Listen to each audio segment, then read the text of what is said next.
Good morning. Good morning, everyone, ladies and gentlemen, dear partners, colleagues, and sustainable finance enthusiasts.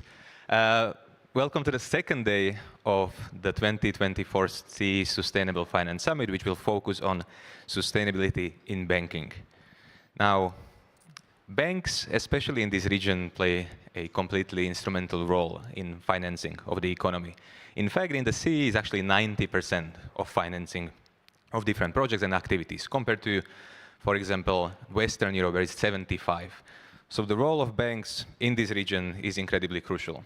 And that's not only when it comes to allocation of capital, to sustainable projects, to activities and economic activities in line with the taxonomy or creating new innovative products, but it's also in terms of integrating ESG for better and long-term risk management and many other things, such as, for example, engaging and leading the dialogue with clients, educating clients, and fostering the culture of sustainable transition. Banks play this really incredible role with so many clients in the region to actually open the dialogue and try to interpret and explain some of the changes and the implications on the SMEs and companies in their portfolio. Now, having said that, I'm conscious that banks in the region, when it comes to financial institutions, are actually quite proactive, and we know there's so many initiatives happening here in the CEE and even in Czechia. For example, see, we have any people from the Czech Banking Association. For example, Czech Banking Association has actually been very active on ESG topics. They do have committees and working groups working on integrating sustainability, sharing knowledge, sharing practical insights and practices on how to accelerate the sustainable transition. So we see so many examples of how much collaboration there is. We also see that banks, in terms of financial institutions or companies, are actually integrating sustainability internally into their activities, operations, or setting targets, objectives, even sustainability as a strategic opportunity. So that's all great, but we are still in the early stages and the beginning of the journey. So having said that, this is exactly the point of today, of the summit. While we have all the commitments and pledges, and we are now in the beginning of this marathon, there's still so much space to share knowledge, to speak to your colleagues from banks, to share some of the practices, and to maybe accelerate this discussion and the practice and implementation even more. So I hope you enjoy today. You meet some people, again, you speak to your colleagues from banks from different countries of the region, but also outside the region, as you saw. You speak to some of the leading experts in sustainability and banking, from central banks to commercial banks, and you try to extract some of this knowledge, and maybe hopefully it will be useful for your role and for your job as well. So today we have a very packed agenda. We will hear from the European Banking Authority, you will hear from the European Central Bank, you will hear from independent experts, practitioners, from a wide range of different expertise. These people will be at the summit, so do find them and ask further questions if we run out of time during the official sessions. Tonight, we also have a packed agenda for those invited to the dinner. We will have a historical tram with the tour guide taking you up the hill to the Prague Castle. Within the Prague Castle complex, which is many castles, turns out, we will be visiting a private palace owned by the Lobkowicz family, who are hosting us tonight. So for those who were invited, etc., we will give you a little tram ticket, because we're just counting the capacity. So please don't miss out, do find us, get the tram ticket. And once we start guiding you to the tram, do not be late, because the tram is part of the Prague traffic system, so it cannot wait. Once you've missed it, it's gone. Like sustainable transition, by the way. Exactly. So, importantly, we also will have a couple of people who won the CEE Sustainability Leadership Awards yesterday. So congratulations in banking. Eva Buchova from ING won, so that's fantastic. Big round of applause.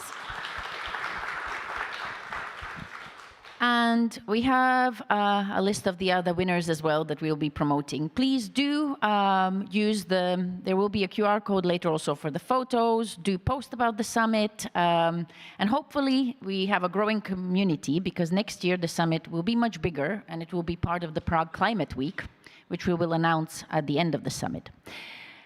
So we also want to do one quick thank you to all of our partners. So if we can have the partner slide up. As you can see, this has been a massive effort since, I would argue, August last year. It started very slow and then it accelerated because, working with big institutions isn't always easy. But we have fantastic partners, real great supporters of the summit. We have also people who return to the summit every year, which is fantastic. So I hope we're doing something right, and hopefully they'll return again next year.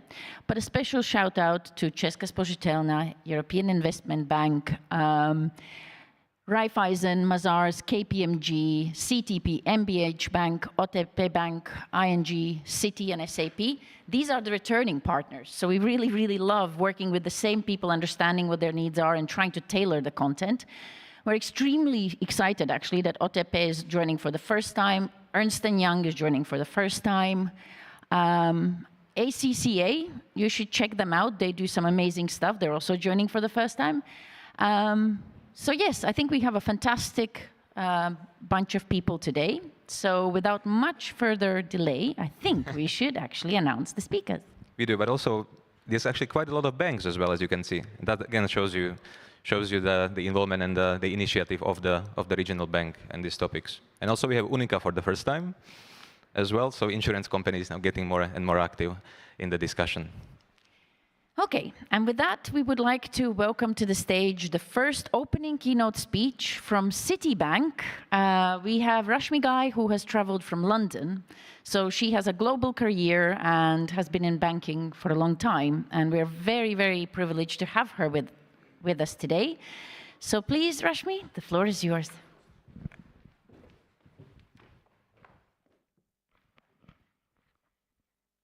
Thank you, Linda, Julian, and congratulations for everything that you've been putting together last couple of days already. Enjoyed the award ceremony yesterday quite a lot, really interesting conversations. Climate change. Climate change is a challenge of a lifetime, really. And the scientific data in the Intergovernmental Panel on Climate Change report, the IPCC report latest, clearly evidence that we are dangerously close to our planetary boundaries. The weather, the extreme warming of the Earth is accelerating at an alarming rate. We are seeing this not just in the data, but actually, unfortunately, we are experiencing it around the globe. Last year alone, there were 63 major events, key events, weather events, extreme weather events that caused about $300 billion of damages through floods, droughts, wildfires, hurricanes. And this is, Europe is not spared from that. Europe suffered with $15 billion of damages as well. And I think it's often easy to think that the impact of climate change is further away from us. It's not happening here in this region or in Czechia, but actually it's trickling into our day-to-day lives. If you think about the tripling of the cocoa price last year alone in 1 year, you would start to think about how is it actually impacting the resilience of our supply chains and what we want to do in our countries. And the generation is the first one to start seeing the impact of the human-caused climate change, but it's also the one that has the opportunity to make a positive, profound impact. And that's what I'm really excited about. What can we all do as a generation, opportunity that it's given to us. The window of opportunity is narrowing, though, for us to secure a sustainable future. We need to focus both on resilience building as well as mitigation at the same time. And banking, technology, and international cooperation, in my view, are critical enablers. So I'm super excited and delighted to be opening the session today on banking and the role of banking in accelerating these transition pathways that we need across the industries. And before we just discuss the role of banking and what we can all do, I think it's worth taking just stock take for a minute or two of where we're at. In 2015, global economies, major economies, everybody agreed to sign into the Paris Agreement and limit the warming of the Earth to 1.5 degrees. Fast forward that to last year, when I was in Dubai at COP28, along with my other city colleagues, the parties were urgently discussing how do we get back on track to meet those goals and those national determined targets that we have set to ourselves. For the first time in history, all parties agreed to phasing out of coal. There was also commitment made to triple renewable energies, double energy efficiencies, all by 2030. So really focused on implementation and execution of the plans and the commitments that are made. And in the EU, and to just put that in context, by 2030, we need to almost halve our emissions. 43% reduction by 2030 is not far.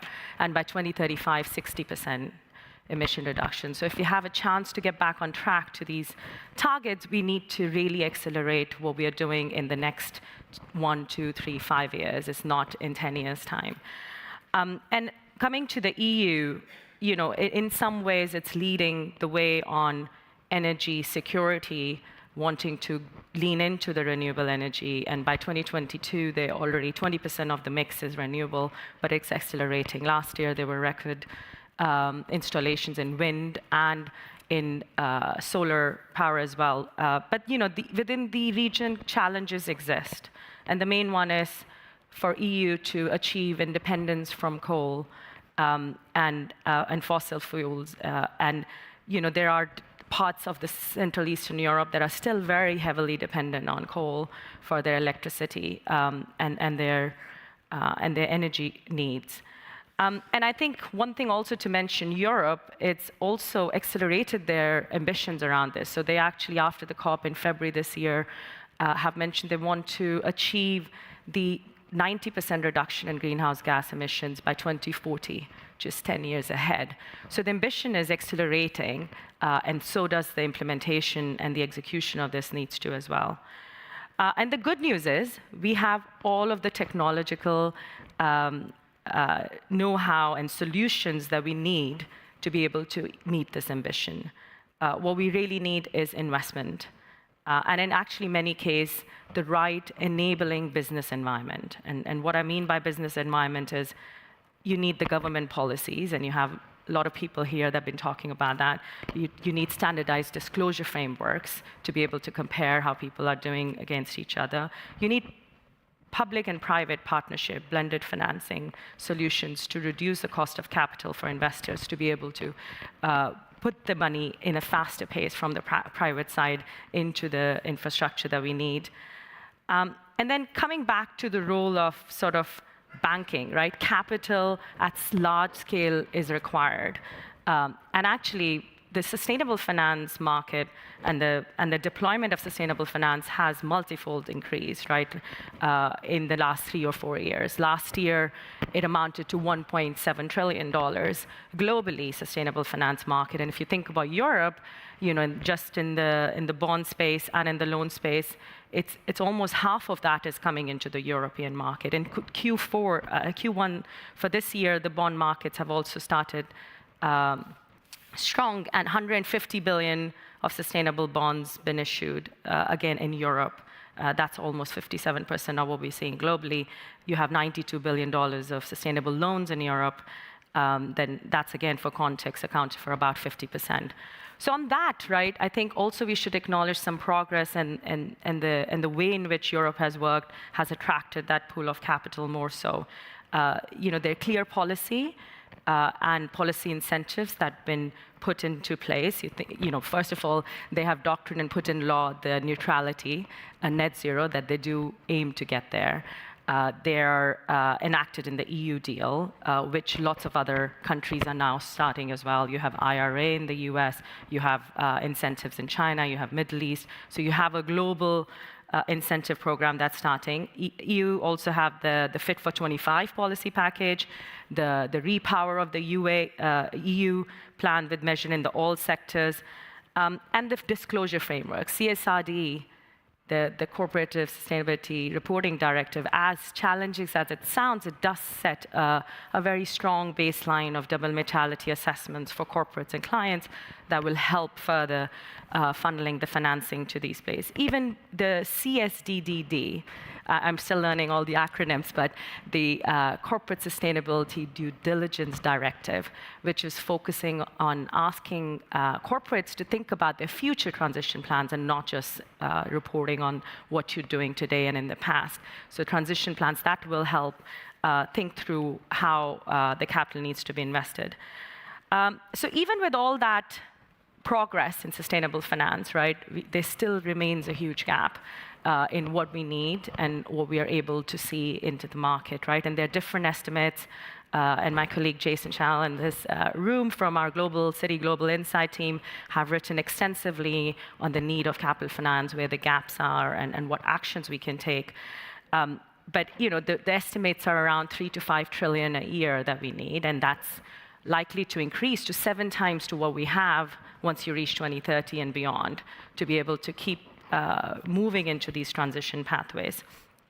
So at Citi, we recognize the role that and the responsibility we have. We set in 2021 a $1 trillion investment goal into sustainable finance, facilitation, and this is across different sectors: clean technology, circular economy, business models, water conservation, and energy transition. So it's holistic. We've by the end of last year, we've managed to do $440 billion of sustainable finance facilitation globally. But there's a lot to do.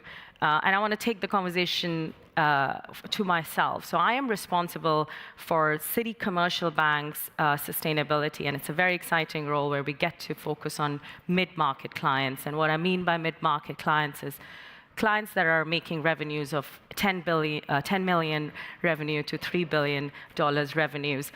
And they often are very ambitious, growth-focused. International expansion is out of their main aim.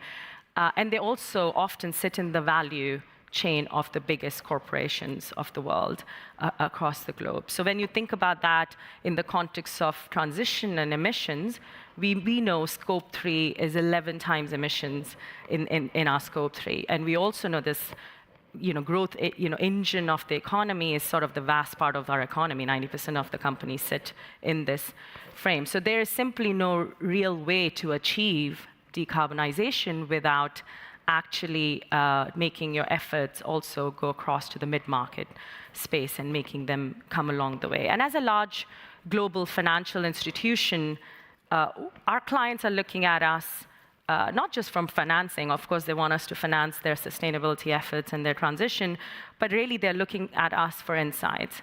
What is happening across the globe and the markets? What are peers doing? What are their competitors doing, not just in their region, but other region? And they also want to know how we can support them understanding where do they sit in the ecosystem. These mid-market players are actually also going through increasing pressure from their investors, actually their customers, B2B customers, who are increasingly wanting to have disclosures on their suppliers, on sustainability, on social practices, on environmental practices.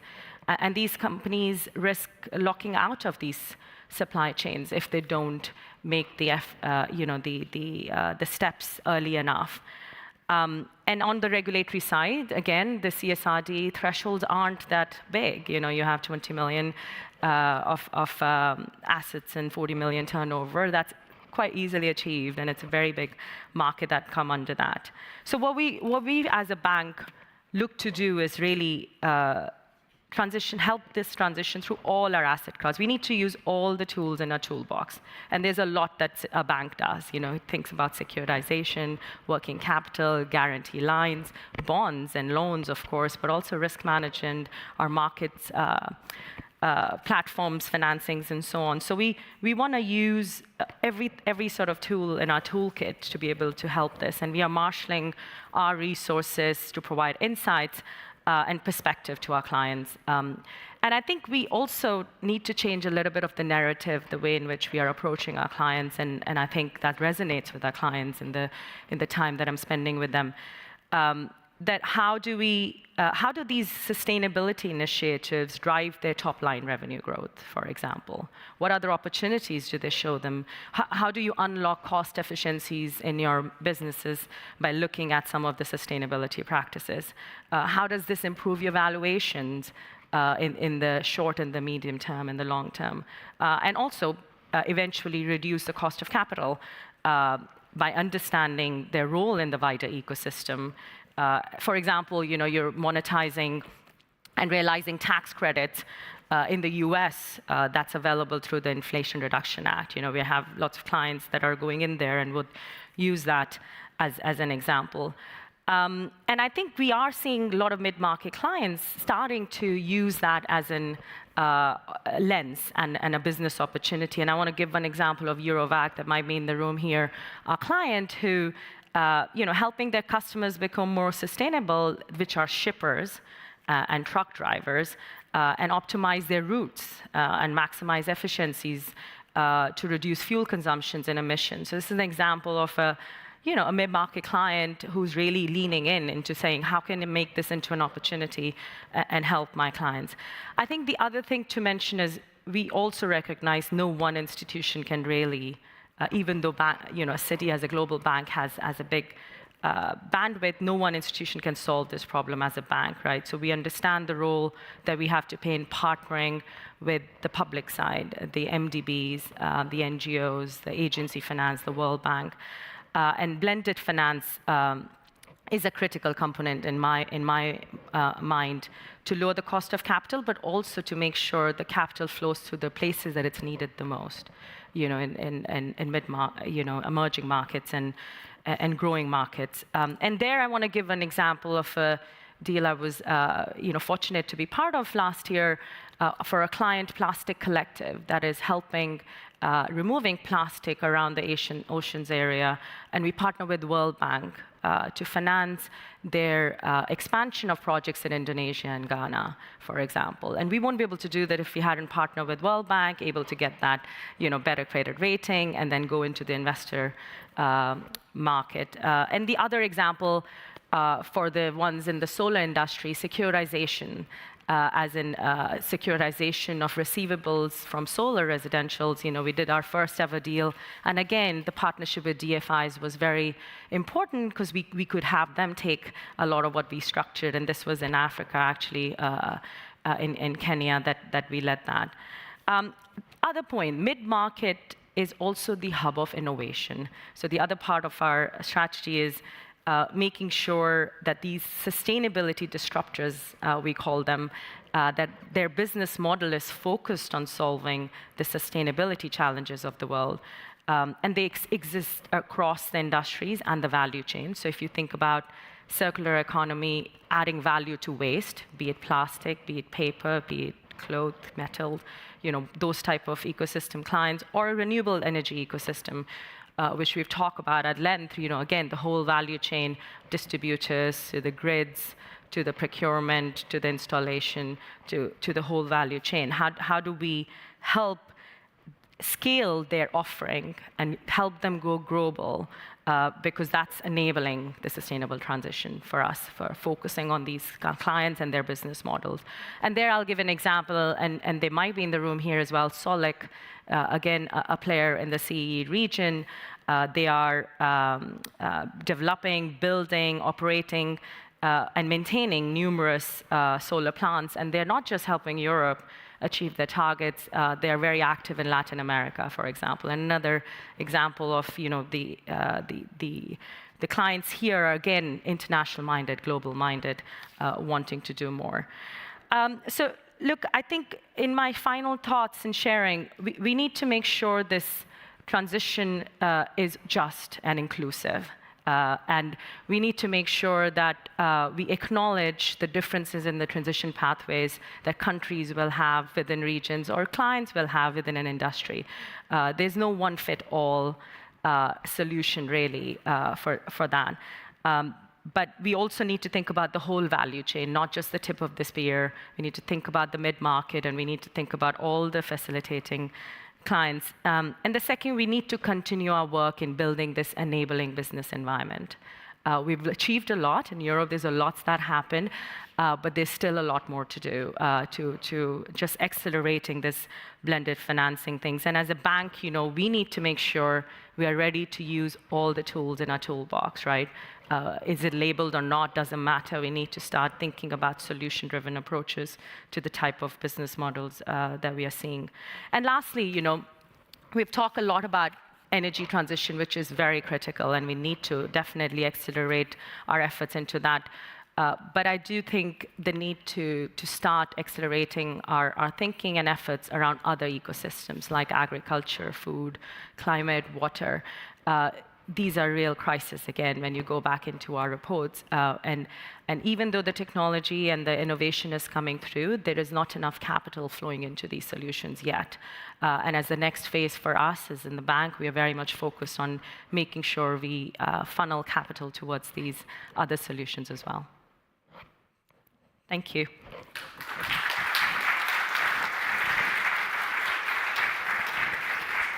Thank you. Thank you very much, Rashmi. I think that was absolutely brilliant. And I love the fact that you brought up a very tangible issue, the price of cocoa beans. I'm a coffee addict, so price of coffee has gone up a lot. So these are the tangible things that we feel in our everyday life. And by the end of the week, I always wonder what happened to my money. And you can blame the coffee. Luckily, coffee here is free, so there you go. Go and enjoy while the conference lasts. I think it's also interesting to hear these practical examples in the companies that here in this region are going global. So it's nice to think that these are fragmented capital markets, etc. But at the same time, we do have some amazing businesses, and there's a lot to be done to scale them up and make us even more competitive and to maintain the competitiveness.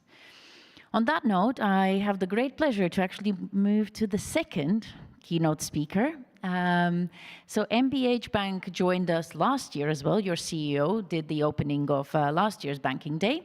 And it was fascinating to hear how you were going to work on this topic, accelerate your work on the topic. And I believe you met with CDP and some other institutions here, etc. Collaboration started. So this was real world impact, because with the summit, if nothing interesting happens afterwards, then what was the point? So it's great to actually have you here. So if I can introduce Georgi Zege, and he's going to actually tell us what happened since last year's summit. Welcome.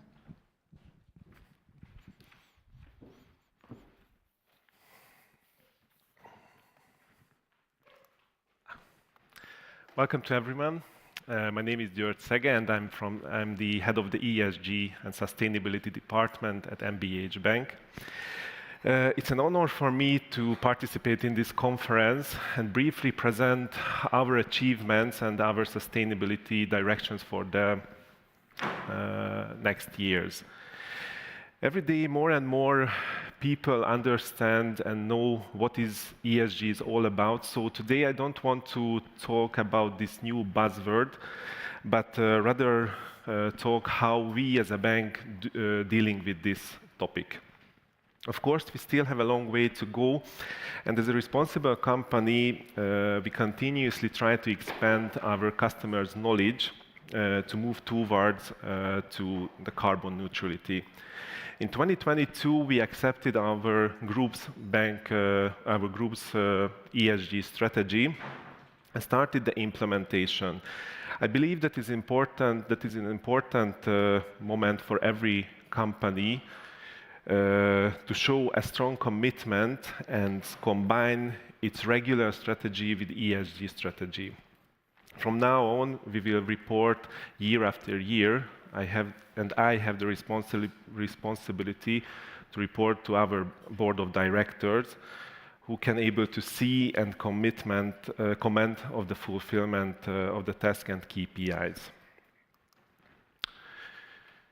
Just a few numbers about our bank, and the reason why we are doing this because we became the second largest Hungarian bank following a historical triple merger last year, and in last year it was closed legally. We have almost 9,000 employees, and we have the biggest branch network in Hungary, which is important because we represent ourselves and our ambitions in small towns and villages, so we can reach a wide range of customers. At the same time, I would like to also point out that the sustainability efforts are not new to us, because previous member banks have been working on this issue for several years. Nothing proves it better since we won the Green Bank Award, which was awarded to us by the Hungarian National Bank in 2021 in recognition of the bank's efforts to meet sustainability targets.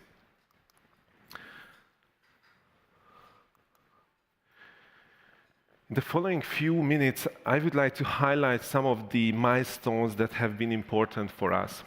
As I mentioned, we accepted our ESG strategy in 2022, created with 5 pillars. Some of the most important pillars, the first one was the green product development and also the increasing of the green lending. In the same time, we focus adding ESG elements into the risk management and also focusing on our carbon footprint and the reduce continuously. In October 2022, we signed up to the UN PRB and we published our first PRB report last week. I'm very proud that in the spring of 2023, we created our own MBH forest, which means that we already planted altogether 33,000 samplings last and this year. Hundreds of colleagues are volunteered in this project, and of course we involve a professional forestry company because it was important for us to create this forest professionally, which could last forever for the future generations. In 2023, we won several awards, which is also important, I think, for a responsible company, because this is how we can promote our ambitions, our progress in sustainability. We won a so-called Green Wheel Award from an international consultancy firm. We were named as the best ESG bank Hungary 2023, also given by an international organization, and receive another international award, the Employee Engagement ESG Program of the Year, for creating our very own MBH forest. But at the same time, we also implemented a net zero banking project, which includes the development of a net zero strategy and the preparation of the bank's full carbon inventory, including, of course, the Scope 1 and 2 emissions and the Scope 3 emissions for the finance portfolio. This was done using the PCAF methodology, and we created a carbon reduction path using the SBTI methodology. We will be the first Hungarian bank to disclose our Scope 3 emissions in the finance portfolio. Also in 2023, we established the bank's green lending and green bond framework, all in line with the international and local standards.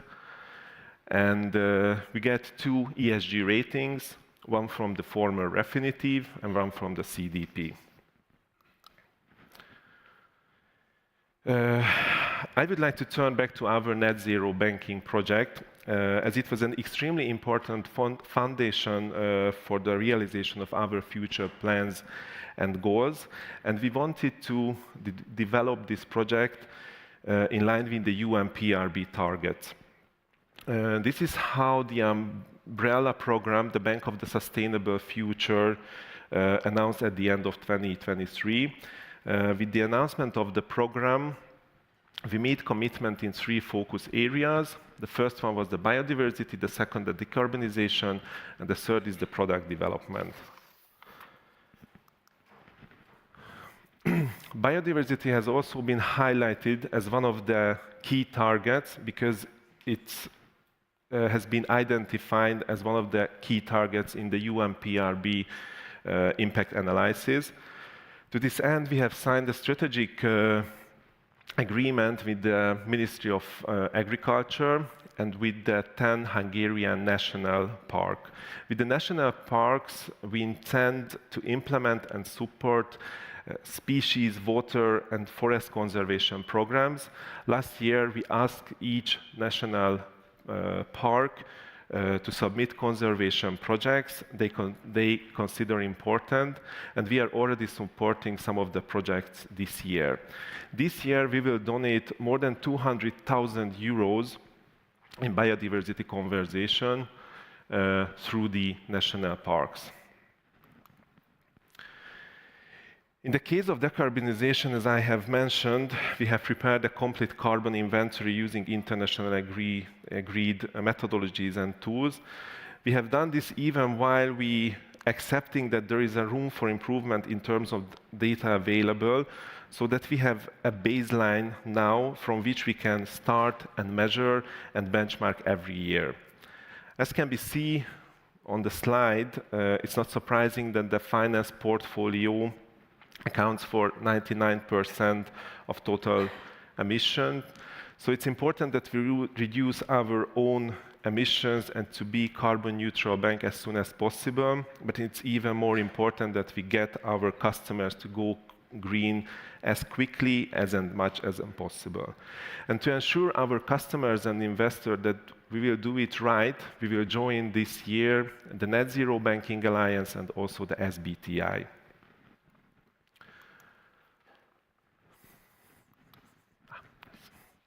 So finally, the third focus area was the green product development. Of course, there was no question that we should take this topic as a major focus.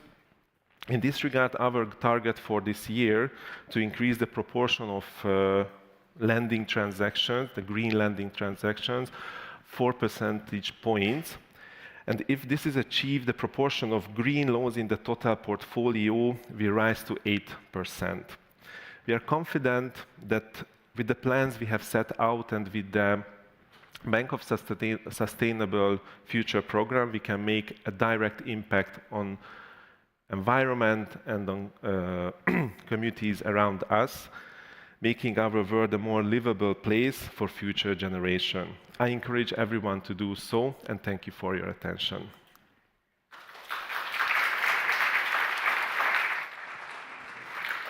Thank you. Thank you. So there you go.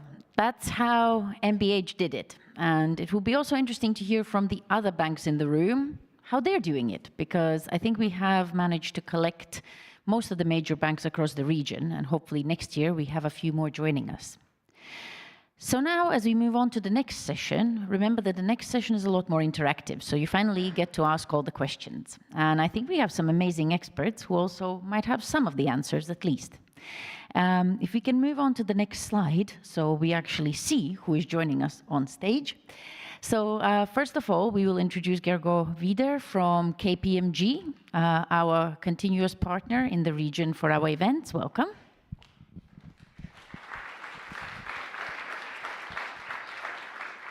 I would like to ask Jason Channel also to join us. So he's from Citibank, joining us on stage.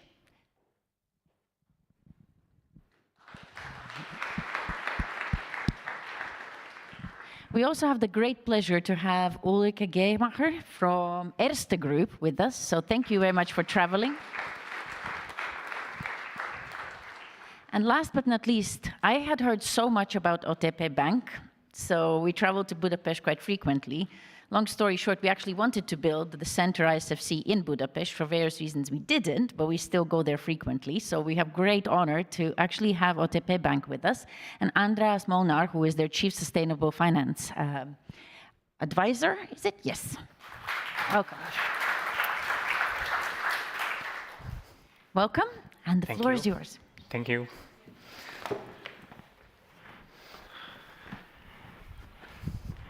Linda, I prepared some slides. Maybe if you can put in the slide. I'm not sure we got them.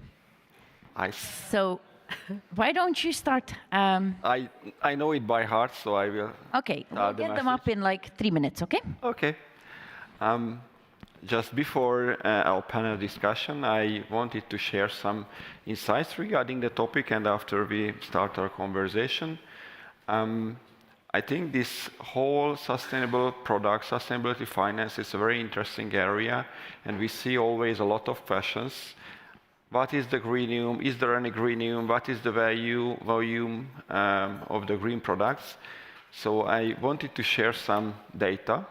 There was a very good study on the greeniums, and with respect to the greeniums, Hungary was almost the countries which has the biggest greenium in the green bonds. It was easier to measure, it was 20 BP.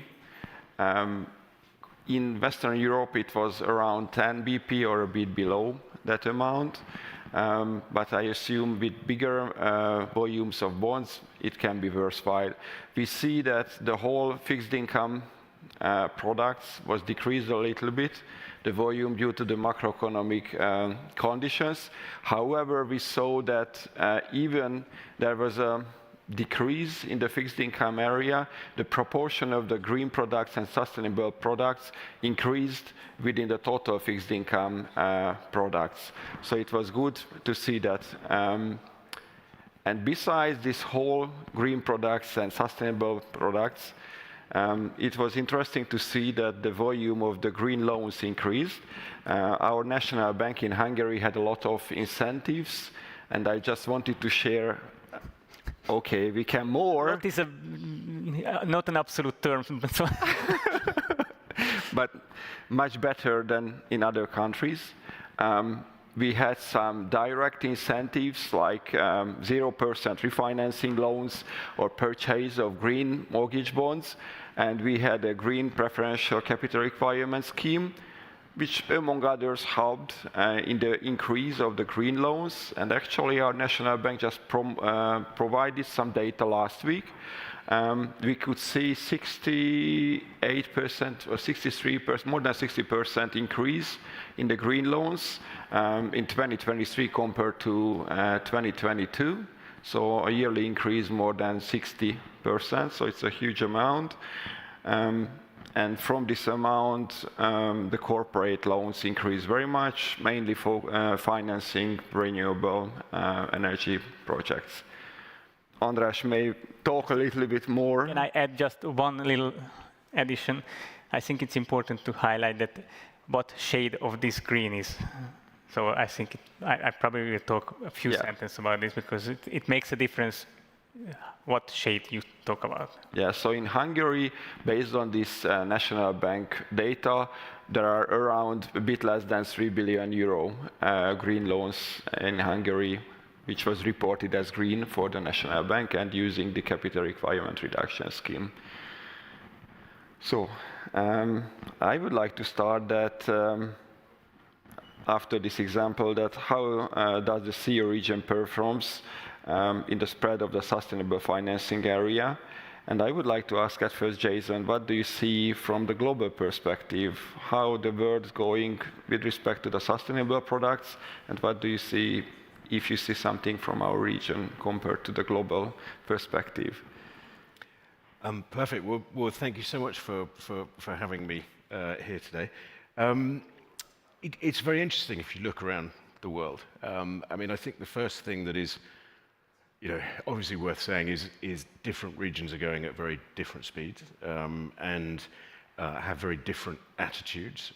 And then obviously we get sort of little curveballs thrown in there, like the huge number of elections that are happening around the world, and that puts another dimension onto things. But I think the first thing that's worth pointing out, though, is that if you look around the world, there is a perception amongst a lot of sort of commentators that not ESG is dead at all, but in certain regions there's a sort of slight perception that well, actually that was something for the good times, but now obviously we've had a much slower economy, we've got the threat of recession, it's a higher rates environment, we've had widespread inflation, particularly in energy and food, and a lot of sort of corporates and sovereigns as well are sort of focusing on liquidity and keeping the lights on and food in people's bellies and things like that.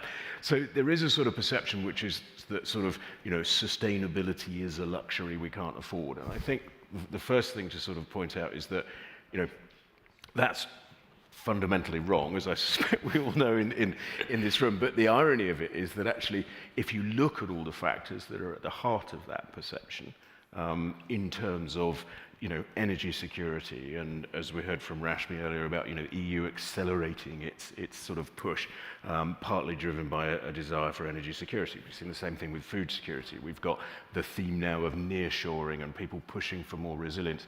Actually, if you look at the heart of all of these issues, which people are saying are sort of flying in the face of sustainability, they're actually fundamentally sustainability-related issues. So if anything, it's more important. So I think that's the first thing to say, is that some people out there are a little bit confused about it.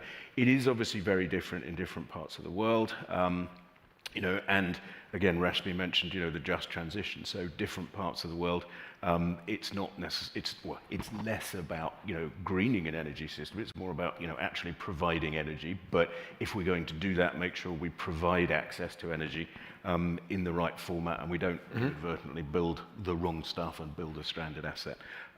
So different speeds. I mean, if we look in certain markets as well, obviously places like the US, it almost varies from state to state.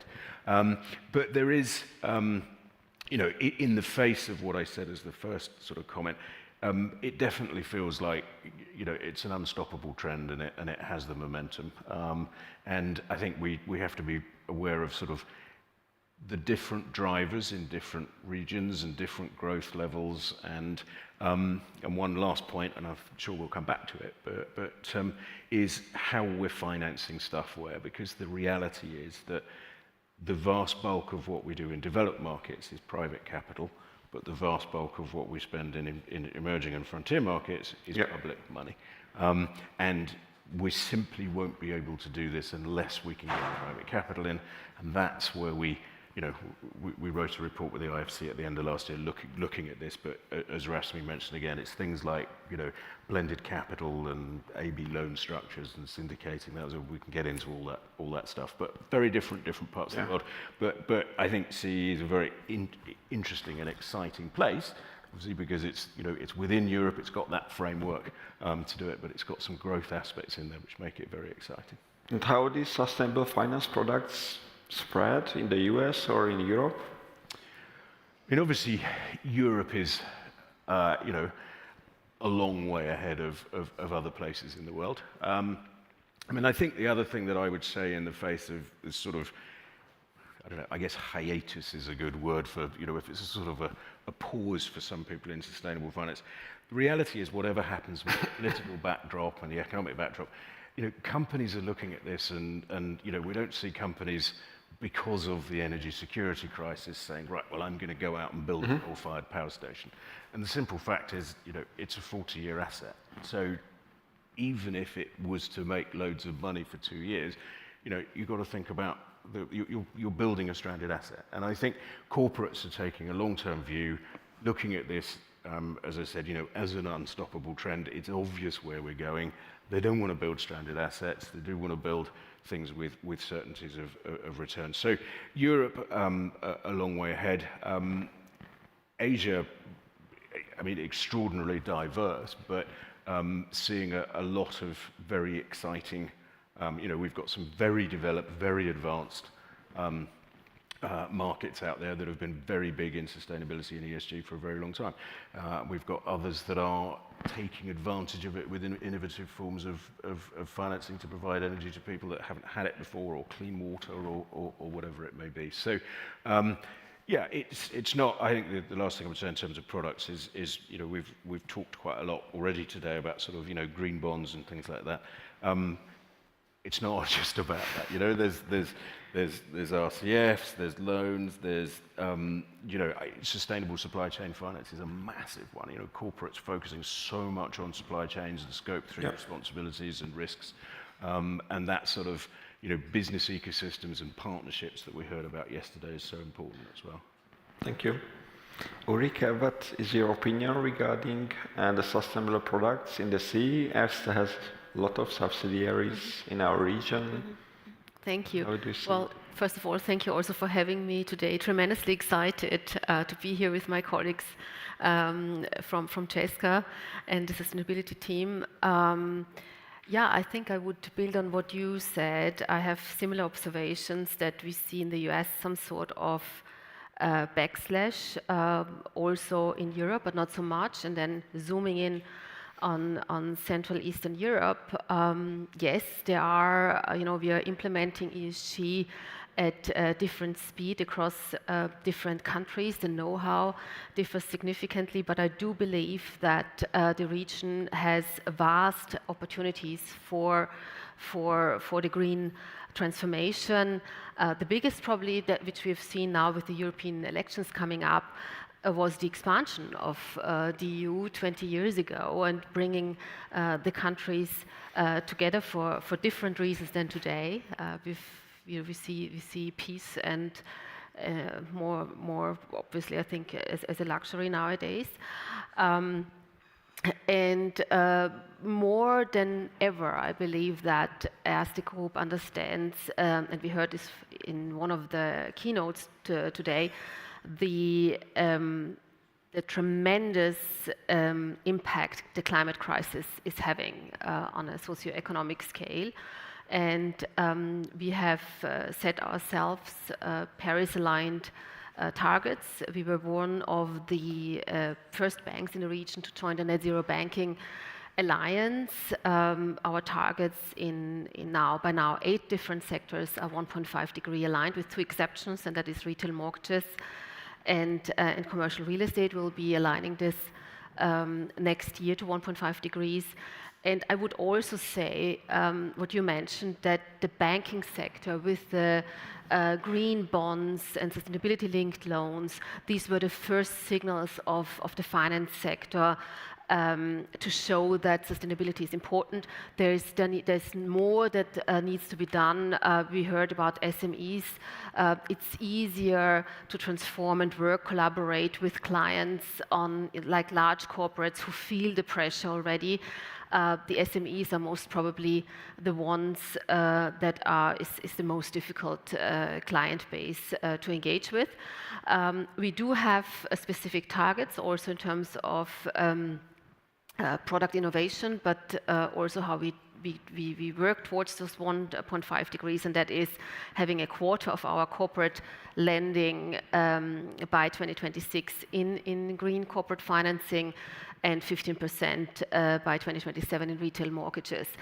I do believe that with all the debate about products and innovation, it is about collaboration, it's about bringing know-how, advisory to the clients, and then obviously to be innovative. We as a finance sector, I believe we are not there yet where we need to be to really drive this transformation. Thank you very much. András, what do you see? OTP has a presence in more than 10 countries in our region as well. So I can very much echo all what have been said, but to give some addition. The way we do it is definitely, it's a very colorful picture which we have to cover in the ESG scene. So it's we need different approaches, and this need to be done in a way that it brings additional strengths to the whole approach. And that's, I think, very much the challenge. So in terms of project financing, I think we don't need to push it that much like in a small and medium enterprise area. Also, if you think about the retail segment, it's a completely different story, or the renovation wave and so on. So it's in different segments, in different countries, we need very tailored approach. And what we And what is the difference between the countries? Do you see difference in our region between the countries? I am not sure who aware of the OTP presence. So we are in many jurisdictions. So it means that we face many different external environments, so to say, which we always try to turn to opportunities and tailor and fine-tune.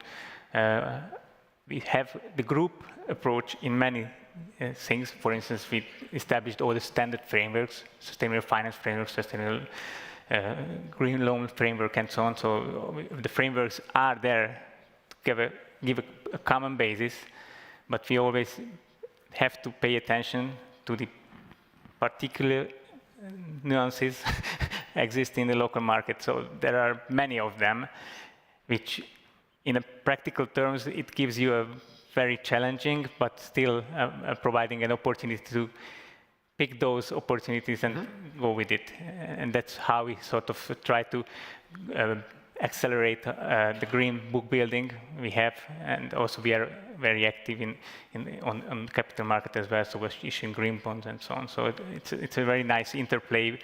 And also, I probably should mention that international finance institutes are also playing an important role, bringing in some of the knowledge and some of the useful procedures and so on. So I think it's a very fruitful conversation and fruitful collaboration with IFIs. And which countries better if we talk about how they understand sustainability topics, understand the products? In which countries it's a bit easy to develop, where it is a bit harder? We have some questions we could see, that's why I'm asking. Do you see difference? You mentioned there are several jurisdictions, and also the question for Ulrike. Yeah. The starting point is different in almost all countries. So, for instance, the energy system is really have a very wide differences in the country. So, for instance, Bulgaria, they were pretty black, put it that way, the energy system, and there was plenty of pressure, and they took the opportunity. So, in Albania, they are, put it that way, green, because all the green energy they have in place. So for them, energy transition, in a sense, we see it in Bulgaria, is completely missing from the picture. So they have to concentrate in other aspects. For instance, in Albania, the real estate, the energy efficiency of the buildings are really poor. Also, they have limited information about their benchmark. So in different places, there are very different challenges. What do you say, Ulrike, in Erste Group? In Erste Group, I probably wouldn't want to pick out certain countries, but obviously what we do observe, and we heard this already multiple times this morning, is that we are all implementing sustainability, embedding sustainability against a very, very challenging environment. Yeah, we have, when we talk about real estate, you know, high inflation, high costs. We have an energy crisis. We have a war in the Ukraine, a conflict in the Middle East, and all of the energy that the world needs is still not be covered by renewables. So I think this is the biggest challenge. Coming back to my first point on the EU and the accession and bringing more countries in, I think this is when we talk about just transition, the opportunity that Central Eastern Europe has with you know, obviously Western Europe and some Central European countries leading the way, but former Eastern European countries being able to catch up because there are funds made available by the European Union and the idea of the Green Deal when it was originally set. Thank you. How can banks help increase the demand for sustainable products? What can be the main drivers? Jason, what is your opinion? Good question. I think it's partly education, and I think what I would say as well is that there's always a sort of a slight feeling at the back of my mind whenever I'm sort of at conferences like this, or often we're sort of, I mean, less so this one because I think everybody in the room's pretty well educated on the subject, but you still have this feeling out there that, sustainability is a cost, right? Is that you've got this sort of business as usual thing, and then I can do that, and I think that's behind sort of what I started by saying about, like, well, that's not something for now, is it? Let's wait until the sun's shining again, and liquidity's a bit easier, and then I'll do. And I do think that we've got to stop looking at it in that way, and I think there is a role there for banks and financial institutions, right? Because, if we're doing this right, it isn't a cost, right? And that's sometimes harder to articulate, and it perhaps involves assessing and talking about and pricing in externalities and risk. But there's a bit of sort of, you were talking earlier about sort of greeniums and things like that, and people often sort of say, well, what is the greenium and has it changed? And it's like, I find it, it's a very tricky question, right? Because, in every situation, as you said, it's very nuanced, right? So if you set ridiculously easy KPIs that are for a proportion of renewable energy, which are the same as the proportion of renewable energy in the country, it's like, well, yippee skip, right? It's like you're not exactly sort of transitioning there. But by the same token, if it's a stretch KPI, and incidentally, obviously, we have to stand back for this. If we're getting and go back to really sort of sustainability 101 and materiality, right? Is that if we're looking at material factors for a business, which are important in terms of whether it's access to energy or emissions or potential future liabilities or social license to operate or whatever it may be, if we're getting that right and we're reducing the risk on that business, then economics 101 will tell you that all things being equal, if your risk is going to go down, then your access to capital and potentially your cost of capital should go down. So I think this sort of we have to be careful with this idea that there is a greenium or somebody, a specific thing, because in every situation, it's going to be different. But I think that's the way I would probably answer the question, is that, we have to make these products available. We have to tell people about these products. We have to, advertise and educate. But it's not, excuse me, it's not about us going out and ramming these down our customers' throats. It's about working with them, right? And what do they need, and what are their challenges, and what do they need to finance, and and how is the best way of doing that? And sometimes it's going to be a sustainable product. Other companies out there are taking the view that I am a sustainable business, and therefore everything that I do is sustainable, and hence I don't need labeled products, right? But that doesn't mean that that can't be a financing instrument with a narrative attached to it, which might then get the same, benefits if they are applicable in that situation in terms of cost of capital. So I think we have to have the full range of things. We have to have it working. We have to work with our clients, understand what their needs are, what their challenges are, and also we have to help in terms of things that perhaps we have better visibility on than they do, right? Whether that is cross-border payments or different jurisdictions and CBAMs in Europe and how that affects clients, or obviously we operate, we're present in about 100 countries around the world and operate in about 150, right? And so we have a lot of visibility of this stuff and helping them sort of navigate these things and what best practices are as well. So I think there's an awful lot that banks and financial institutions can do, but it's not about just coming up with a vanilla product and putting it out there, right? It's working with the clients. It's very situation specific and location specific.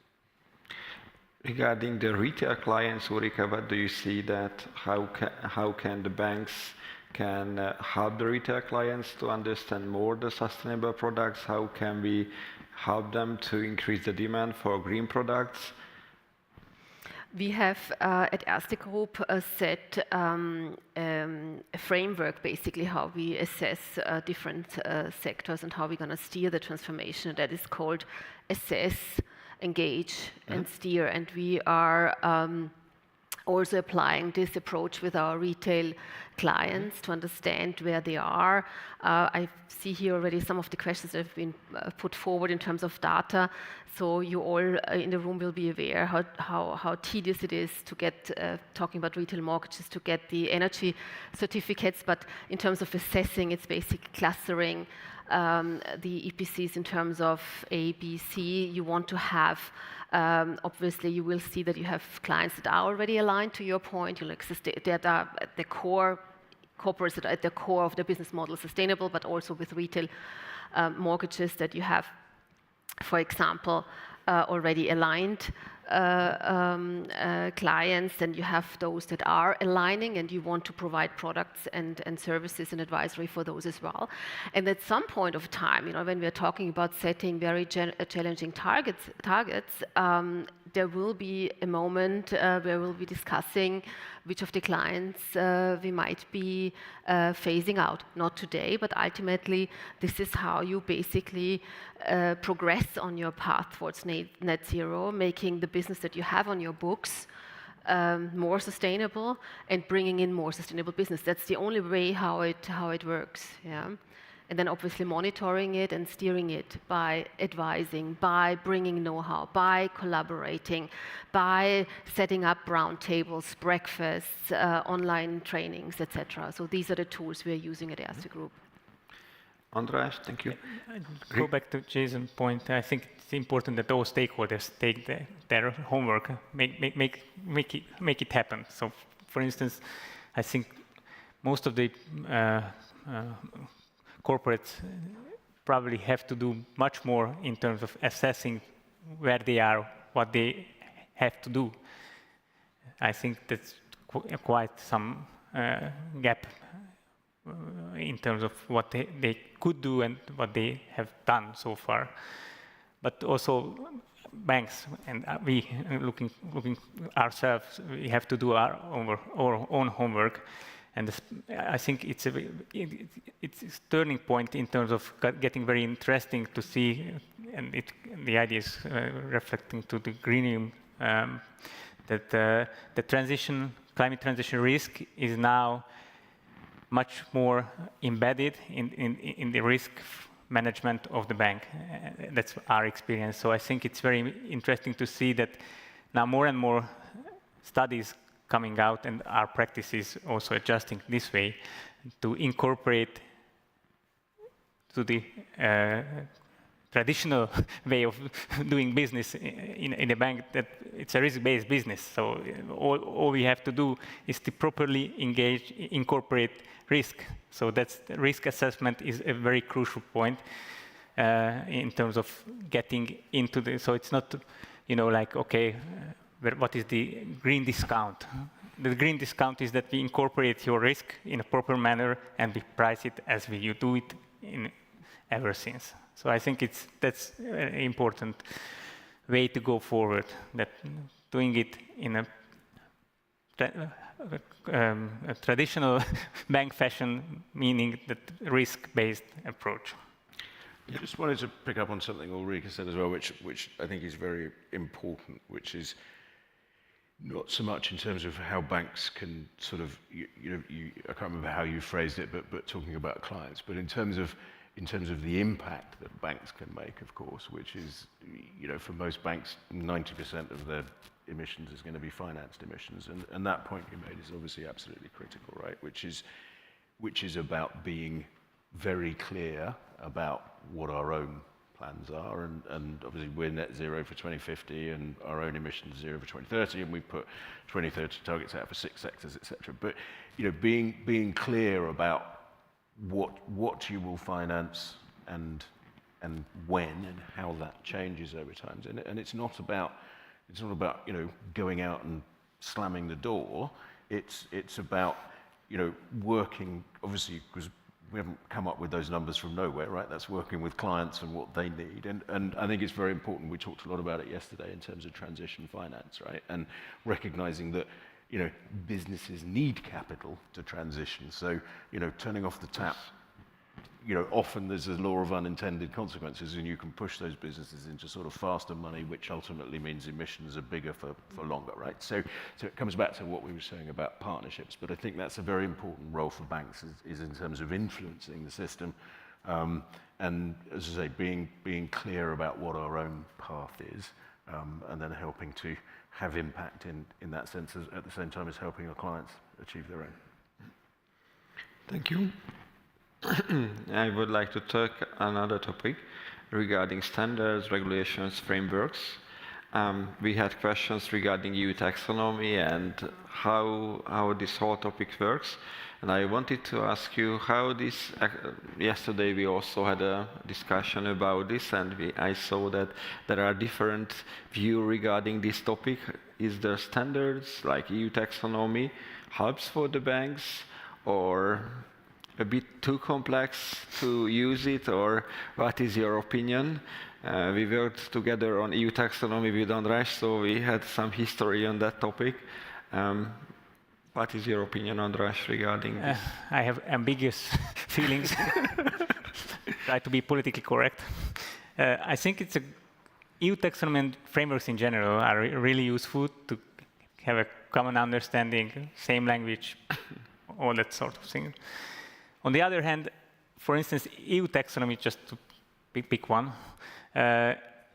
is sure complex, and the complexity means that you cannot grab things in a simple manner. Just to give one example, we talk about it's EU taxonomy aligned, fine. Okay, is it on low carbon, enabling, or transitional? 99% of the conversation miss this out. Also, is it a EU taxonomy aligned? Okay, but what environmental objective is the substantial contribution is going for? So whenever we talk about EU taxonomy, we often try to give a simple message and hide some of the very important aspects which need to get a proper understanding of what exactly it means. And the other things, which is, I think, not annoying, but it's challenging, put it that way. When we talk about practical things, then it gets really challenging to put it in practice. So in paper, things looks pretty nice. I mean, all the technical screening conditions and so on. We prepared many different ways to approach it, but life often challenges us on the ground. So we push it. There are many great stories we have already. So EU taxonomy is not impossible to get there. It's possible, but we have to acknowledge that many times we get to a certain degree, and we have to appreciate that we move from zero to the right direction.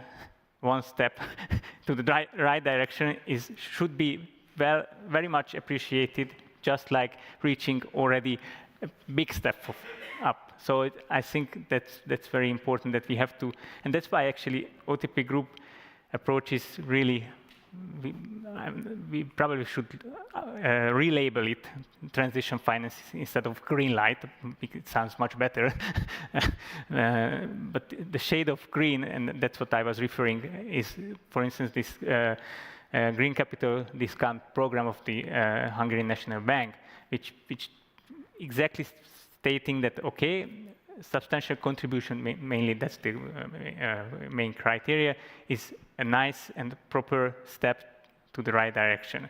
And we should appreciate, give incentive, capital discount, and that's I think it's a very good signal, a right signal, and all these are needed to foster this sustainable That was finance. actually a question regarding the Hungarian scheme. Just to answer shortly, if a loan is EU taxonomy aligned, there is a bigger possible reduction in the capital requirement. There is also a reduction if it is CBI aligned, the given loan, and there is a specific, in this case, 5 percentage points, EU taxonomy 7 percentage points, and there is a specific list of investments, it's also 5 percentage points. So Correct. to shortly answer the question, regarding ESTA, I know that you have more frameworks regarding sustainable finance topic. How you do approach the topic within ESTA group? Do you have local frameworks or do you handle it as a group together?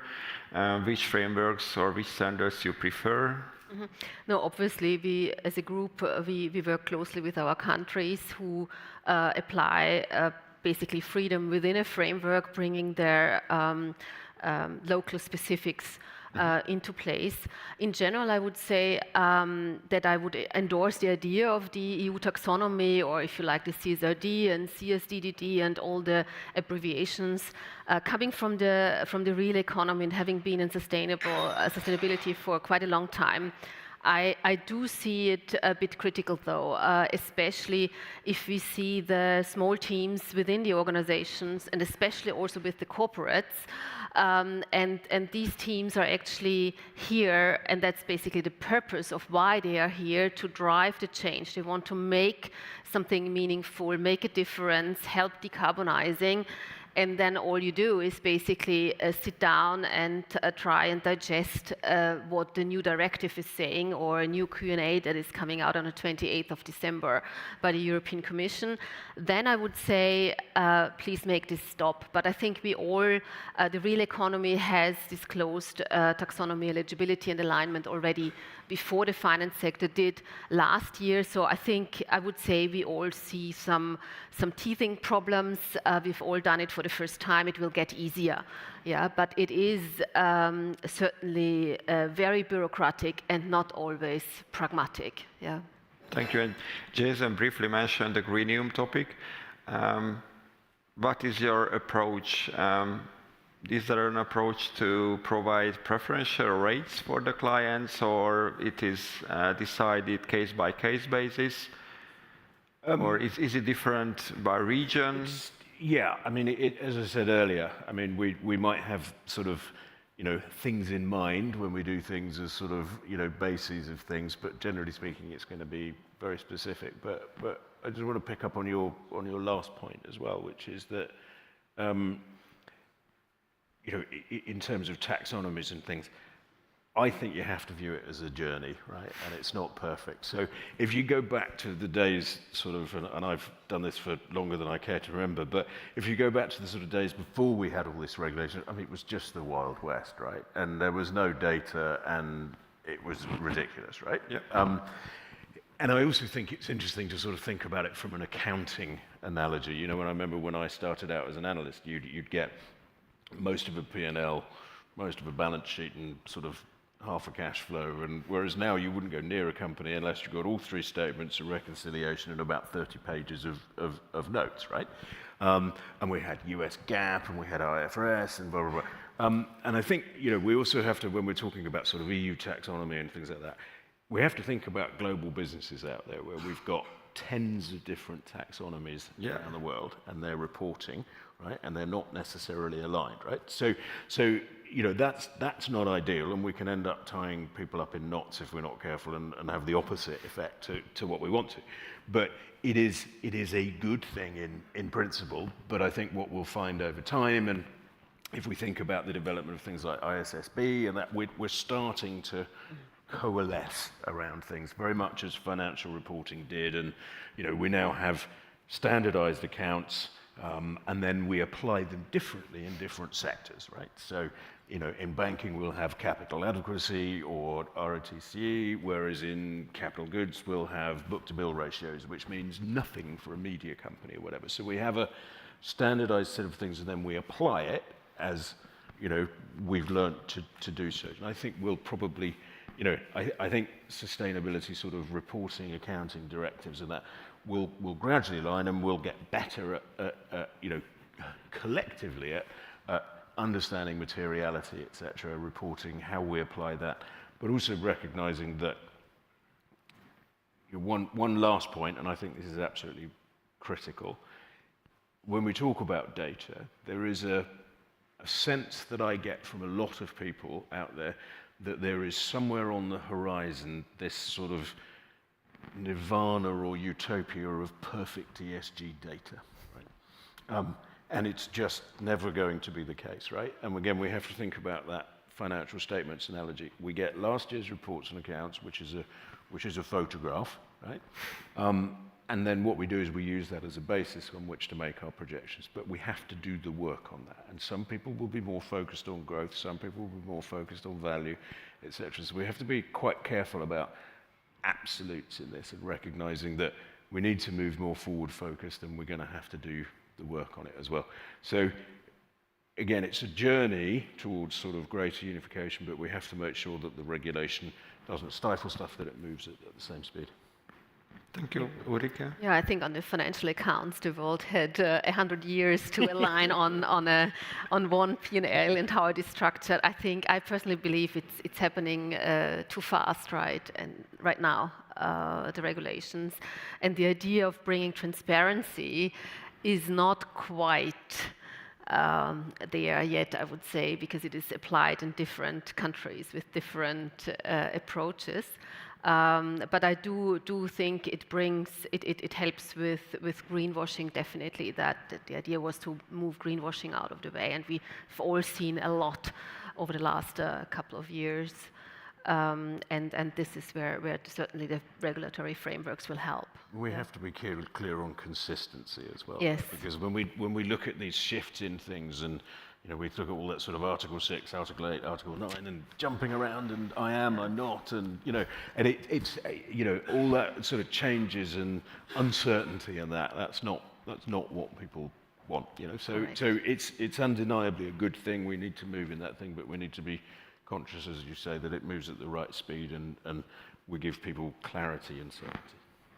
I think it will be interesting just to reflect on this momentum of one picture of the corporate performance, financial performance. I think it will be interesting to see how, to what extent and in what manner this transition plan can play a role in our decision making, because I think that's very interesting to see how it's going to work. If you think financial markets do that all the time, right? With companies put out guidance for, margins or returns or whatever 3 years in the future, and then the market looks at that and says, are you ahead or behind of that? And sometimes even when a company misses, right, if it explains why that is in a, because of sort of force majeure or the global economy or whatever, the market can take that in its stride, right? But I do think it's about, again, it's very much like you say about starting to look forwards, get those transition plans, get those milestones in, have a sense of where people are, understand that, it might be slower at the beginning and accelerate later, but it's about having a credible transition plan, and we want to see people sticking to that and reporting on that. Thank you. My last question, and after I would like to open the questions for the audience. What changes do we need to see in the CEE region, and by whom? Ulrike? I'm happy to start.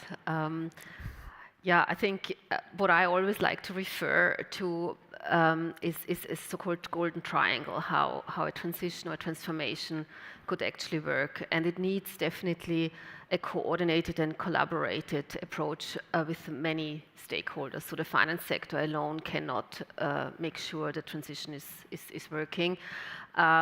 I would like to start by a stakeholder group that has a lot of influence. We read here the questions, how do you engaging with governments?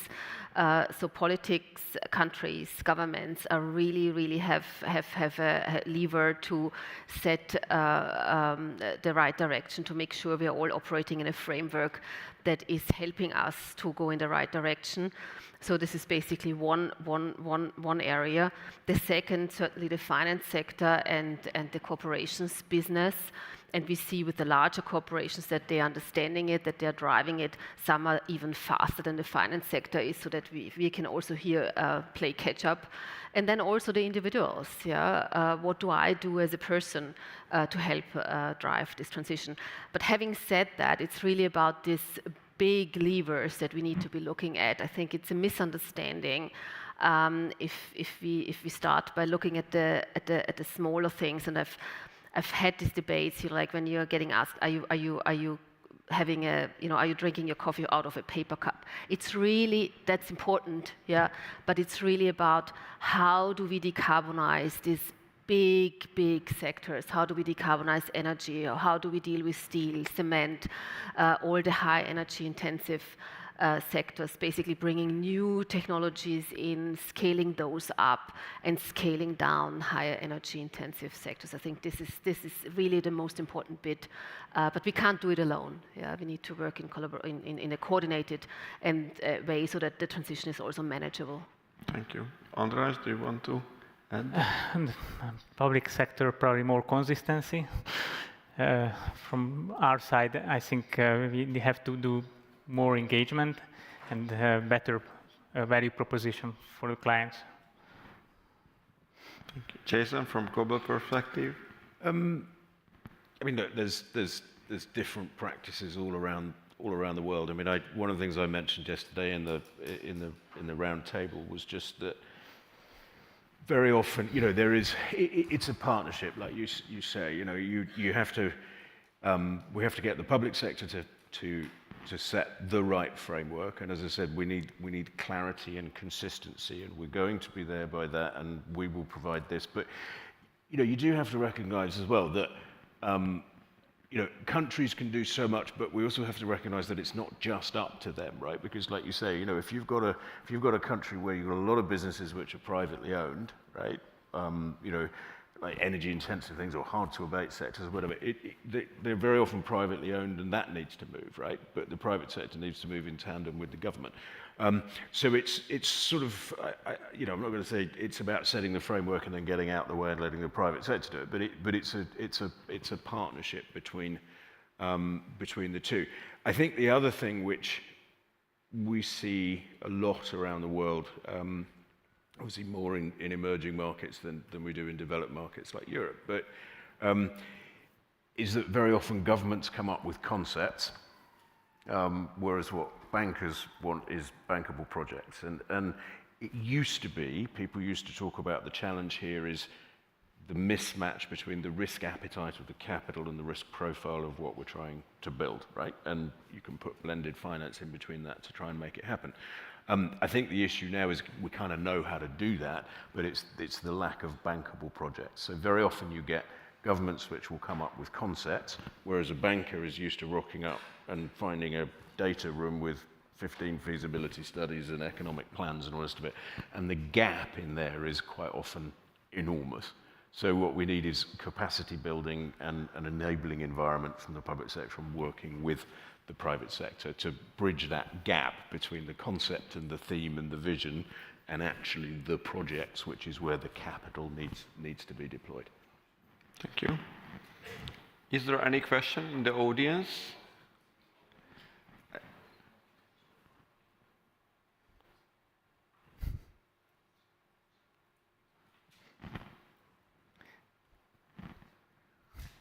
We have some questions arrived through the Slido. So our last question touched the SMEs. András, you mentioned that you focus more on the project financing at the moment. What is your opinion regarding SMEs? I said it's going much smoothly. Yes. More challenging to do with SMEs. so probably it's different. So Yeah, but what's the question? Yes, regarding SMEs, how can we ask data? How can we ask information from them? Because I see that the SME sector is not that developed. So if you approach them with 100 questions regarding sustainability, maybe they don't know a lot of them. So we have to educate them before answering the questions for that. How OTP Group approach this SME sector? What can be a solution? We are piloting with different ways to handle this. I think the crucial thing is that finding the material data points. That's if we can be successful with that and really asking what matters, then it's more understandable from the client's perspective, and it's more valuable from our point of view. So that's the real challenge, not finding the right data points to ask. Ulrike? We have in Austria, and I would like to bring this as an example, the Austrian Control Bank, who came up with a questionnaire for especially for SMEs, where all the banks actually aligned and said this is the one that we'll go out with, so that businesses are not confronted of using different questionnaires and different questions.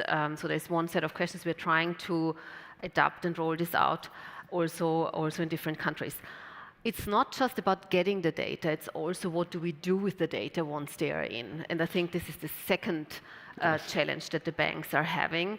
And then how to steer and engage. And I also think here that we need to have innovative ways. Yeah, it's the transformation. It's all about change. People don't necessarily love change. Yeah, so the way how we did business for the last 10, 50, 100, 200 years is no longer the way how we are going to do business in the years to come. So it needs innovative approaches, yeah, as well for SMEs. If I can add to this idea, I think it's important that we probably should forget the traditional questionnaire type of approach. So there is much more out there which can solve this issue. Thank you. They understand their businesses very well, right? So it's working with them, it's helping with them, helping them with best practices that we've seen elsewhere, but it's also in terms of just making sure it's joined up, right? So it's not, so very often you find that you get the strategy comes from the top, somebody decides on the KPIs and then Treasury writes a check at the end of the day, right? But Treasury knows a huge amount of stuff, and procurement and that kind of stuff, actually bringing it together helps a lot with the data and, as you say, understanding what's material in a business rather than sort of trying to do a one-size-fits-all, fill that in and, do the answers, because, it's often going to be pointing in the wrong direction. How much questions the Austrian questionnaire has, Ulrike, approximately? It is a fluid one to adapt to the emerging regulations, but I would say like a set of in the mid 2 digits, 30, 40 questions, yeah. In Hungary, actually, we will have 118 questions currently. It's under development, and SMEs may have to answer for 30, 40. It will be a standardized questionnaire made by the government. But you said SMEs know exactly what they're doing. Yes, and they're getting the pressure, not just from the finance sector, they're getting the pressure from the supply chain. So they also know that they have to gear up, that they need to improve, that they need to change their approaches. So it's not just the questionnaires basically solving the problem. Yeah. Correct. Thank you very much. Thank you very much. Maybe Sean has a question. Question from Mr. Sean Kidney, Climate Bonds Initiative. Seems to be a mismatch here between the appreciation of banks in the region and globally, Jason, with Citi, between the narrative, the rhetoric about what we need to do, which is developing, and the nature of risks coming forward. I mean, we have two huge risks. There's the stranded assets risks and all that sort of stuff, but there's the global economic change as a result of strong state action risk. Just think of this electric vehicles in China changing the nature of the global auto industry and leading to drastic changes in Czechia and Hungary in the future, which means portfolios of banks and so on, risk of collapse of loans, of defaults and so on. And then the resilience risk, the impact of climate change. If you read some of the writing coming out of the ECB and others, you start, I'm going to say, feeling a sense of terror about the kinds of impacts that we're going to see very soon. So while the conversation today feels like it's been dominated by compliance risk against these changes, I'm interested in your reflections on the extent to which the understanding of these forward risks is suffusing your risk departments. And I especially like to start with you, Jason, because your CEO has been very forthright and fantastic on the need to address climate, but your lending programs, especially in the US, one could argue are still stuck in the 20th century in lots of places. So that mismatch between the rhetoric, the real risk coming through, and what's happening in lending would seem to be the elephant in the room. Well, you always know you're going to get a good question from Sean.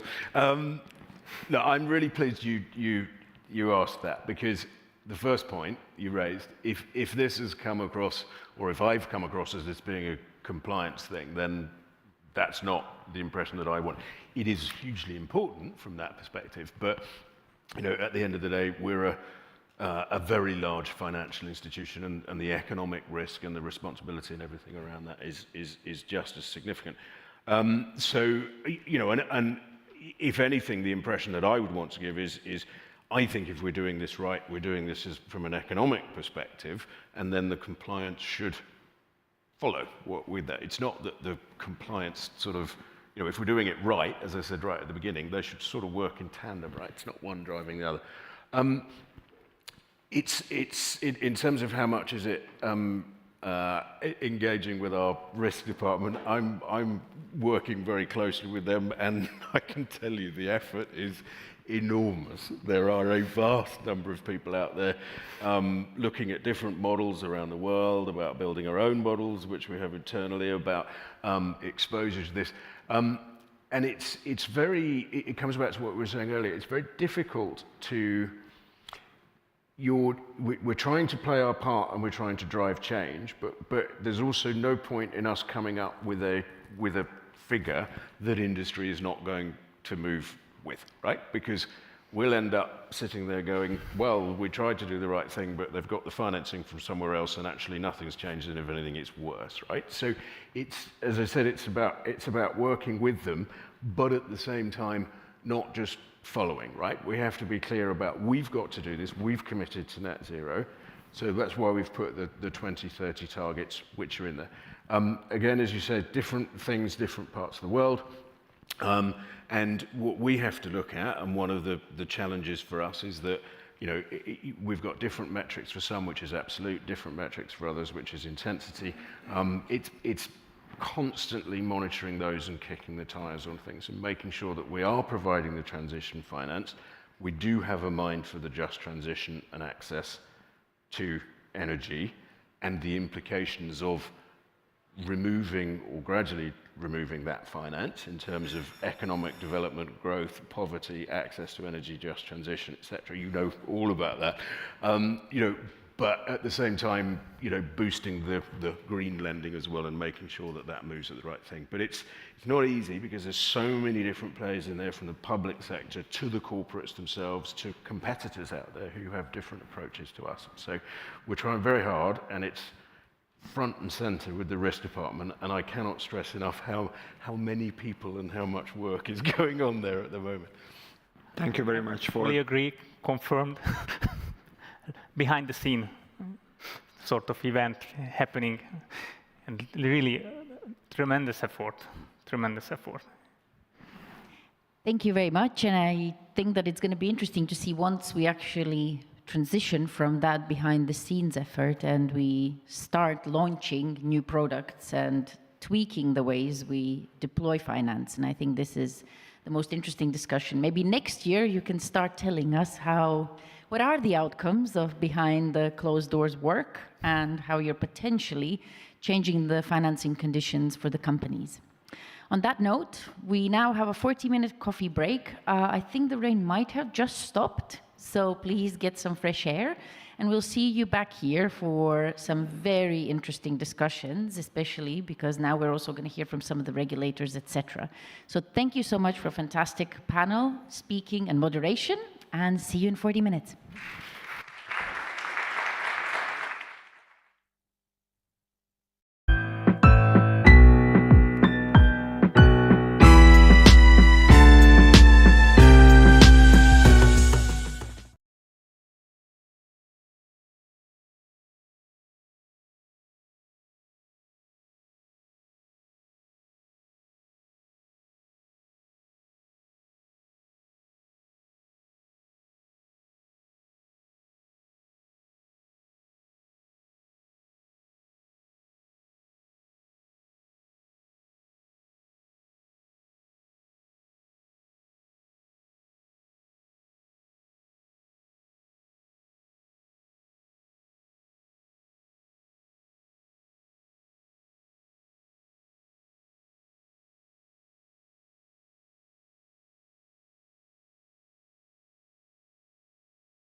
So grab your seats, please grab them at the front, because trust me, you will want to be closer for an absolutely fantastic panel and fantastic presentation that will look much deeper at sustainability in practice in banking. And we will start off with Irene Heemskerk, who has joined us from the from ECB, from European Central Bank. And I think that it's actually fantastic to have Irene here with us in person, because every year, one of the greatest challenges is to convince people that Prague is the best place that they need to see, even though the flight connections are not ideal and the airport could be a lot better, to be honest. But I'm so pleased to actually see that we have so many international people this year. So that's a real pleasure. And that also we have a lot more market participants. We have quite a good audience now also online. So I think all the streams are working. It's streamed across 2 or 3 LinkedIn channels. So there will be questions flying in also for the panelists. So please remember that you can use the Slido, and the next panel has one of the best moderators in Europe, if not the world. She's a member of EU Sustainable Finance Platform from Bloomberg. You'll meet Nadia later. But let's start with Irene, who will tell us a lot more what ECB is doing on climate. Irene is the head of the Climate Change Center at ECB, and of course works very closely with the management on implementing certain types of changes potentially going forward. So Irene, welcome to Prague, welcome to the summit, and the floor is yours.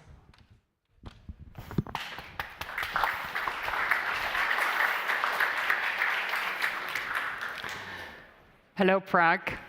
It's a pleasure to be here, and I don't think Linda had to convince me just of the beautiful city, but really about this conference. And I really want to thank Linda for pushing this conference here, because I think she's done an outstanding job of getting people here and having this important discussion together. So big kudos to Linda and the team. It's, yeah, really.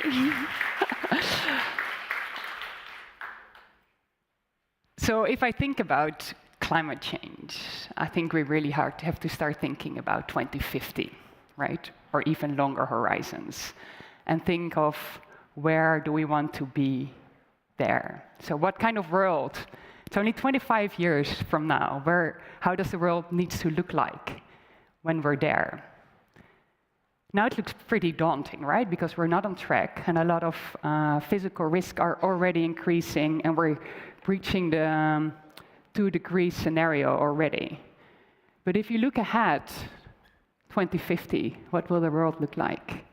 And what do we need to do now to prepare ourselves for a more sustainable and resilient future? And in my address to you today, I'm going to talk about transition plans, because I think this is really key, a key tool to get us prepared, and how we work with that on banks. But before that, I want to take one step back and say, okay, what's happening now, and why is it is also important for the European Central Bank to work on this? So the trend in rising temperatures and related damage is more problematic than ever. I think we're witnessing this the whole time, and this matters to us at the ECB. So let me start by giving you 2 examples of how climate change impacts us from a more macro perspective. So first of all, the increase of natural disasters. And Europe is specifically vulnerable to these changes, because it indicates that Europe is the fastest warming continent in the world, warming at twice the global average since 1980s. So from 1980 till 2022, already 650 billion losses were occurred in the EU due to natural disasters. And if you compare it to 2019 till 2020, so those are only like 13 years apart, annual losses increased already 41%. Well, I think we can all imagine that this will have a huge impact on our economy. And we also looked last year into, if there are natural disasters, how's the insurance coverage there?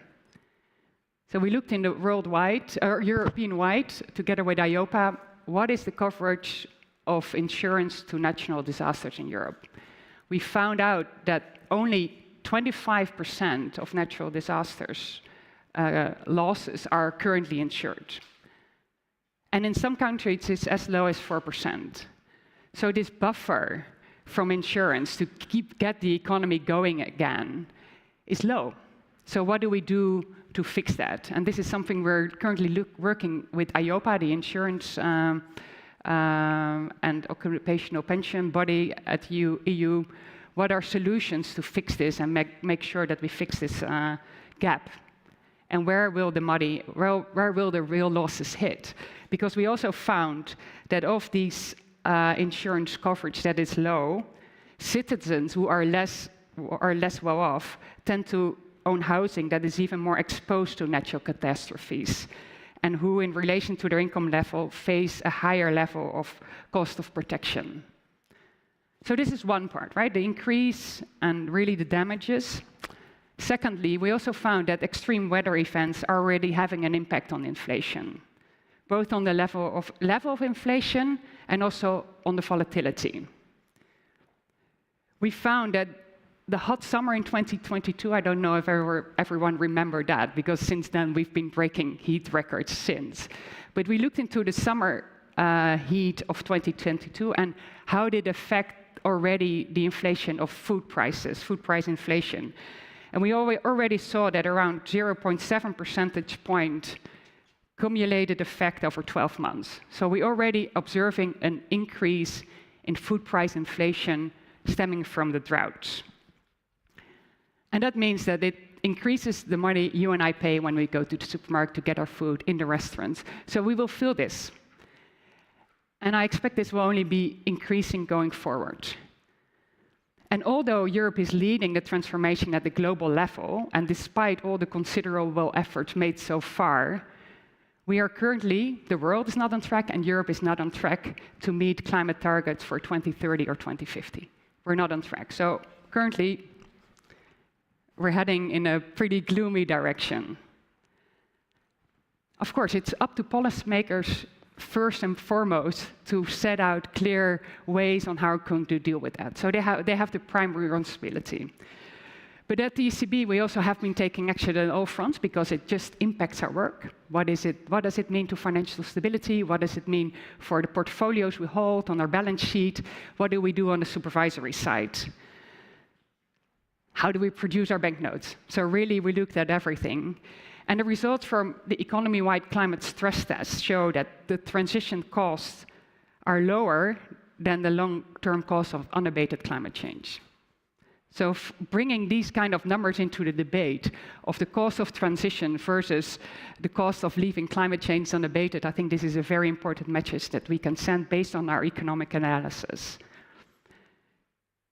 Since it's about sustainability in banking this morning, let me recap the progress that has been made on the supervisory side really quickly for you, because we had quite a trajectory since 2019. We found that not so many banks were looking into this. So in 2020, we published our supervisory expectations. So really setting out clearly what do we expect from banks in their risk management, their strategy, their governance. And since that, so we published it, 2021, the year after, we asked banks to do a self-assessment. So how do you meet our supervisory expectations? They reported that 90% of their practices, 90%, were only partially or not at all in line with our expectations. So a lot of progress needed to be made. Although they did acknowledge the materiality of the climate and environmental risks. So what did we do the year after? So self-assessment, year after, a thematic review. So we went into the books of banks and looked with them, how are you meeting our supervisory expectations? Progress, yes. Enough? Not yet. So we continued this trajectory to move banks towards meeting all our supervisory expectations. So we set interim deadlines. So by the end of March 2023, so over a year ago, we required all banks to do an adequate materiality assessment. What is it? What makes climate and environment risk material to you? By the end of 2023, we asked them to meet all our supervisory expectations on governance, strategy, and risk management. And at last, by the end of this year, we want to have banks meet all our supervisory expectations, full alignment. And we have been really clear that these deadlines apply to all banks. And when needed, we will use the tools at our disposal to enforce these deadlines. So although there has been made significant progress, we already issued binding supervisory decisions for 23 supervised entities. And also envisage the potential imposition of periodic penalty payments for 18 banks. So really having the dialogue, this is what we expect from you, this is what we want you to achieve. And progress still is being made, so there are, of course, improvements needed, but also I also really want to point out that a lot of progress has been made. And I think what we're hearing at this conference, I think we hear a lot of good examples as well on how it's feasible. And also to show that all these supervisory expectations, we found good practices with all banks. Like if you put them all the good practices together, you see that the list, it's feasible to meet them. So I think this is also a very positive sign, like we're on a trajectory, but it's feasible, and we published also these good practices to give banks insight on examples on how you can meet our expectations. Another progress that we've seen, maybe on a more macro side again, because it's not, of course, not the banking sector, the real economy needs to change. The share of renewable electricity generation is really increasing. So within this daunting message, it's also good to keep in mind that things are moving. So the renewable energy generation in the EU increased 41% in 2022 and to 46% in the third quarter of 2023. So you see a lot of uptick on there. And it's really due to the capacity increases in wind and solar, but also due to the recovering share of hydropower generation, because there were droughts the year before, so there was less power from hydro to feed the renewable energy sources. So a lot of things are moving, but if I look at the increase of the transition, how we're moving forward on the transition, and how the increase in temperatures and effects, I sometimes really feel like we're on a boat trying to navigate this transition, but there are holes in it. And the water, from the physical risk side, is moving in much faster than we're speeding up the transition. And we're throwing out buckets of water, trying to keep afloat, right? But this speed is really on the water that is flowing in from this physical risk side, it's really increasing. And what happens if more water flows in than in the ship than you can take out?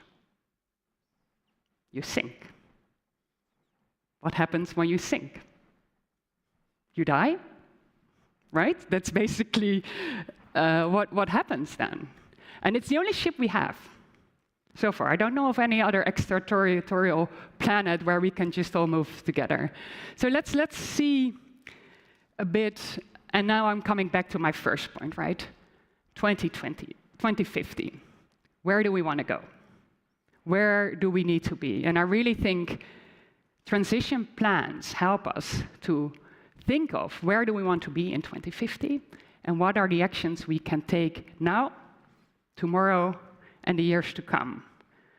Really on the thinking about the economic pathway we foresee, the changes that are needed, and I also see good examples that by building a transition plan, you also get insights of what is needed from others.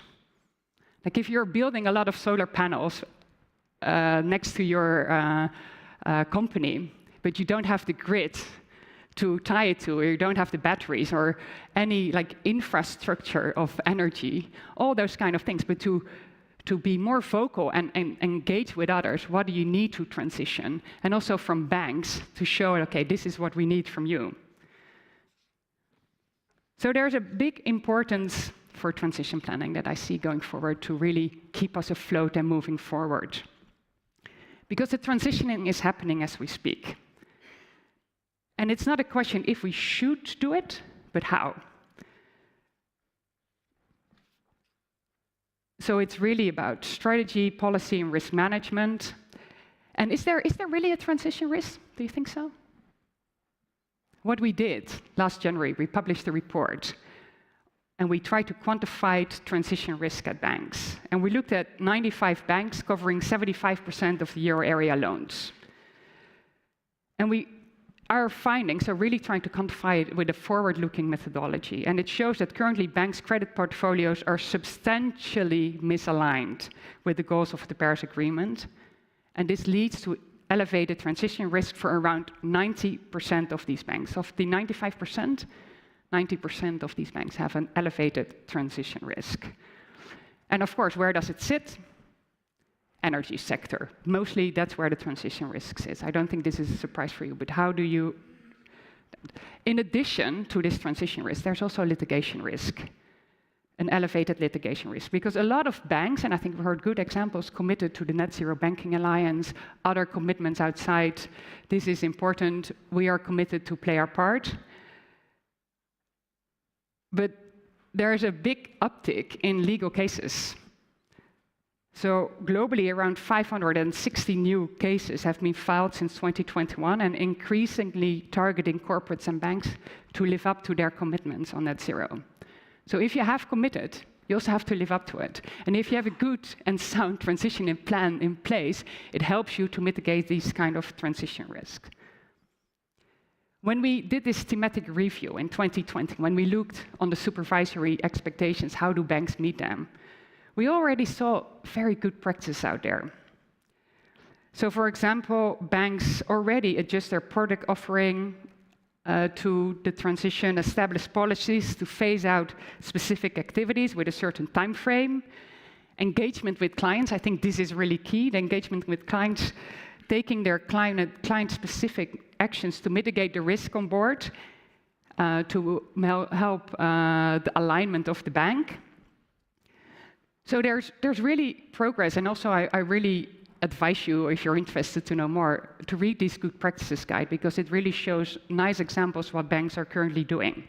Because in this phase, you also have to learn from each other. Another good practice is the use of credible scientific scenarios and setting concrete intermediate targets. Where do you want to set? Showing how portfolios have evolved over time and to meet longer-term objectives. And I want to say, like, it's not for the ECB to say you should invest in this carbon, and you should not invest in this carbon-intensive industry. But you have to know, any client you have, what is the trajectory, what are their plans to navigate and to transition to a net zero and reduce their carbon footprint. And the urgency to prepare is also that the regulatory requirements, and I think you might have touched upon this yesterday, are just around the corner. We have the Corporate Sustainability Reporting Directive already into force, requiring to publish transition plans if you have one.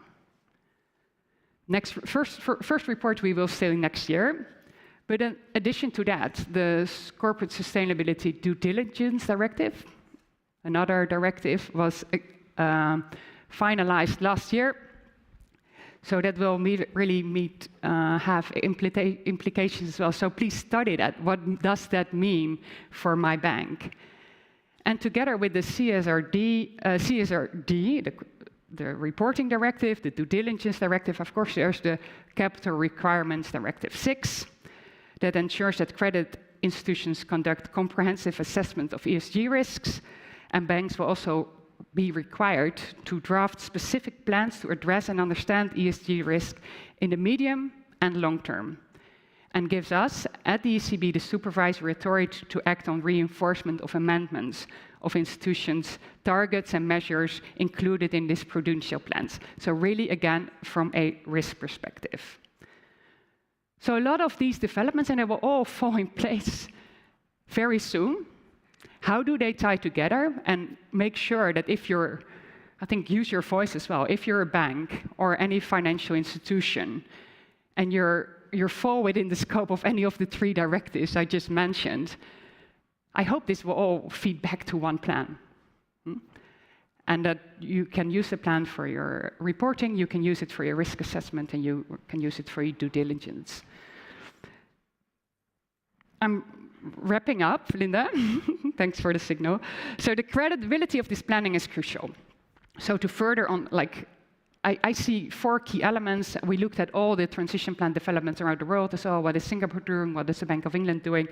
4 key elements should be there: governance, strategy, metrics and targets, and risk management. This is what we see all over the place. So to work within Europe, that this is a good, solid basis where we can base all our work on going further.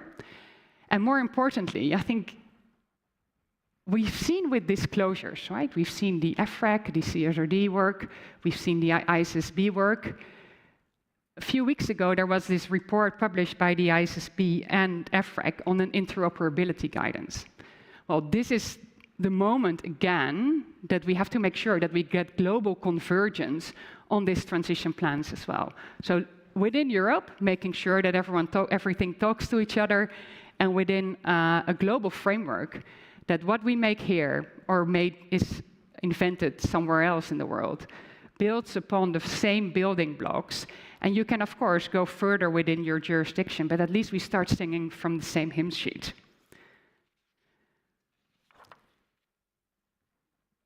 I believe that transition plans, first of all, need to capture the mitigation. If I can look through a little bit further, at some point also resilience should be in there. Like what are you doing on adaptation if you're thinking about a sinking ship? Sadly enough, we have to focus on both. And lastly, also having a more integrated approach with the climate and environmental elements. Because climate and nature are really 2 sides of the same coin, and to look more into the environmental degradation and how that is impacted by climate change and vice versa, to have that going forward. I'm wrapping up now. So I think we're living through a time that we can still turn things around. We can be like rabbits looking into the headlights of lamps and be totally paralyzed and looking, oh, this tragedy of the horizon is coming up to us. Or instead, we can and should turn things around and take action to further future-proofing our economy. And I believe transition plans are a key tool to get this going. Thank you so much.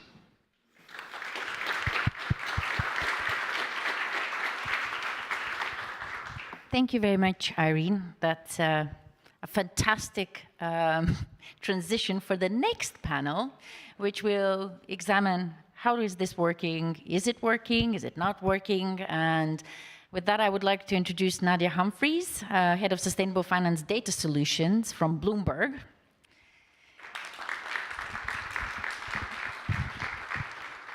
The one and only Sean Kidney, the grandfather of Green Bonds, Climate Bonds Initiative CEO, welcome.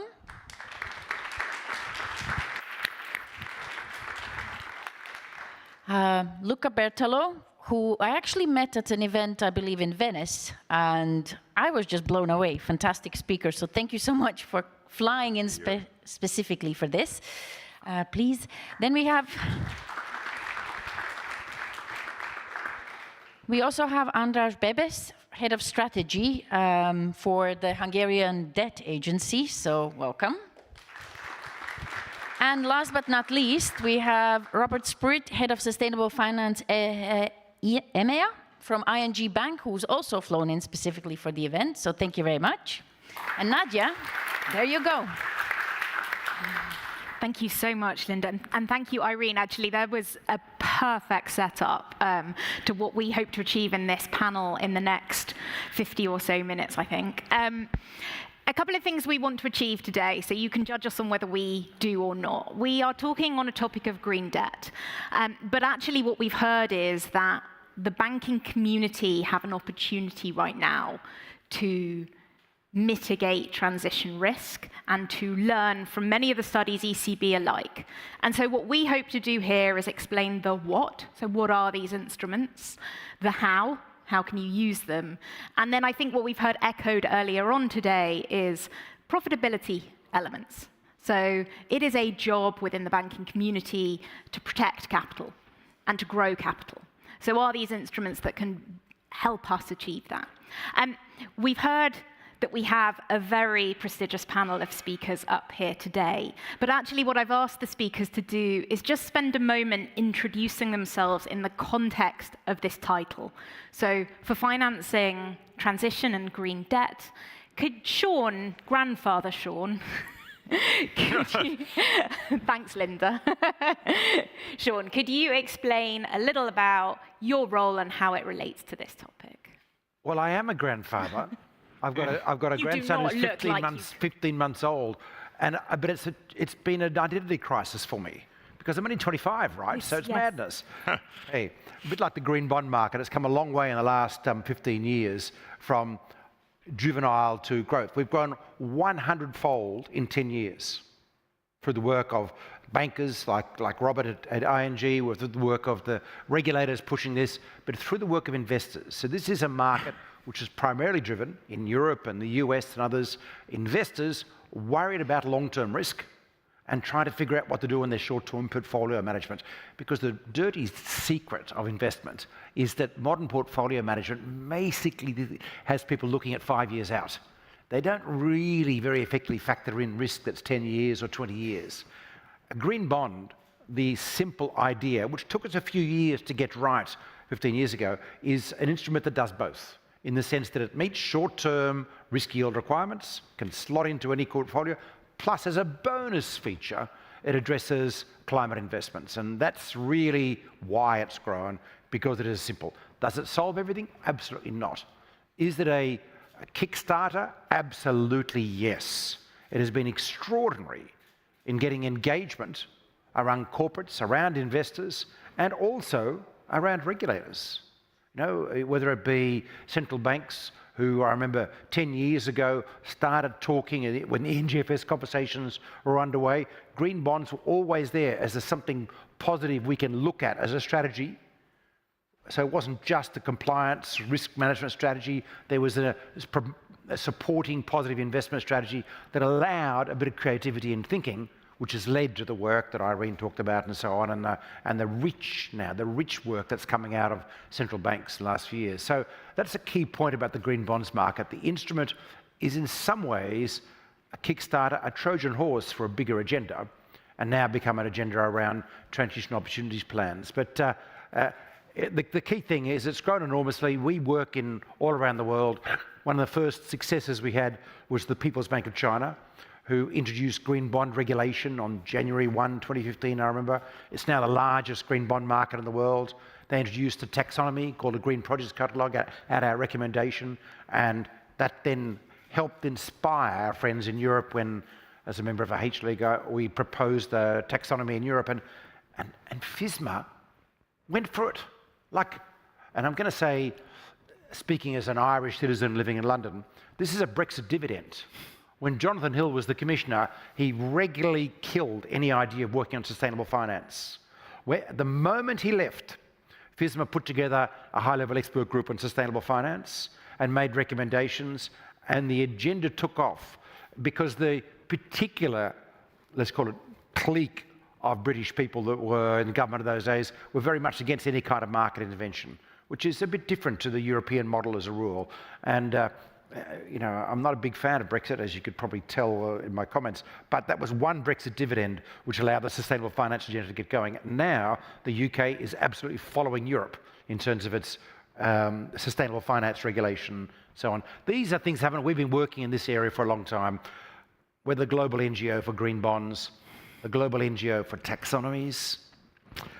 I say that because I know it's been painful in parts, but it's been important as well. Nadia and I have been working on taxonomies for ages, and also a global NGO working on the policy steps that governments need to take to promote transition plans, transition opportunity plans as we call it, and the steps they can take to create an enabling framework to ensure that the corporate and banking transition plans that are needed are financially viable and not compliance issues. It has to be an opportunity. If we don't make this transition something where we palpably can see and feel and understand jobs, profit, wealth, well-being, we will fail. Thank you very much. Very compelling, Sean. So Luca, small boots to follow there. But maybe a question to tilt this. So from a mortgages perspective, what's the angle here? Well, I mean, we have been trying to follow what Sean was saying a few years ago, in the sense that he convinced me, and I'm trying to convince my 2,000 banks to do the same, which is very basic. We try to convince our banks to give green mortgages, so help families, especially young families, to make investment, retrofit their houses. Today is the first day where the Energy Performance Building Directive is in force. This morning is officially. So member states have 2 years' time to implement the Energy Performance Directive, which is quite a revolution. And we feel the responsibility, because we have probably 200 million of dwellings that have to be retrofitted in Europe. While the capital sector, the private sector, the banks, have to chip in on this. So my daily job is to convince those banks that we can make a strategic positioning of the industry and trying to build common disclosures, compliant with regulation. It is more convenient to respect the rules than being outside of the rules. So this is my job. And the real job is to convince not the banks, but convince the investors. In the sense, building a common investor base. How you build a common investor base? By setting best practices, helping them in doing their due diligence. We suffer a bit because we feel that we are a bit in a catch-22 situation, because we need data. And actually, with all this revolution, we don't have access to data. So my request to our friends in Frankfurt, and help us, and in Paris, I see Ali here, is help us to get access to data, because our banks are willing to disclose the mortgages are the greenest asset in Europe. We have 11% as a result of the GAR. I mean, the average was 4%, 4.5 if I'm not mistaken. So we can, the good work done because of Sean came to our board and to implement this is quite evident. We are the greenest asset class in Europe. If you package these mortgages, you can build a new capital markets opportunity by doing green cover bonds, green securitization, green senior unsecured. So capital markets is the key to trigger capital market support to the revolution. That's and I stop here. Thank you, very compelling as well. So, Andreas, you and I were talking a little around framework development. So maybe if you could share with this group kind of your role and your recent experience in that space. Thank you very much for the opportunity. So actually, I'm heading the Department of Strategy, Research and Sustainable Finance. Sustainable finance is only part of my portfolio since 2022. And our first and biggest, and it's also why why is this so? It's because back in 2020, when we made the first green bond framework, there was ESG was in the capital department, capital markets department responsibility, and now it's part of institutionalizing it. So it has now come to my department, which is more dealing with data, and that's what we try to do. We try to do always try to come up with data-driven strategies, and that's what led to me getting this new field. And our first and biggest task was the update of the Hungarian Green Bond Framework last year in 2023, which was a really enormous task, because you need to cooperate with, currently there is 8 different ministries in the Hungarian government, which has which are stakeholders in the whole setup of the framework. So we needed to deal and cooperate with them to put together the framework, and also we try to do what we try to do is we try to be close to be the best market. We try to follow best market practice. As you might well know, Hungary is always a bit more scrutinized. So we are always trying to aim for the highest standards in that regard. I think I'll pause there. Perfect. Thank you very much, Andres. I will come back and ask a few more questions. But Robert, over to you in terms of your role as it relates to green financing and what proportion of your role today is green. Yeah, thanks for that. And maybe to put it also a little bit in perspective, because I want to hook into the comment made by Irene and also by Sean. So my role is to head the Sustainable Finance team for EMEA within ING with 40 professionals focusing on helping our clients through the transition. But let's start with the beginning. So just also to share our journey, and hopefully it can also reflect on your journey as a bank. So we started disclosing in 1996 on sustainable ESG matters, and obviously the data and the available benchmarks was very limited. We started with Sustainable Finance department in 2012, and it was more thematic. So talking about water with client circularity and their emissions, but data again was very limited. In 2015, we issued the first green bond and started with our bonds team. In 2017, we started with brought to the market sustainability-linked financing. And the first instance, the banks were all calling us because when we created a product for Philips, they were all calling us, what the hell are you doing? You are not going to link sustainability to your financing because it's about credit risk. It's not about sustainability risk. What are you doing? But Philips, as an issuer, gladly, or as a borrower in this instance, gladly really pushed through, and to ensure that this product was, of this transaction was done. And last year alone, it was a market of 400 billion. And it is really a transition product. Now, in 2018, we started to plot our high-emitting sectors against science-based targets. We did it with an independent NGO, and just to get a grip and an understanding of your decarbonization pathway of your high-emitting sectors. And that's the first thing to do, stock taking, right? To get an understanding where you stand and where you have to go. So this has been replicated. So we have been lobbying with a lot of banks. First in Katowice, 5 banks joined us. In New York, our former CEO convinced 30 other banks to do the same, and now we have the Net Zero Banking Alliance.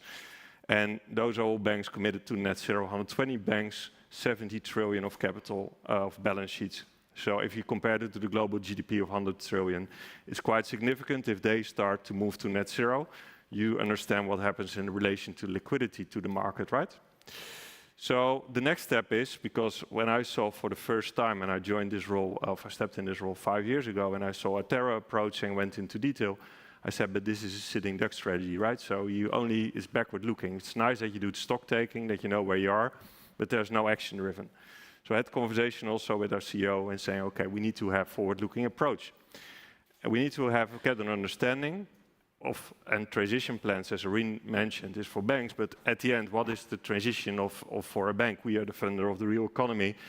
99% of our exposure in relation to climate risk sits on our balance sheet, right? So we need to have an understanding of the transition risk on the one side, but also transition plans of our clients.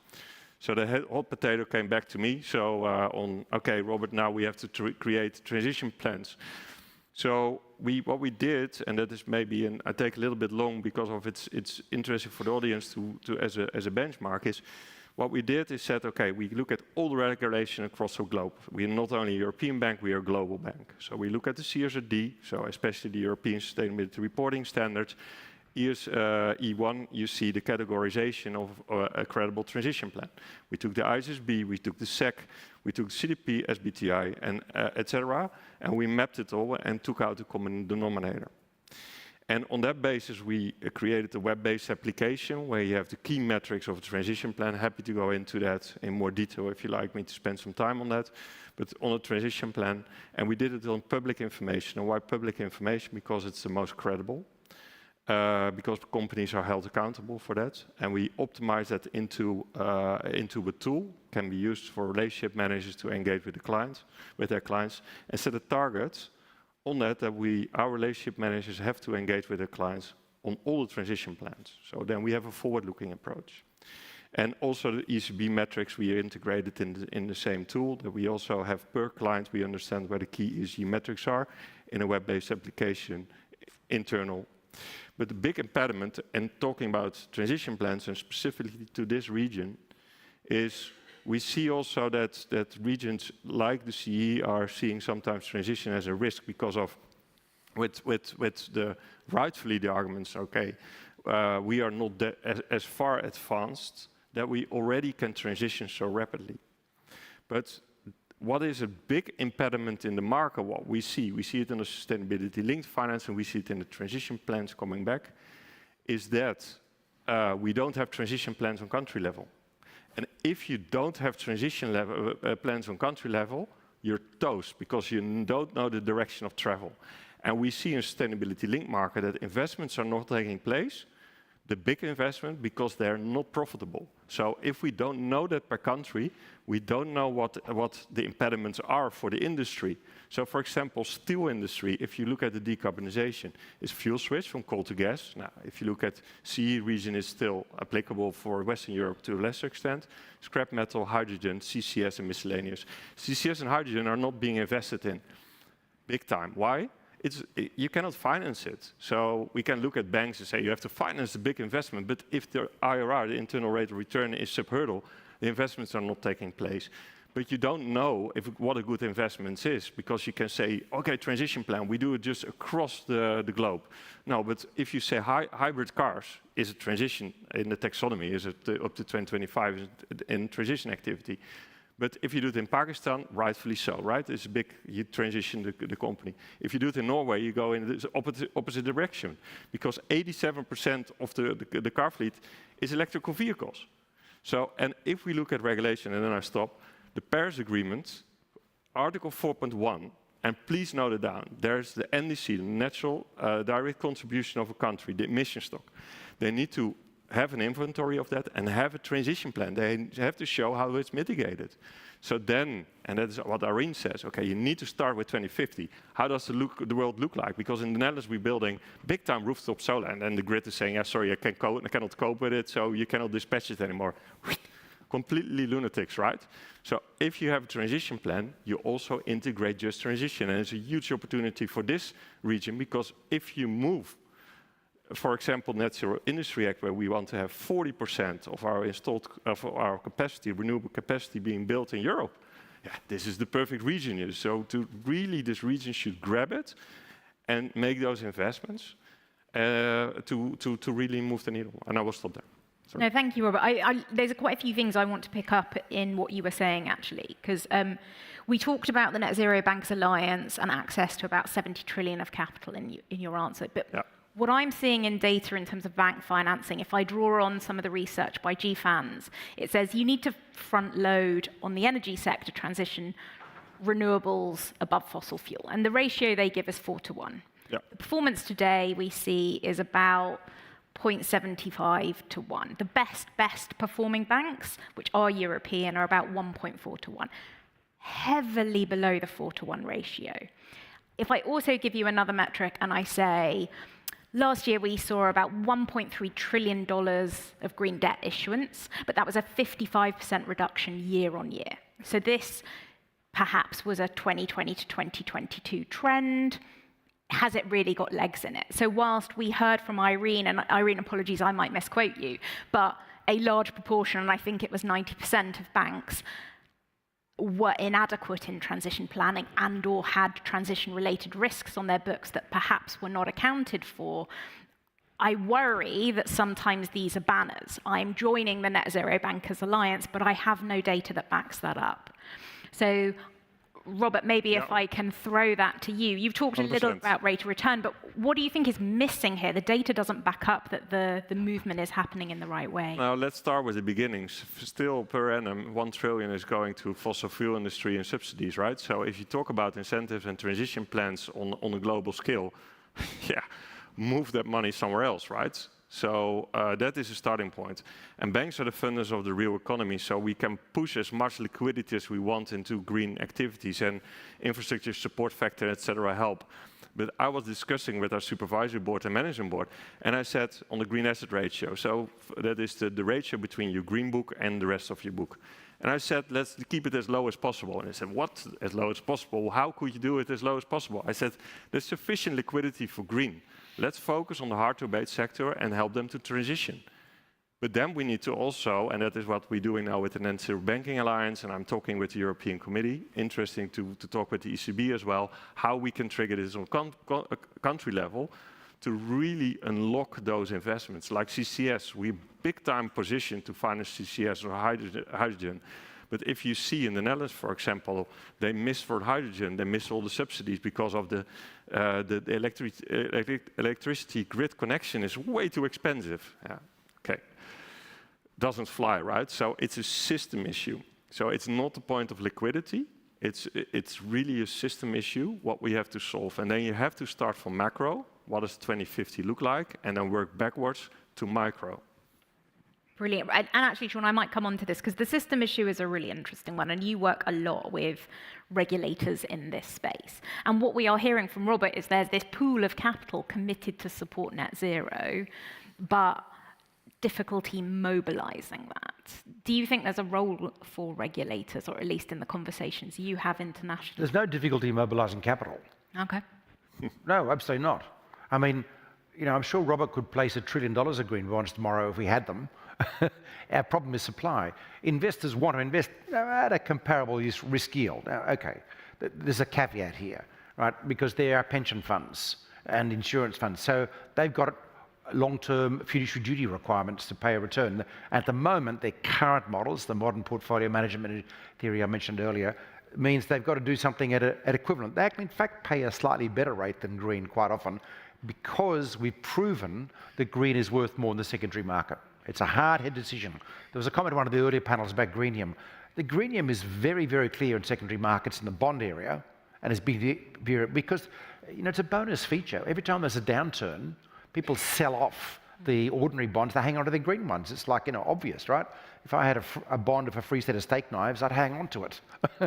And as a result, you get differential performance. So the German Bund, for example, the green Bund, trades at a 5 basis points benefit in the secondary market. As a result, the German Treasury gets a 2 basis points primary benefit. The difference is split between the investor and the issuer. It's perfect. It's a perfect storm. And so as a result, because there's benefit to issuers, it's not issuers are getting a better relationship to investors and sometimes a better price on a fairly persistent, about 70% to 80% a better price is what we see on a pretty persistent basis. And investors are also getting a benefit because of the superior characteristics. You know, Larry Fink once said he made money not by giving his investors yield, but making sure they never lost their money.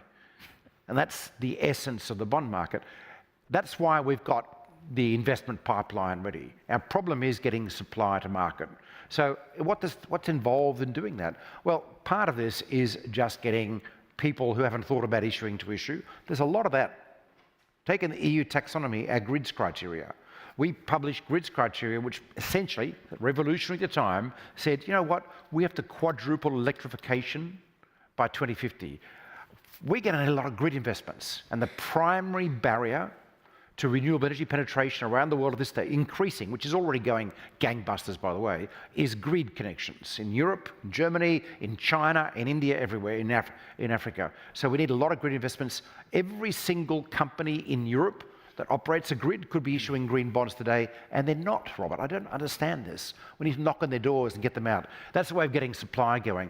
But, of course, the substantive issues to make the change that we really need, that Irene was talking about earlier, is going to be around the policies, the energy policies, the enabling policies of government. And when we talk about transition, which is the real essence today, to make the transition that we need, we have to achieve a sustainable future for our kids, we're going to need to move very, very quickly.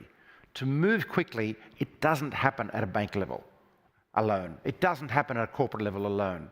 It happens if the right kind of enabling policy Now, some of that enabling policy can be blunt.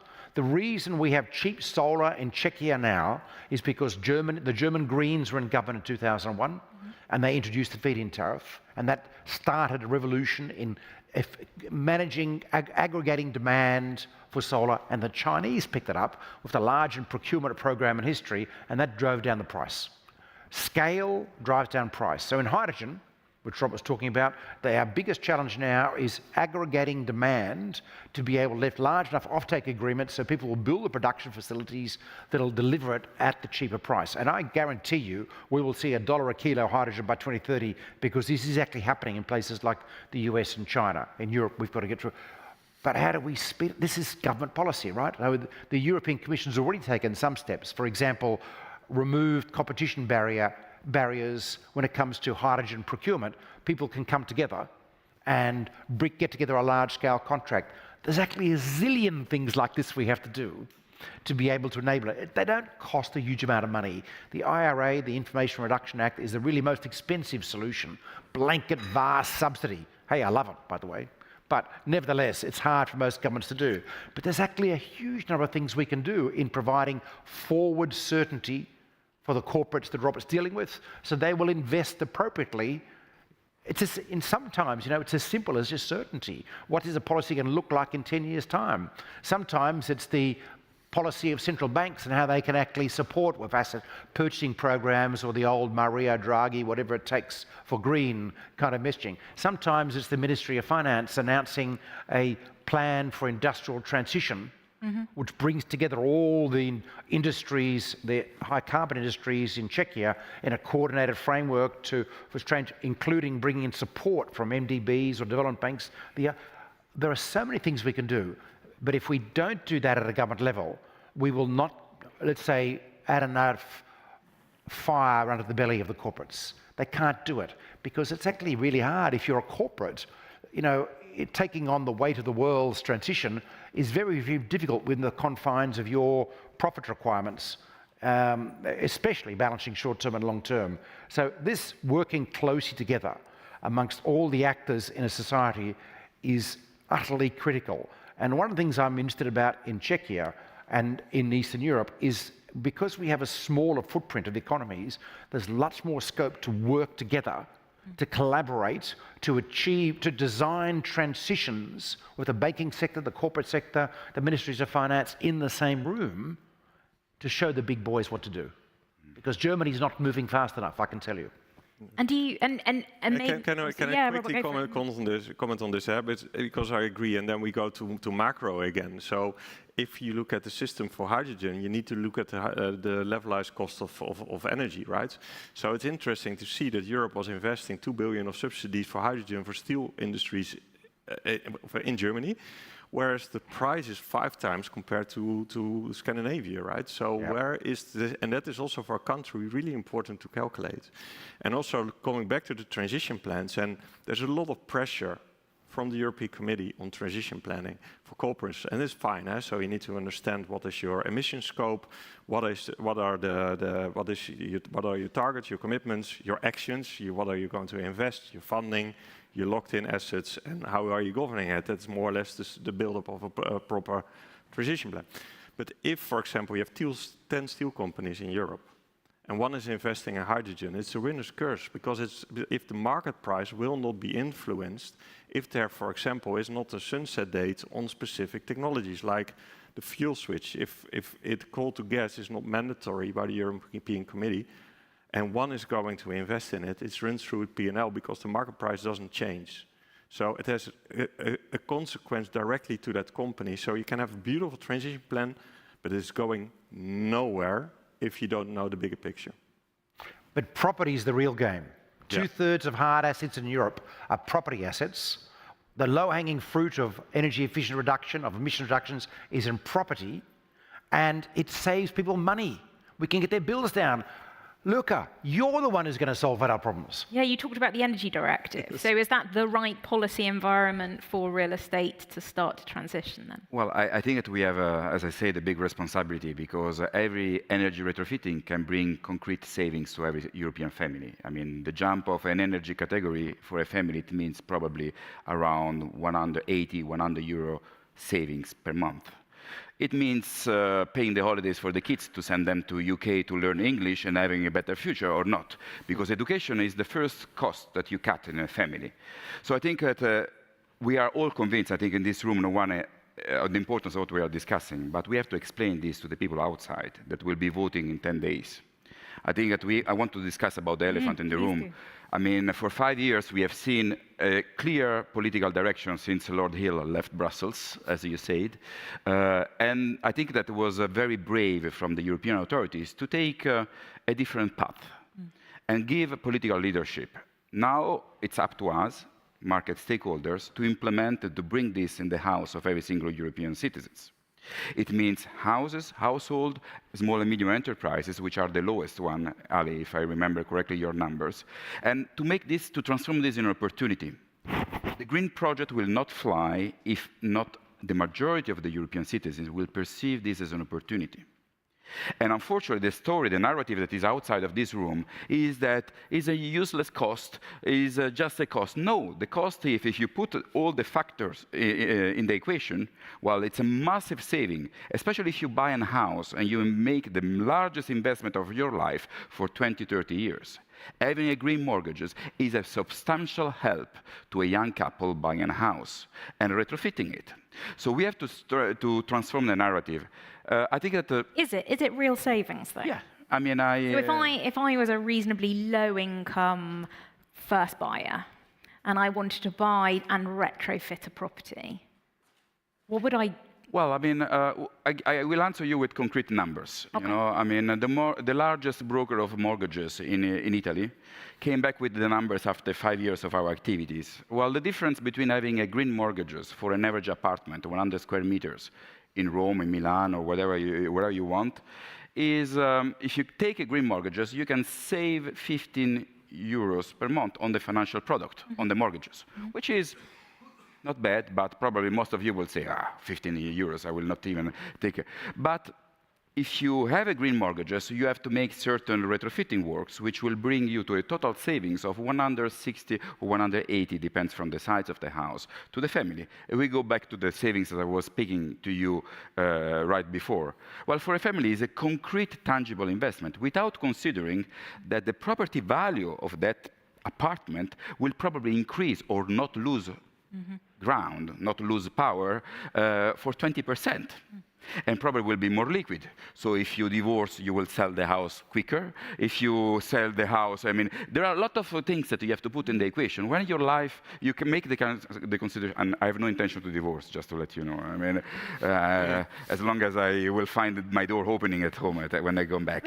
But I mean, what I'm saying is that we have to teach people, like banks, to have a long-term strategy on this.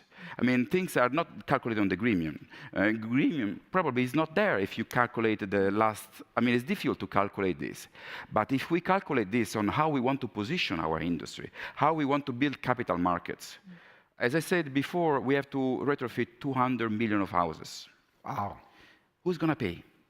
Which government is ready to take out from their budget Greece? Italy?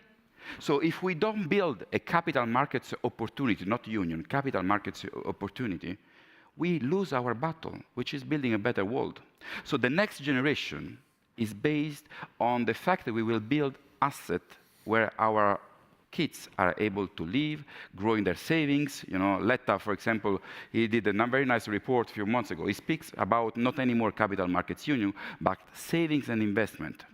What is the major investment of every single family? I mean, all of you, wherever you put your money, probably in your house. And you don't want to lose money on your house.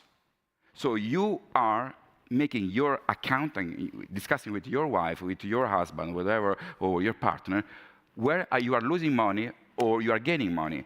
And that's the story that we have to build. And I have a story which is quite strong for my bankers who are saying to me, Luca, we have no data, no things. No, who has done the decision to make green mortgages is actually gaining money on capital charges under Basel III, is gaining money on funding costs, making green bonds, and is very powerful from a marketing point of view. Yeah. So that's the story that we have to build. Now, on the risk-weighted assets, that's an important point, the cost of capital. So you have the infrastructure support factor in Europe, this Article 501A, if you want to read it, of the CRR. And the interesting point there is just for public purposes, but not for real estate yet. So if you want to do it right, also from an ECB point of view, you should allocate it to all EU taxonomy-aligned activities, right? And then secondly, so that is more from a funding point of view, and to make it cheaper for the house owner at the end. But also there we come back to a system issue because of one of the, so you have the insulation for your house, but also you want to have rooftop solar, right, for your own energy production. But in some countries, there's a big debate that you should not be allowed to bring back the power to the grid. Now, that's mere stupidity, right? Because then you want to boost and have a decentralized approach for production and be less dependent on the big, for example, gas fueled installations, and then you cannot bring it back to the grid. So if you look then at the starter who is just investing into rooftop solar and has quite a big bill to pay, then what you could do is, from a financing point of view, finance it, and then it's being repaid by just the power you save over the lifetime, right? But if you then have a change in regulation, for the funder, it is just too risky to invest again.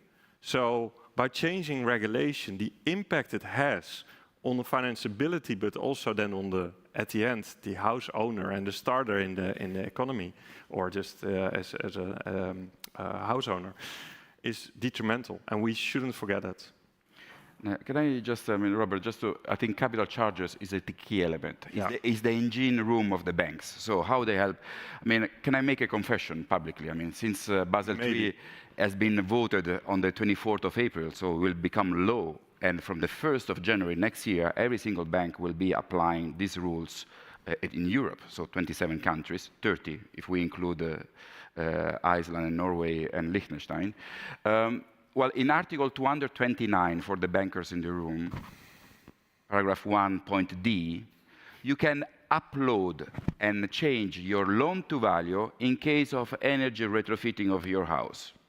Wow. For some of you, can mean nothing. And I explained to you, well, if you have a mortgage of 80% loan-to-value, as a bank, you pay 35% of risk weighting. Ali, confirm this. If I'm saying something stupid, tell me.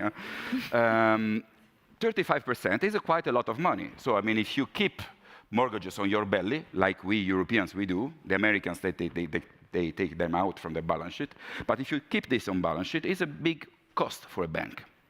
If you can squeeze this cost and bring this to 20% by, for example, changing the loan-to-value, and if you make an update after an energy retrofitting, after probably 5 years, probably you go down to 60%. A bank can save capital cost for around 20%, and even 40% in some cases. So it's a massive cost reduction in terms of mortgage portfolio. And banks have all the interest to change this rule, and now it's possible from the 1st of January this year. And I want to make this very clear, because there's been a lot of work behind this. It is a huge supporting factor created if you do the homeworks, if you make the disclosures, if you have the data, if you have the things, you can actually achieve a massive saving that you have to couple with funding savings, because then I would say there's an education gap, right? So everything you're saying, it sounds like there is real advantage for the homeowner. There's real advantage to the bank. If I called up my mortgage provider, and I have, and said, I'm looking to do some retrofit, can I get premium savings? I'm sorry, no. The human I speak to has absolutely no awareness of the value of me retrofitting my property. And so it sounds like there is this education gap. It sounds like there is, to some extent, some policy level gaps, although maybe not as much on real estate. Where do we need to move to? And Andras, maybe if I can just come in for you as well, setting up a green framework, setting up from a banking perspective, a process where green financing can occur. Can you explain a little bit in terms of what are the the friction points that need to be relieved for you to open the door to green finance a lot more? I think setting up a green bond framework, at least on the government level, it helps in several ways. It raises awareness throughout the whole government, throughout the stakeholders, throughout the ministries that are involved. It helps to better cooperate. Even we saw that they started better cooperating with each other and with us. So I think, and also the Green Bond Framework is governed by the steering committee, which has a representative from each of the ministries present, and they are facilitating all that is connected to the Green Bond Framework and the transition plans of the economy. So they are facilitating in the government the transition. So I think it helps on multiple levels. And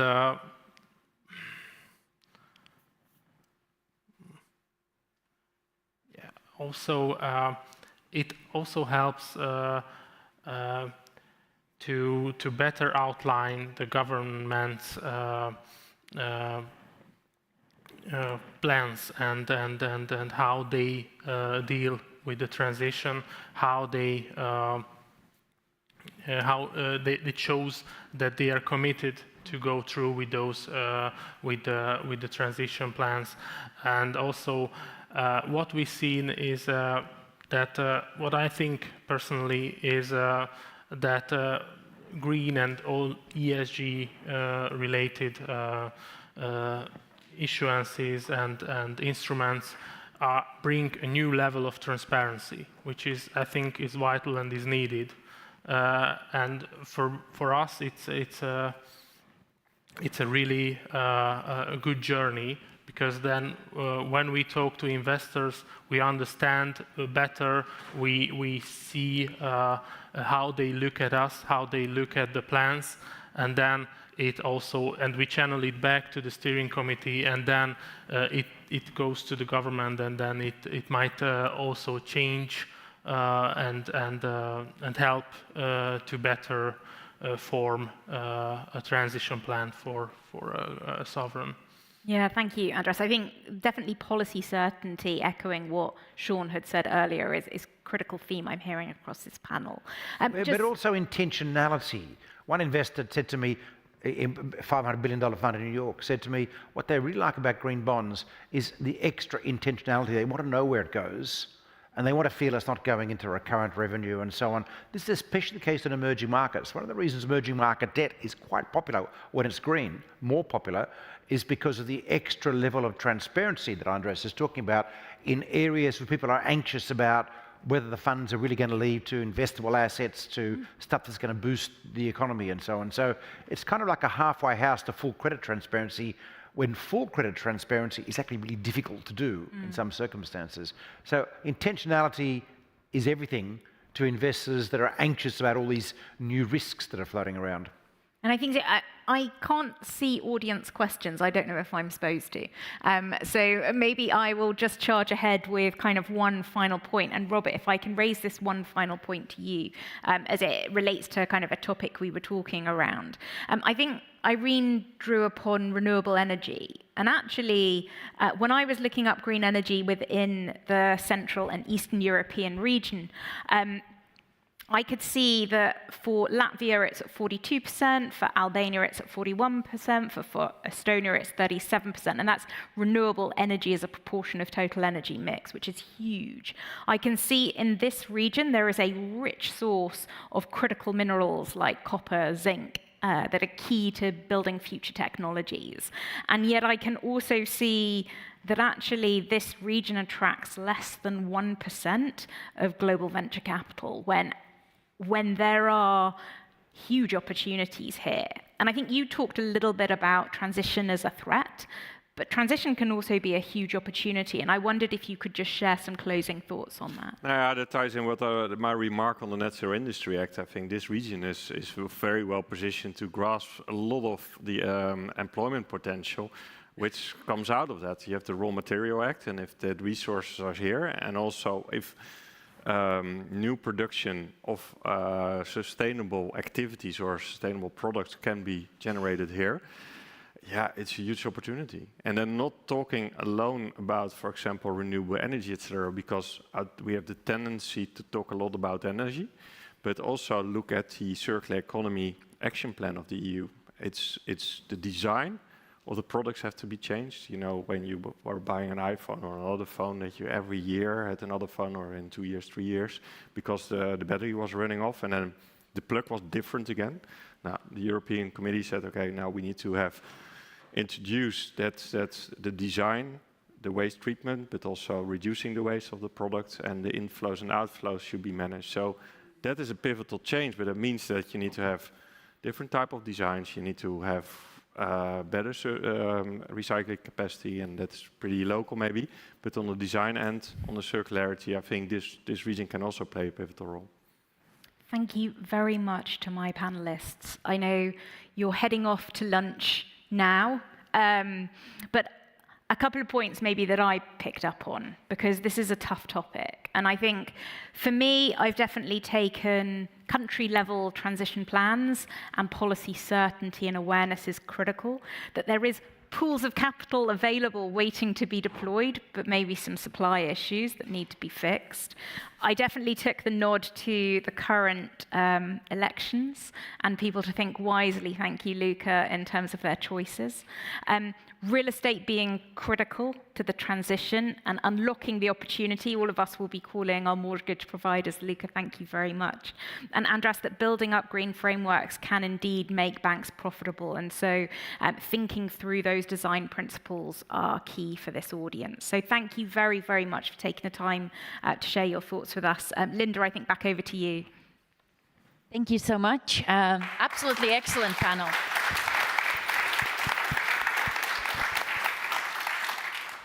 So thank you so much for moderating like a boss. I mean, perfectly on time, which means that we will be able to use some lunch. The photos will be available pretty much in the next 5 minutes, so we'll send them to you for use. We also will share a QR code for a feedback survey, because we would still like to keep improving every year, right? And doing a better job every year. But thank you again for staying with us. And now we have 1 hour-long lunch break. Please, the food is served outside. Enjoy yourselves, and thank you again for listening.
Welcome back.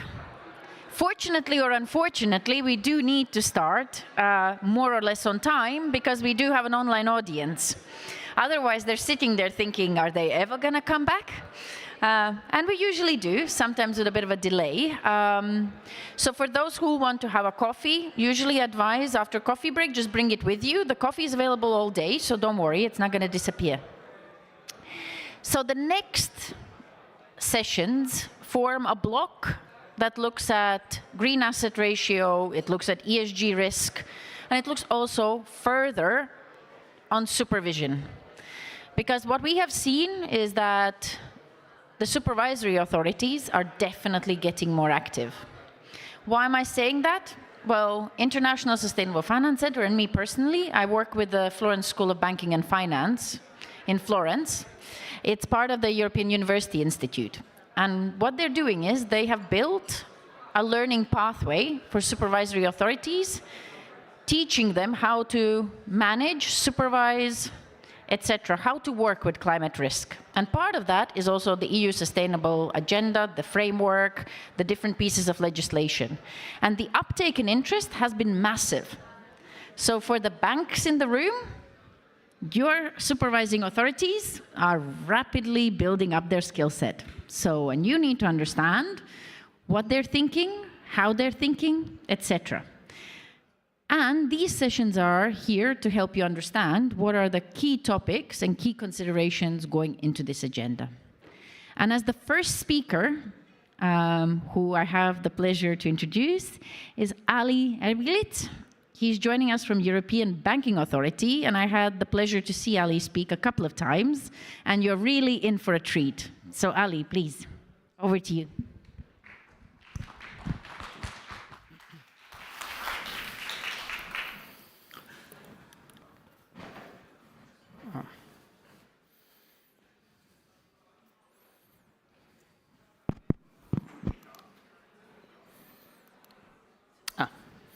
Okay. Hello and good afternoon, everyone. First of all, thank you for having me and giving the opportunity to present the EBA's work on sustainable finance. As most of you know, sustainable finance has been a priority for the EBA, and to date, the EBA finalized various regulatory and non-regulatory products and is working on many others to deliver in the near future. So what are the key focus points for the EBA in sustainable finance? Before starting, let me emphasize that the EBA, the European Banking Authority, is the banking regulator of the European Union. And the EBA's work on sustainable finance, and particularly on ESG risks, is closely linked with the broader objective of contributing to the short, medium, and long-term stability, resilience, and orderly functioning of the financial system. And this is exactly what we explain in our roadmap on sustainable finance, published back in December 2022. And the roadmap explains the EBA's sequenced and comprehensive approach over the next years to first integrate ESG risk considerations in the banking framework, so to mitigate risks, and secondly, to support EU's wider efforts to achieve the transition to a more sustainable economy. And while we are doing this, we are taking into account several principles. We are taking a holistic and a risk-based approach, and I will a little bit detail more on this later in my presentation. We are applying the principle of proportionality, as always, not in the area of sustainable finance, but in general, in any EBA regulatory products, the principle of proportionality, and we are closely monitoring and following the international developments, so to ensure consistency. Now, on the right-hand side of the slide, you see 8 areas of work for the EBA in sustainable finance. We've started our efforts in transparency and disclosures. Then there has been substantial amount of work on risk management and supervision. And third, we've been working on the prudential treatment of exposures subject to ESG risks. And as you see, these are the 3 pillars of a Basel framework. And after this slide, later in my presentation, I'm going to go into details of these 3 areas. Then, of course, the EBA has several mandates in the area of stress testing and scenario analysis, climate stress testing and scenario analysis. Then number 5, standards and labels. So here, the objective is to support common definitions and methodologies for sustainable banking products.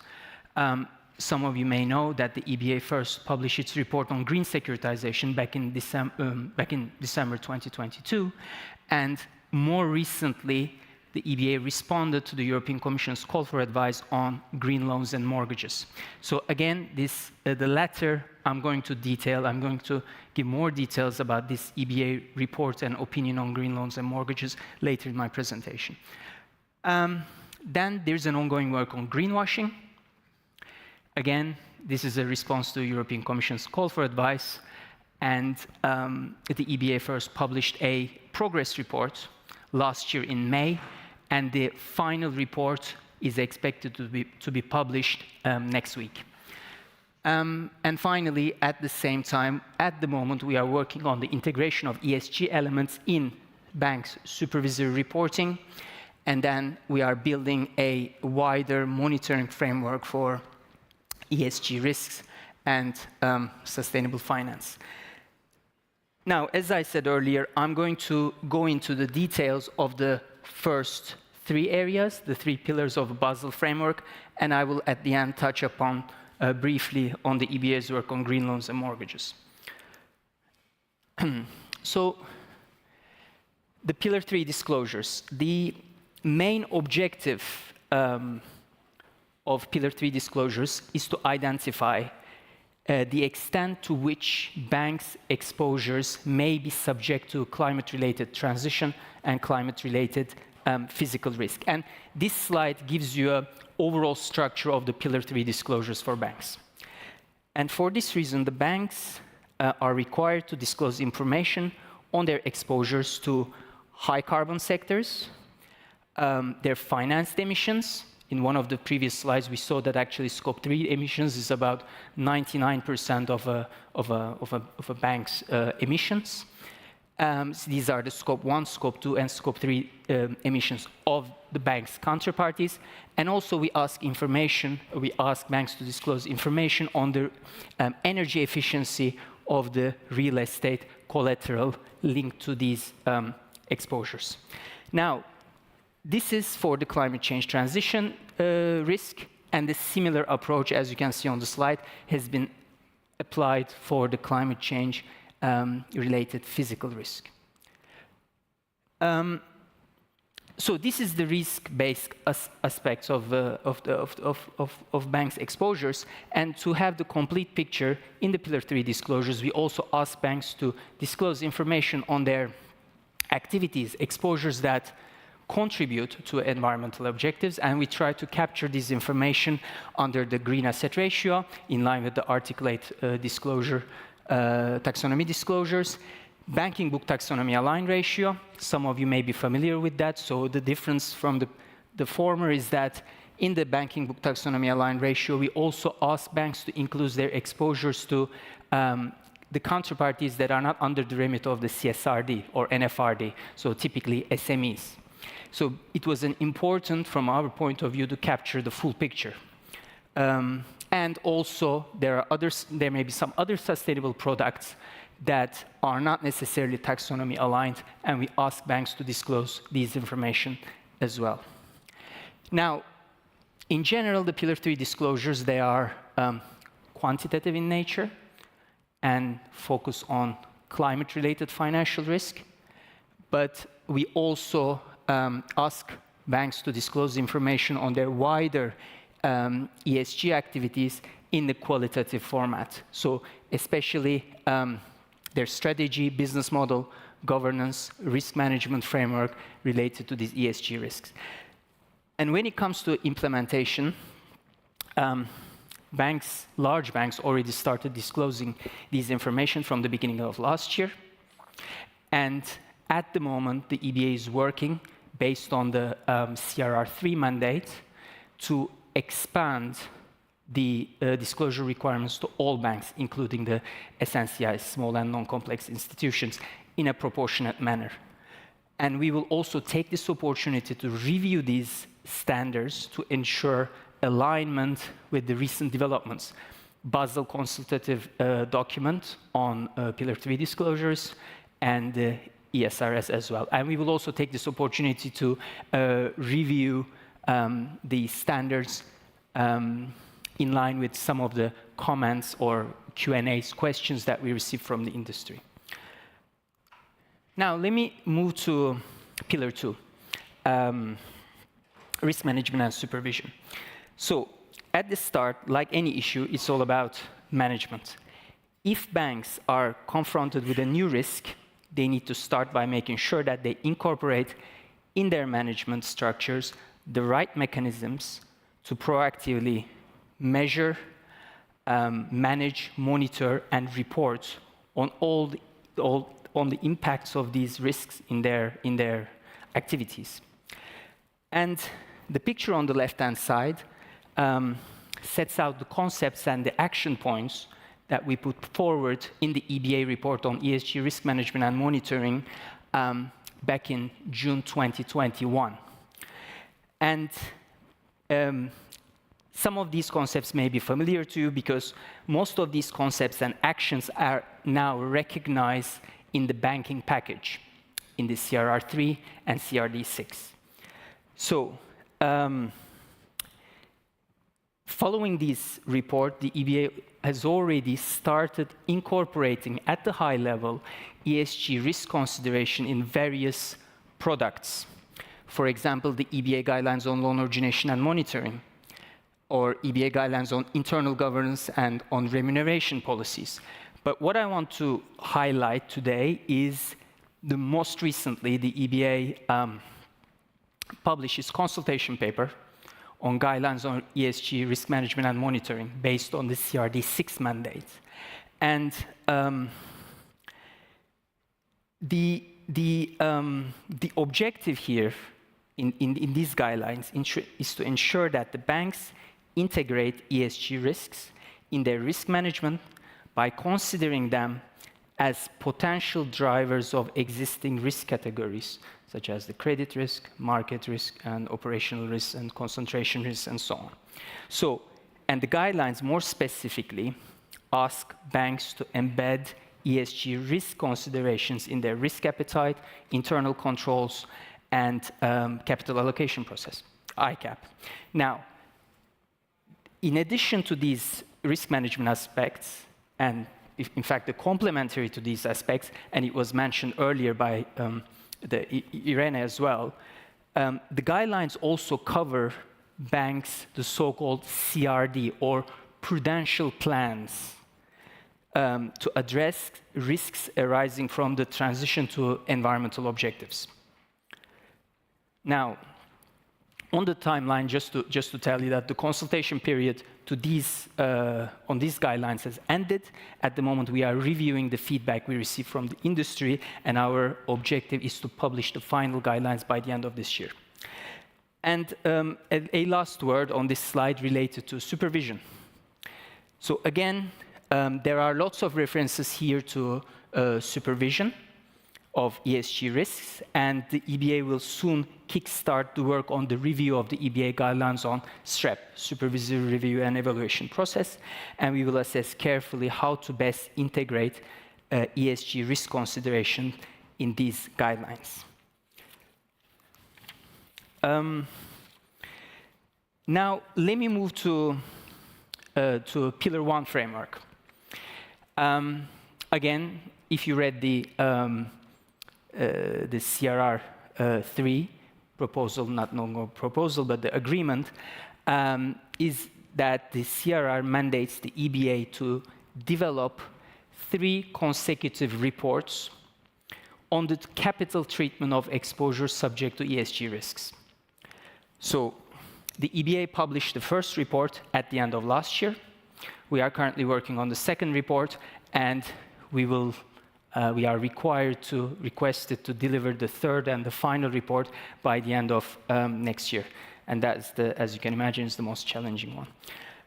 But on this slide, I will briefly take you through the EBA's position on the capital treatment of exposure subject to ESG risk. To be more precise, on the environmental and social risk, because from the scope of this report, G was excluded. So the objective of this very first report was to assess the extent to which the current framework, as it is, can capture already environmental and social risks. So what are our key principles for this analysis? First of all, as I mentioned right in the beginning, we are following a risk-based approach. And from a microprudential point of view, this means that the prudential requirements reflect the underlying risk profiles of exposures associated with ESG risk factors. Secondly, we are following a holistic approach.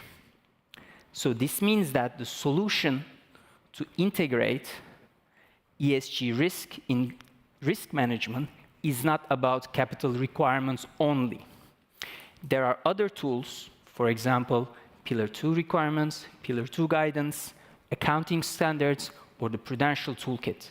So the point is that we should analyze carefully and select the right tools and avoid double counting. Now, based on these principles, in our approach, we identify what is already available in the framework that could capture environmental and social elements in the calculation of capital, and what is not accounted for. And there are several elements in the framework, for example, in the capital, in the credit risk, that can capture environmental and social elements.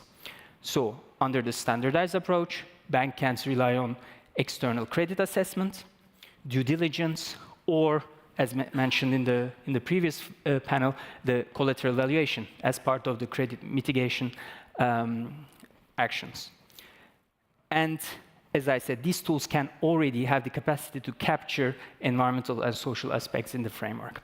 And also, in the report, we talk about the IRB models. If the banks are using the IRB models, the approach for the calculation of model parameters, for example, the probability of default, loss given default, credit conversion factors, environmental and social aspects can be captured within models, if available through data, or through selection of risk drivers, the correct risk drivers, directly in the models, or also outside the models, for example, through overrides, for example, as a form of human judgment. Now, a key challenge, and this brings me to the third point under approach, is how to incorporate forward-looking nature and the long time horizon of environmental risks. Again, in the report here, we highlight the need and the importance of further investigating and to consider forward-looking elements. But if these forward-looking elements are to be included in the models, they should be scientific and evidence-based. And this is right now the most important challenge, because as you know, in the models, for example, in the credit risk, is basically based on the historical information and a shorter term time horizon. Now, against this background, our preliminary conclusions from this first report are that the current framework is already adaptive in nature, in the sense that there are already some tools out there that help us capture environmental and social risk. But most importantly, it is better to use the existing tools and mechanisms rather than introducing risk-weighted adjustment factors. For example, a brown not supporting factor, brown penalizing factor, or a green supporting factor. And as a result, in the first report, the EBA recommended, the report that we published last year, the EBA recommended targeted enhancements to the framework alongside the changes to the revised CRR banking package.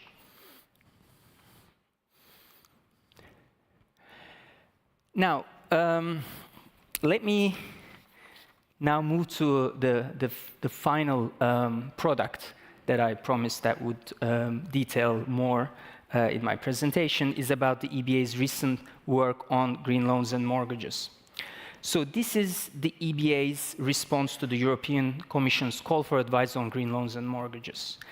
And the objective of this, let's say, the analysis and the advice is to support markets for green loans and also support retail and SME borrowers' access to green finance. And in a nutshell, the call for advice that we received from the European Commission had 4 building elements. First of all, in the request, the European Commission asked the EBA to provide an overview of green loans and related market practices. And secondly, the EBA was asked to provide the features of a voluntary green loan definition based on the EU taxonomy. Thirdly, we were asked to present measures to encourage and facilitate the uptake of green loans. And finally, looking into the green loan origination practices of banks, and if possible, suggest any legislative or non-legislative measures to support banks in their practices. As a response to this call for advice, as the first step, the EBA carried out a fairly extensive data collection exercise. And based on this data collection exercise, based on the input that we received from the banks, the EBA provided an evidence-based advice to the European Commission, also to be able to respond to these sub-points in the request. We carried out an extensive analysis. And based on this investigation, the EBA, first of all, advised the European Commission to consider a voluntary green loan definition and a green loan label based on the EU taxonomy. But the EBA also highlighted the importance of following a pragmatic and flexible approach.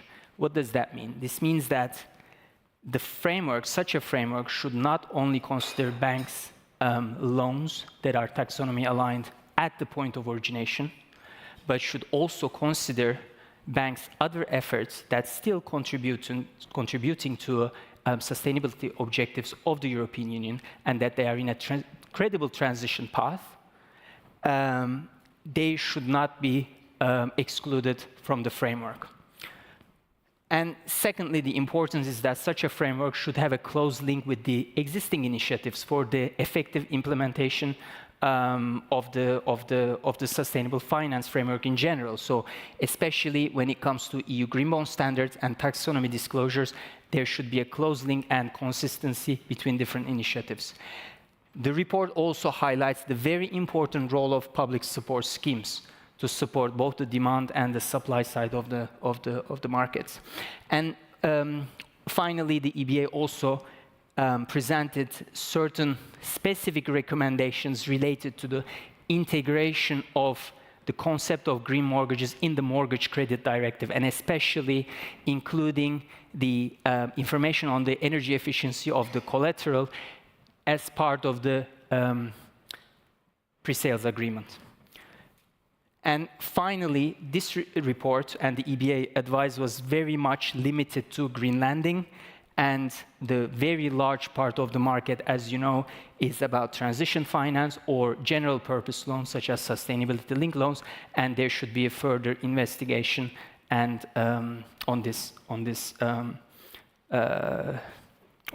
products too. So, I try to give you a little overview of the EBA's recent work in sustainable finance, and this brings me to the end of my presentation. Just a few final remarks. As I said in the beginning, the EBA's main task is to ensure the stability, resilience, and orderly functioning of the financial system. Because as we argue, only a robust and orderly functioning financial sector can finance the transition to a more sustainable economy. So to this end, the ESG remains one of the priorities for the EBA, and ESG aspects will be increasingly embedded across EBA's products and activities. With this, I will end my presentation. Thank you for your attention.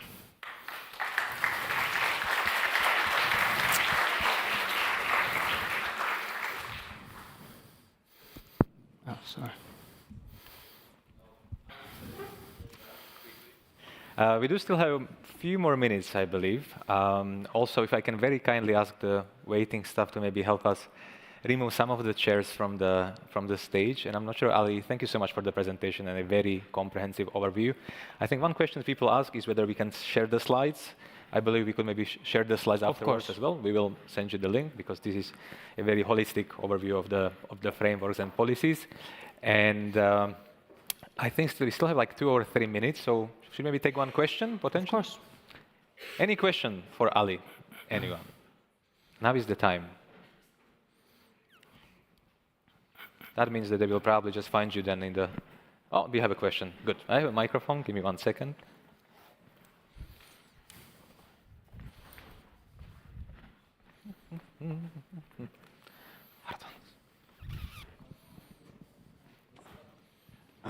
My name is Gergő Vider from KPMG. We had a question in the morning session, and it would be much better if you can answer for that question. It was a question whether when can we expect a capital requirement relief in Pillar 1 for ESG exposures. I know that you briefly touched it, but what can we expect? What could be a feasible timeline for that? The answer is no. So there's no any timeline for that. So this is what I try to explain on my 3rd or 4th slide on the Pillar 1. At the moment, we do not have the evidence to justify a capital relief.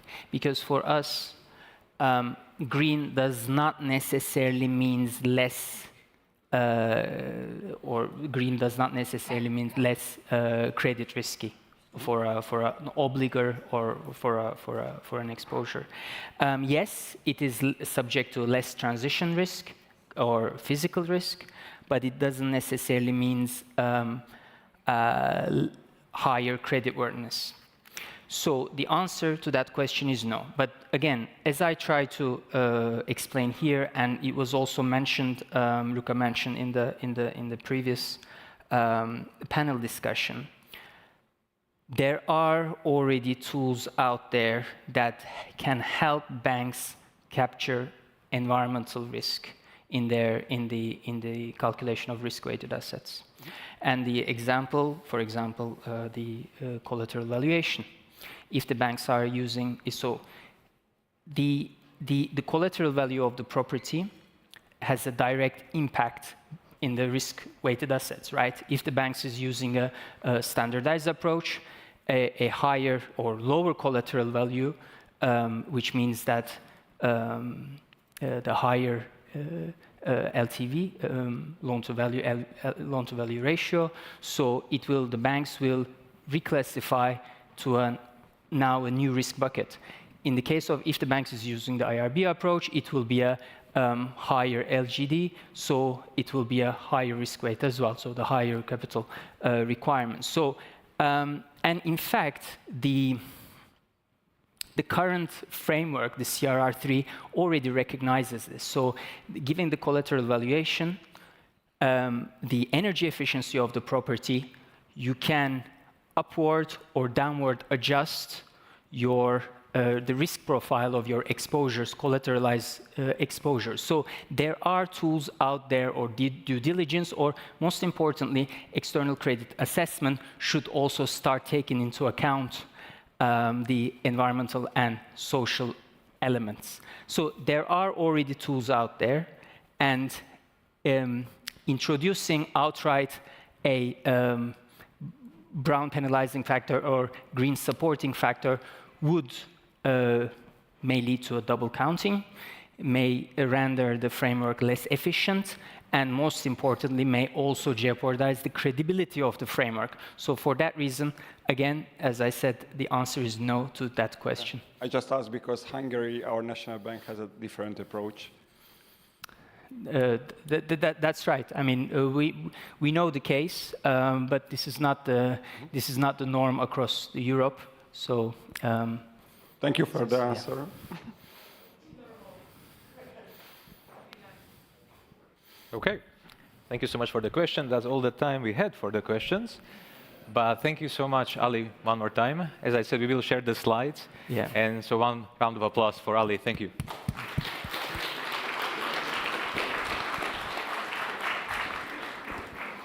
Okay, and I will introduce the next panel that I moderate for efficiency purposes as well.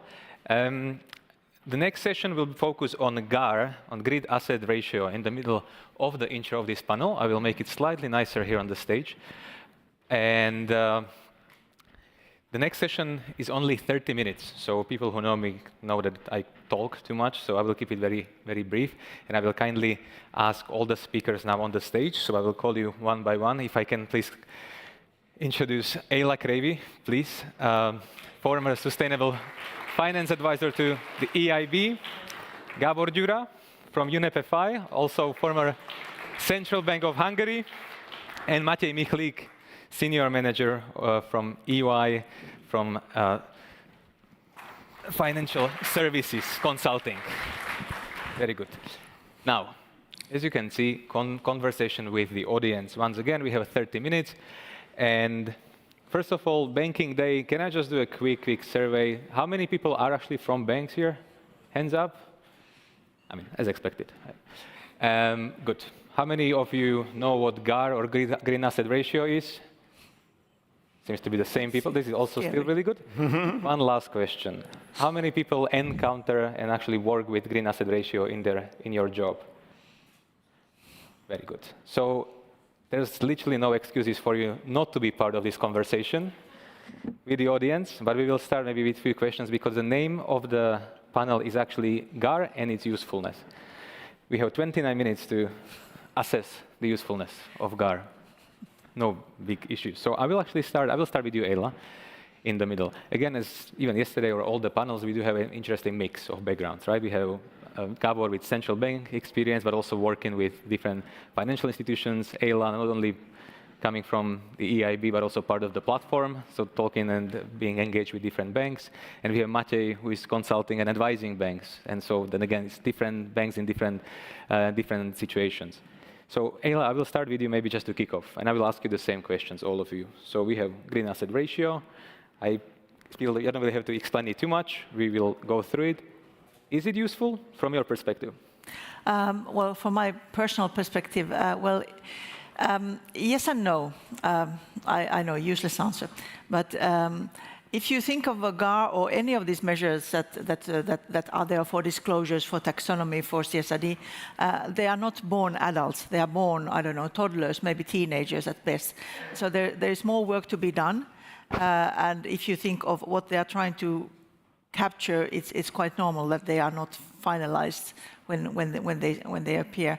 So GAR, to me, if I just hear green asset ratio, I'm thinking of it as a bank's all green assets divided by its total assets, right? That's the intuitive answer. Well, we know that it is actually not at all that. And there are, I think there are two sort of main reasons or axes why this is not the case. One is the question with data, and everybody is working with data, whether we talk about CSRD, whether we talk about taxonomy, it's always about data. I think very few banks can show for the existing portfolio, for example, the full taxonomy alignment or for all the elements of that alignment. So we are mostly talking about new assets, and old assets, they will be a bit difficult to gauge. Maybe some banks have, and it depends also on the country where you are for various reasons. So that is one thing. We are talking about something which is building up gradually when the old stock falls out or rolls out, and then you get new assets where you have better information because now you know what to ask from your client. Then the other axis is the inclusions or exclusions of GAR. There's quite a lot of what is excluded. We have non-EU is excluded, public sector is included, most of SMEs are excluded, and so on and so forth. So there are actually, in terms of asset class numbers, there are more exclusions than there are inclusions. And then it depends very much on the type of bank you have. If you have a retail-oriented bank, or if you have a bank who mostly deals with large corporates in its own country, or even EU-wide or globally. So their balance sheets look very different, their GARs will look different. Especially the retail-oriented banks can barely show nothing. But again, it depends. This was at the initial discussions. I talked to a Benelux bank who said that they had made initial simulation back then, which showed that their GAR was around 5%, and they said that their board is very worried. And I said, actually, 5% doesn't sound all that bad. So they were kind of relieved. So I think, and this latter aspect is something that the platform, for example, is working on to give further advice to the legislator, to the regulator, how to include more asset classes into the green asset ratio.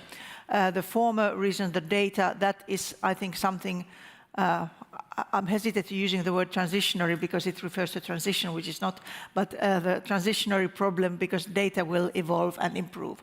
So those are, I think, the main two reasons why at the moment, yes, it's between banks, you cannot really compare the numbers unless you know exactly what those numbers are consisting of. And data is something that everybody is struggling with. So it's not very comparable, it's also not very representative, and it's not at all at the level yet of what you think intuitively green asset ratio sounds like. But to me, it's really work in progress. And if you think about the huge task that has been taken on board with this, it could not really be otherwise. Otherwise, it would have taken like 10 years to prepare and then roll out a ready-made product, but it was done in the other way around. This is actually a very good explanation and extension to yes and no, because it's exactly what you said it is. I mean, it was created mainly, so green asset ratio to, I understand not everyone actually raised their hand. So we are talking about the proportion of taxonomy-aligned assets in portfolios of financial institutions, and it is as a measure, or as a standardized measure, it is to to make it more comparable as well across institutions. But exactly as you said, there are some challenges. So we actually gave a very good overview of the challenges, and I saw Maciej nodding at some of these points, exclusions, data, especially working with different banks. You probably see some of these problems or challenges real time. Do you maybe want to share your take on what you see in the market? Yeah, sure. Maybe I would start with my understanding or perception, or the perception of banks, at least in the Czech Republic or Slovakia. And of course, many of you are from banks. If you disagree, just jump in and say. But most of banks in our region, at least at these early stages, find this green asset ratio as a simple regulatory must. That's something which is determined, that they will have to report. Some banks already are reporting this. Some banks will start at the end of this year, and due to CSRD. Other banks will have to start reporting this let's say mid next year or end next year, due to either CSRD or as a part of Pillar 3 disclosures. So at least at this early stage, most of banks, I would say, understand this as a new regulatory requirement with which they have to comply. As for the challenges, I see two main groups of challenges. One of them is hopefully, or mostly, it will be probably just one-off challenge to understand the methodology and to set up the processes in the bank. As you said, Julian, at the beginning, green asset ratio sounds quite easy, just a proportion of green assets to, let's say, total assets. but when we dig deeper into methodology, we see that, for example, now there are 2 regulations from which this ratio comes, CSRD or EU Taxonomy Delegated Act, and CRR or Pillar 3 disclosures. These ratios differ slightly. Then actually the question is what are green assets? The question is what are total assets, and they are actually not total assets. You must deduct something, many things, something from numerator, something from denominator, and so on. So methodology perspective is one challenge. There are many types of GARs. The main GAR comprising banking book, but then banks need to specifically report trading book GAR, off-balance items GAR. They need to be able to make breakdowns by different environmental and climate objectives. So basically to encompass all these requirements takes resources, time, and of course money. Banks need to get involved, people from, I don't know, from reporting, from IT, business analysts, process analysts. So one big group of challenges comes from the methodology, interpretation, understanding, and setup of the process of calculation and reporting. And obviously the second big part of challenges comes from the data availability. Basically, primary source should be reports of the bank's clients, of the bank's borrowers, CSRD reports. So that's one thing. I would say, or maybe 40%, maybe 50% of exposures of banks, or at least some banks, in European Union from the corporate asset class is towards SMEs. SMEs actually, or most of them, do not or will not report CSRD. So these parts actually, even if reported in that specific kind or type of GAR which includes SMEs, BITAR. So even here it will be difficult for banks to get the data for these reports for a really big part of their portfolios. For retail as well, the same thing. Banks will need to set up the processes, methodologies, and data sources for example, mortgages, for car loans, and so on. So basically, the data availability, setting up a process for data gathering is the second big group of problems. Sounds good. Thank you very much. So Ayla mentioned that some banks had only 5-6% GAR, and the board members were a bit concerned. Then I hear that in some cases banks are just checking the box potentially because it is a regulatory requirement they need to somehow address. So obviously that depends on the region, potentially maybe the size of the bank and so on, as we may know. Now I will try to connect these two, Gabor, and also add one more element of you, especially because you are leading the Sustainable Finance Department at the Hungarian Central Bank, which Hungarian Central Bank actually very progressive on the sustainable finance topics and have been involved and active on it for multiple years now. So first of all, what's your experience when it comes to percentages or the approach of commercial banks, especially coming as an oversight from the top? Or maybe even more so, what exactly the GAR reported by the banks, how was it actually used? Or how was it actually approached by the central bank? First of all, I really liked what Ayla, did you say toddler for GAR? I really like that. Let's also capture that on the paper. Toddler teenager. Maybe if there's a press release after the panel, we should include that. Not GAR as the teenager, toddler. So I fully agree with basically the shortcomings that were already mentioned. So GAR is certainly not a perfect indicator, but I'm personally a big fan of GAR. I don't think that basically the main users of GAR are central banks.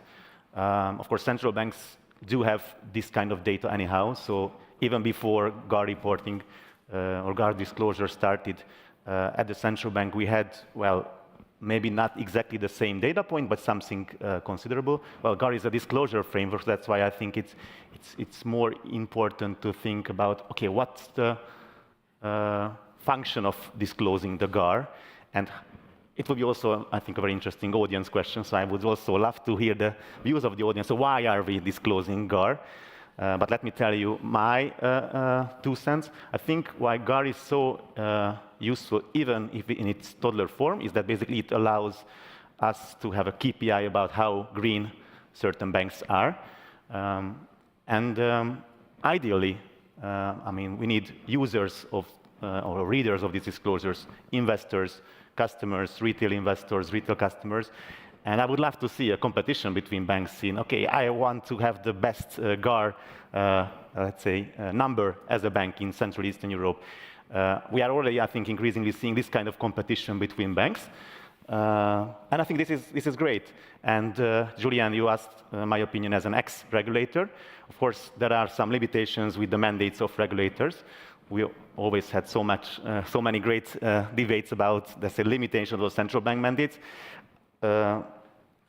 Beyond a certain level, I think it's not the job of a central bank to make banks greener, but actually public, let's say, users and readers of GAR indicators, especially investors, can do, I think, let's say, do a lot to basically provide a push and incentives for banks to improve this green KPI.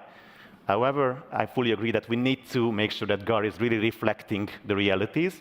It has obvious, let's say, gaps and shortcomings, but I think we know what we need to improve in the near future. Thank you very much. And I just wanted to add that while GAR is quite imperfect still, but of course, for example, EBA, as Ali was explaining there, also is recommending to make additional disclosures. FISMA, so the Commission, they put out a Q&A in, I think it was in December, recommending voluntary disclosures in addition, even if you don't have perfect data, disclose this and that. So I think it's, like I said, it's work in progress. Mm-hmm. Thank you very much. Also, I was actually going to ask for the slide. And we already do have 2 questions from the audience as well, even without me mentioning that, which is great. So thank you so much, Anonymous. And I will, maybe just before going into questions, maybe because you Gabor, also mentioned the users, right? The function of that, so the users of GAR. And maybe now, Ela, for example, for EIB, right? In terms of collaborating, co-financing some of the projects, maybe in Europe with other banks. Like, is this something that was used for decision making at EIB, maybe? Well, EIB is working on these things like everybody else. I think if I simplify it, the substantial contribution is not that complicated. Do no significant harm is. Minimum social safeguards, perhaps for Europe, is not that complex, but DNSH is the part. But yeah, also, like I said, platform is working on these points. And for example, this, I think we have a question here. How do you handle use of proceeds loans? And for example, the platform for sustainable finance already said and recommended in the first platform's report that anything which is use of proceeds, whether it goes to an individual hairdresser or to a blue chip company, it should be in the GAR, whoever the user is. Yeah, thank you very much. So I'll go to the questions, and you can feel free to ask even more questions. Also, if someone doesn't really want to type it in, you feel free to use the mic. We have a microphone as well. But one of the questions we have, why the GAR is calculated as a proportion of all of the bank's assets and not just the GAR eligible assets, meaning as exposure towards NFRD companies, mortgages, and so on. Anyone would like to try and answer that, please? Yeah, these are the questions that the platform is working on, so yeah. That's why I'm taking the word. And yes, it's a good question. It's also the same question as with the taxonomy disclosures. Which part of your CapEx is taxonomy aligned? Well, should one divide it by all CapEx or just the eligible CapEx? And eligible probably tells a more sort of relevant news than divided by all assets. It also makes them more comparable. And this is something that we are also just thinking, because there are pros and cons to every single question that you ask like this. Nothing is absolutely yes or absolutely no, but it is under work.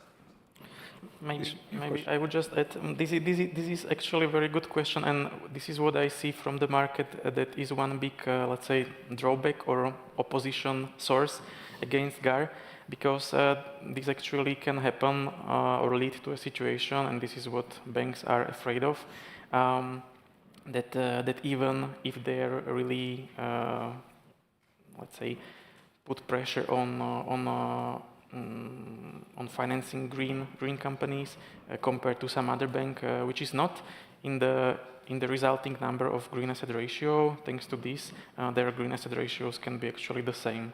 So for that reason, it is actually important for the stakeholders, for example, for investors, not to look just at GAR, but there are plenty other ESG indicators already, for example, financed emissions, energy efficiency, and so on.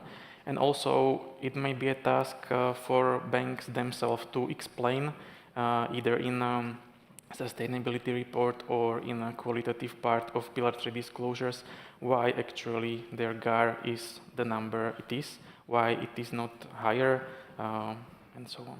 Yeah. And I have to say, it would be nice to have one easily comparable indicator. That is absolutely true. So while you can find more information, it always means more work. Exactly. Well, which actually is linked to the next question, which we, I think, touched on just now. Why do we need that many GAR definitions? Isn't one enough? We only have one definition, but that's what I tried to say, that it is not, it doesn't encompass at all everything that it should. So the definition is too narrow right now. It should be expanded. Because right now, actually, we looked at this, and the best GARs are for banks who have plenty of residential mortgages in countries where there is good data available on the energy performance certification of those residences, because they can show that this is what we have. But if you think about otherwise an SME bank or somebody who is working, I don't know, with lots of non-EU, because there are some development finance institutions which are, although government-owned, they are under banking regulation. They need to disclose this, and they said, hang on a minute, all of our assets are outside Europe, I'm zero. And the same would go for a very SME bank, cooperative bank, for example, and so on. So it is not treating everybody equally at all, and we need to widen it. Thank you so much. Also, just to add, part of that question was also, let's make life and reporting easier, which is a very good point. This is for a longer discussion. But one more question, and I'm actually really glad to see so many questions here. And now I feel that we don't really hear from you, so I do encourage you to use the microphone as well. So if there's any questions in the room where I can give you the mic, if anyone wants to ask a question, feel free, raise your hand. Otherwise, you can continue using Slido. One more question we have, how much does a focus on GAR as a benchmark distract banks from provision of transition finance? Gabor, what do you think? Yes, I think that's a very, very important question. And I agree that basically this is one of the major shortcomings of the current GAR, that basically a lot of, I think, very useful transition finance which is taking place might not be captured in the GAR indicator. I think, again, this is something we can improve. Let's also mention, it was also mentioned by Ali in his presentation, that it's a set of quantitative tables in the Pillar 3. So in addition to GAR, there are all the other, let's say, tables, which altogether provide, I think, a fairly good, let's say, description of banks' let's say, sustainability actions. So a lot of, I think, transition finance-related transactions can be captured in all those other tables in the Pillar 3 disclosures. But I also agree with that criticism that it would be so nice to have one ultimate single KPI capturing everything, but I don't think we will ever get there. So long story short, I think we will still need, in addition to an improved GAR, maybe other sets of indicators. Already, of course, for instance, financed emissions were mentioned a couple of times today.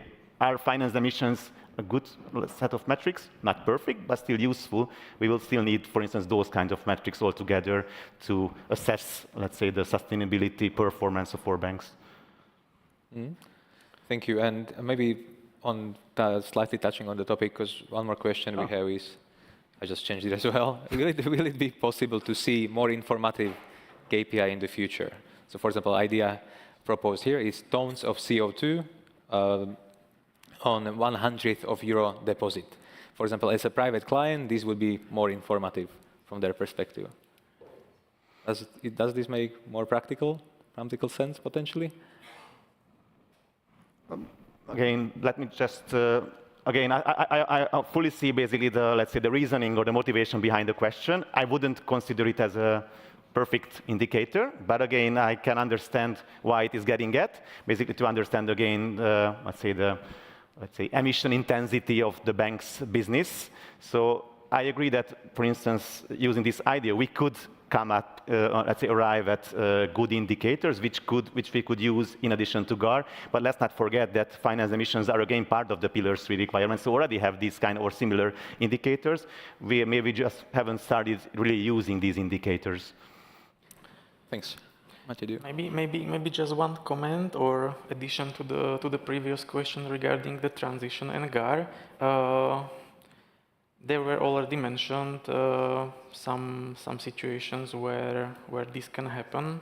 I think what is the main source of problem here, or what is the source of this situation, is that actually there are no clear transition activities criteria in the taxonomy. As far as I know, there is some work still on this. And also, as far as I know, there are other taxonomies in other parts of the world. For example, I think it's Singapore or some other Asian country where they don't have just aligned and eligible on the non-aligned, but they have some transition category, amber category, which is something that is then reflected in their GAR, and which is then somehow facilitating also this aspect of transiting to green economy. And maybe, what actually on that note, in terms of like solutions or where we can take it, we have one more question on the future outlook, because we mentioned GAR being a toddler or potentially becoming a teenager. Now we are still in the early stages, as we discussed, right? So I think the practice, also understanding and implementation of the framework will probably progress. Now the question is, so we are mentioning a future development of GAR. So is there actually any development roadmap when maybe what are some of the changes we could expect? I'm not sure, maybe A-Life, this is being discussed at the platform level as well. Yeah, the only thing that is publicly available right now is the Platform 1 report, usability report, which came out in October 22, I think.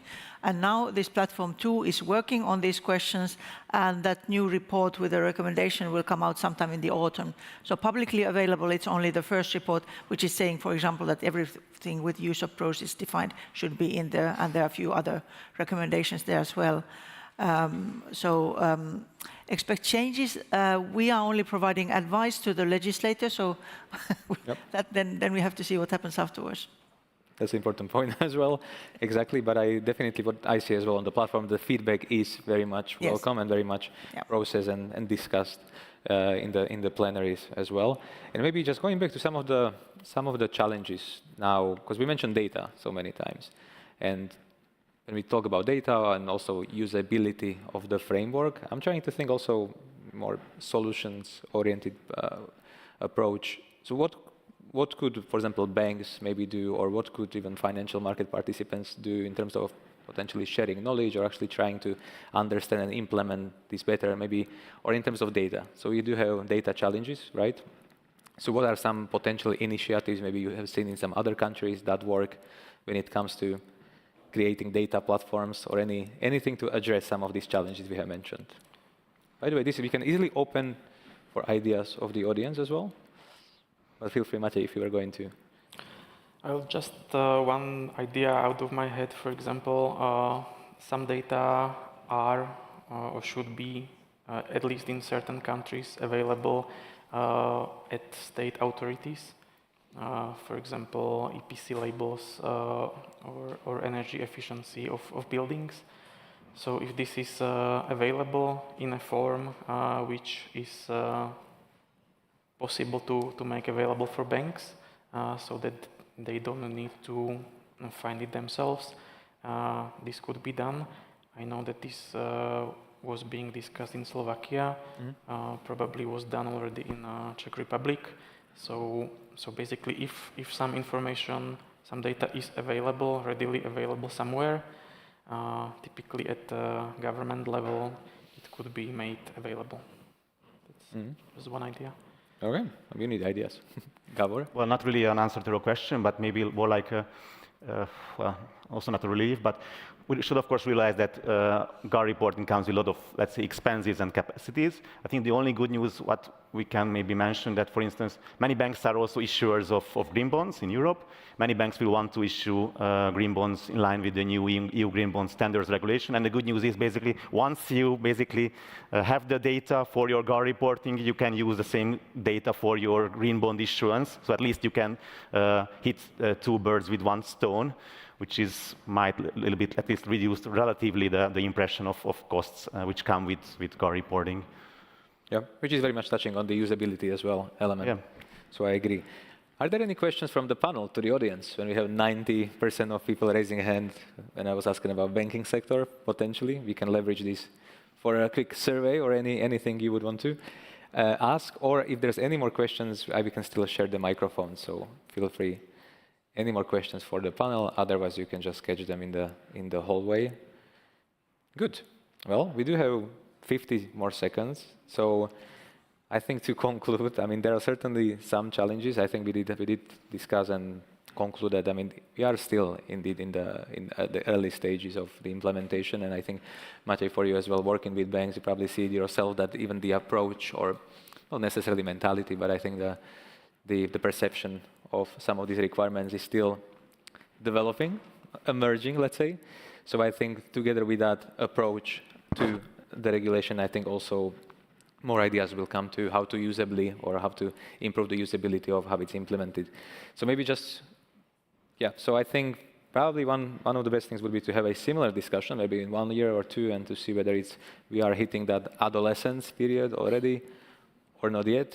And in the meantime, I think the platform definitely will probably still welcome any practical feedback and practical insights from the market as well. Good. Well, I thank you so much. I know this was a slightly shorter panel. We want to keep it punchy and go through some of these topics, which are a bit more technical in shorter time. But you can still continue the discussion over the coffee. And now I understand that Linda is not here, so I'll continue as the master of the ceremony and seamlessly transition to the next panel. So thank you so much, Gabor, Ayla, and Maciej.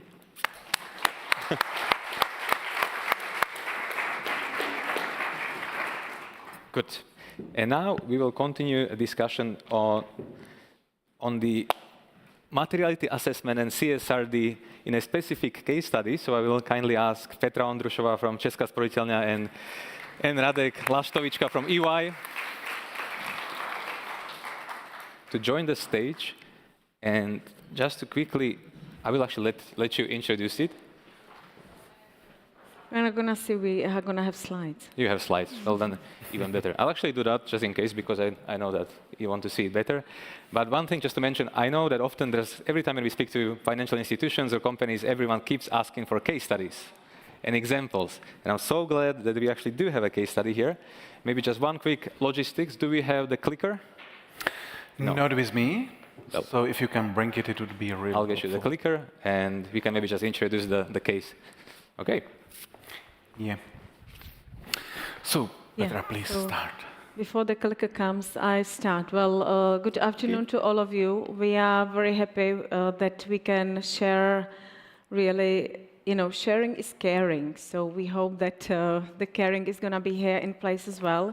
And we would like to share our case study regarding double materiality assessment, which was done in Česká sporiteľňa as one of the biggest bank on the Czech market with 10,000 employees. And, the practical experiences are different one, very colorful, I can say, but we are more than happy that EY, Ernst & Young, consultancy could work on that with us.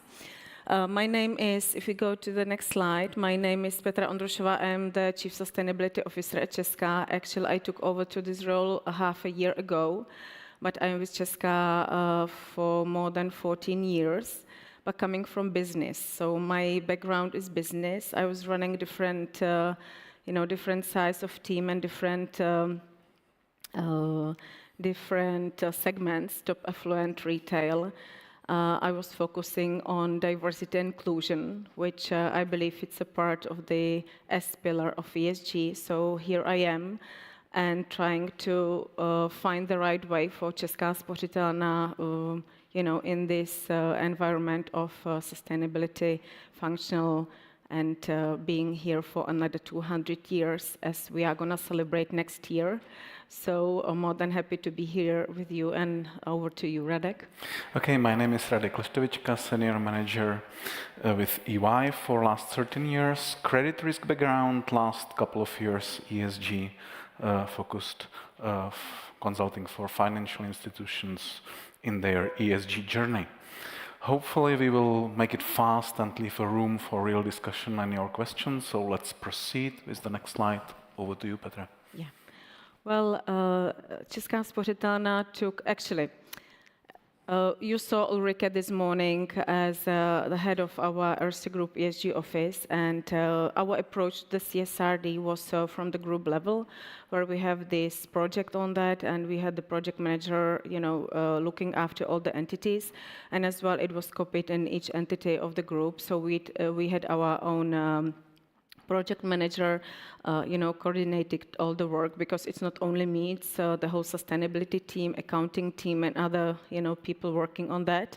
And we started actually already last summer to getting ready for, the CSRD and the double material assessment as a key part of that. So you can see the timeline of the project, where we finished the double materiality assessment in the first quarter of this year for the Česká spořitelna itself, and now we are finishing the double materiality assessment for our subsidiaries as well. Getting ready for the report trial, and then really getting ready for the report itself. But not to forget mentioning what was actually mentioned last day, actually yesterday, during some panels, that all of this is necessary to look at from different point of view, and you can see the IT development. It's part of that as well. You just have to be ready that it's not going to happen like that and just report things, but you have to get the data points, you have to get the data ready, you have to find some IT solution to get them in the way it's needed. So do not forget that it's not only about finding the materiality, but other aspects of the whole thing as well. Yeah. Okay, so in fact the project for EY started even before it was launched internally. We were selected as the consultant on the group level in Vienna. Our Austrian colleagues first made a preliminary gap analysis, created guidelines on how the double materiality assessment should be made, and created a list or definitions of KPIs to be reported in the first round for E1 and S1 standards, meaning climate change and own workforce, which were from the beginning of the process deemed as result as a material ones during the materiality exercise. Then, simultaneously to the double materiality assessment on the group level, other countries joined. So EY was hired as a consultant first in Czech Republic, then in Hungary, Romania, Croatia, and we hope other countries from the group to follow. Obviously Česká tried to be ahead of the rest of the local entities, kind of piloting the double assessment on the local level, and also having intense talks on certain topics which might have looked from the local perspective differently than from the group perspective. So we believe that in a couple of points, the local double materiality assessment impacted the group consolidated assessment at the end of the day. As Petra mentioned, the double materiality assessment is more or less finished, or finished on the bank level and finishing on the group, I mean Česká spořitelna group level. And we are waiting for other tasks to come for us on the local level. On the group level, there was an update after double materiality assessment. There was the update of a gap analysis and update of the KPI definitions because of the new material topics popped out. Now, double materiality. Maybe there is 1 or 2 persons in this room who do not know what is double materiality. So let me say a few words about that. Double materiality is the very first important part of CSRD reporting process. The evolution was that first there was TCFD standard, which said besides reporting financials, the banks should report or disclose on their ESG material risks to allow the readers of their reports to have a comprehensive view on their banks. Then IFRS S1 and S2 standard came, saying it's not relevant to report only material ESG risks, but also material ESG opportunities should be reported. And then last summer's final version of CSRD said, well, besides reporting on how the environment impacts the bank regarding financial risks and opportunities, it should be also reported how the banks impacts the environment, third parties, and the economy as a whole. So that's why we call it double materiality, because it goes both ways, from environment to the bank, from bank to the environment. Also, it's important to mention that what I already said, that double materiality assessment on the level of Česká spořitelna was a two-step exercise. First on the bank, which represents about 90% of the Česká spořitelna group, Czech Republic consolidated Erste entities. So the second step is the bottom-up cross-check of the double materiality assessment from the bank with the relevant subsidiaries. Over to you. Thank you. Well, and as was said in the morning, Erste Group gives us the framework, but each entity has some, level of freedom to do so. So we were getting ready for possible outcome scenarios out of the double materiality assessment. So this slide might seem confusing, but we were getting ready for the scenarios when we are aligned with Erste Group, and for the scenarios for the cases if we are not aligned with the Erste Group. So we really knew that we have to get ready for the reporting either way, if we are or we are not. So, we had a lot of intensive discussions about that, but any differences to Erste assessment discussed with Erste, and, the conclusion is that we are absolutely aligned. So all the material topics in Erste Group are material topics for Česká spořitelna as well, which makes it a bit easier.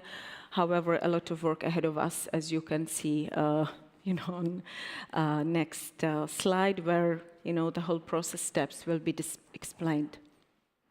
It's you. Okay. No, it's me. Okay. It's you, whatever. We worked as a long list and short list, of the preparation phase, when we really review an extension of long lists provided by the CSRD. The discussion were really across the whole bank, many stakeholders involved, many people involved, and I would like to say that, all of us are somehow involved in the ESG topic, but be aware that people who you are going to talk to about these topics are not as aware as you are. So you have to be ready for, a lot of explaining on which basis the assessment is done, error analyzer and all of that. But whatever, the long list and short list were prepared, documented and clustered, a short list of potential material topics. Then it went to the impact materiality assessment, financial materiality assessment, as was explained a bit earlier. And the finalization of that is that there was the expert jury validation, Erste alignment, as what mentioned, auditor review. Of course, we are audited. Then approval of Česká spořitelna's board and the materiality top-down review with Česká spořitelna group entities, which was based on that, and the discussion are finishing right now. We were, getting ready for the scenarios if for any of our subsidiaries would any other or topic would be materially or not. It doesn't seem that it's going to go the way, so we all can be aligned. But just again, warning that it's a lot of explanation. What is it about? Not only on the risk side and the impact, but about the opportunities. And there are some, lesson learned later on. And Radek will talk about the topics and clusters in our case. Okay, so the results. Now it's coming. And we agreed not to disclose the results. We will disclose just the statistic. So out of the 5 environmental ESG standards, 2 were considered as material in case of, as we now know, aligned approach of Erste and Česká spořitelna. Out of the 4 ESG standards for social part, 2 are deemed material, and also the governance standard is deemed material. The bottom part is about the clusters. As it was mentioned during the shortlisting process, there was an internal exercise to kind of translate the EFRAG or ESRS subtopics and sub-subtopics into something what is more understandable in Erste internal language and initiatives. So these were the clusters, and you can see the statistics for the cluster on the bottom of this page. Now, maybe the most interesting part of our presentation, we are going to concrete challenges which we would like to share with you from the practice. And the first one is we don't have guidance, benchmark, guidance detailed enough.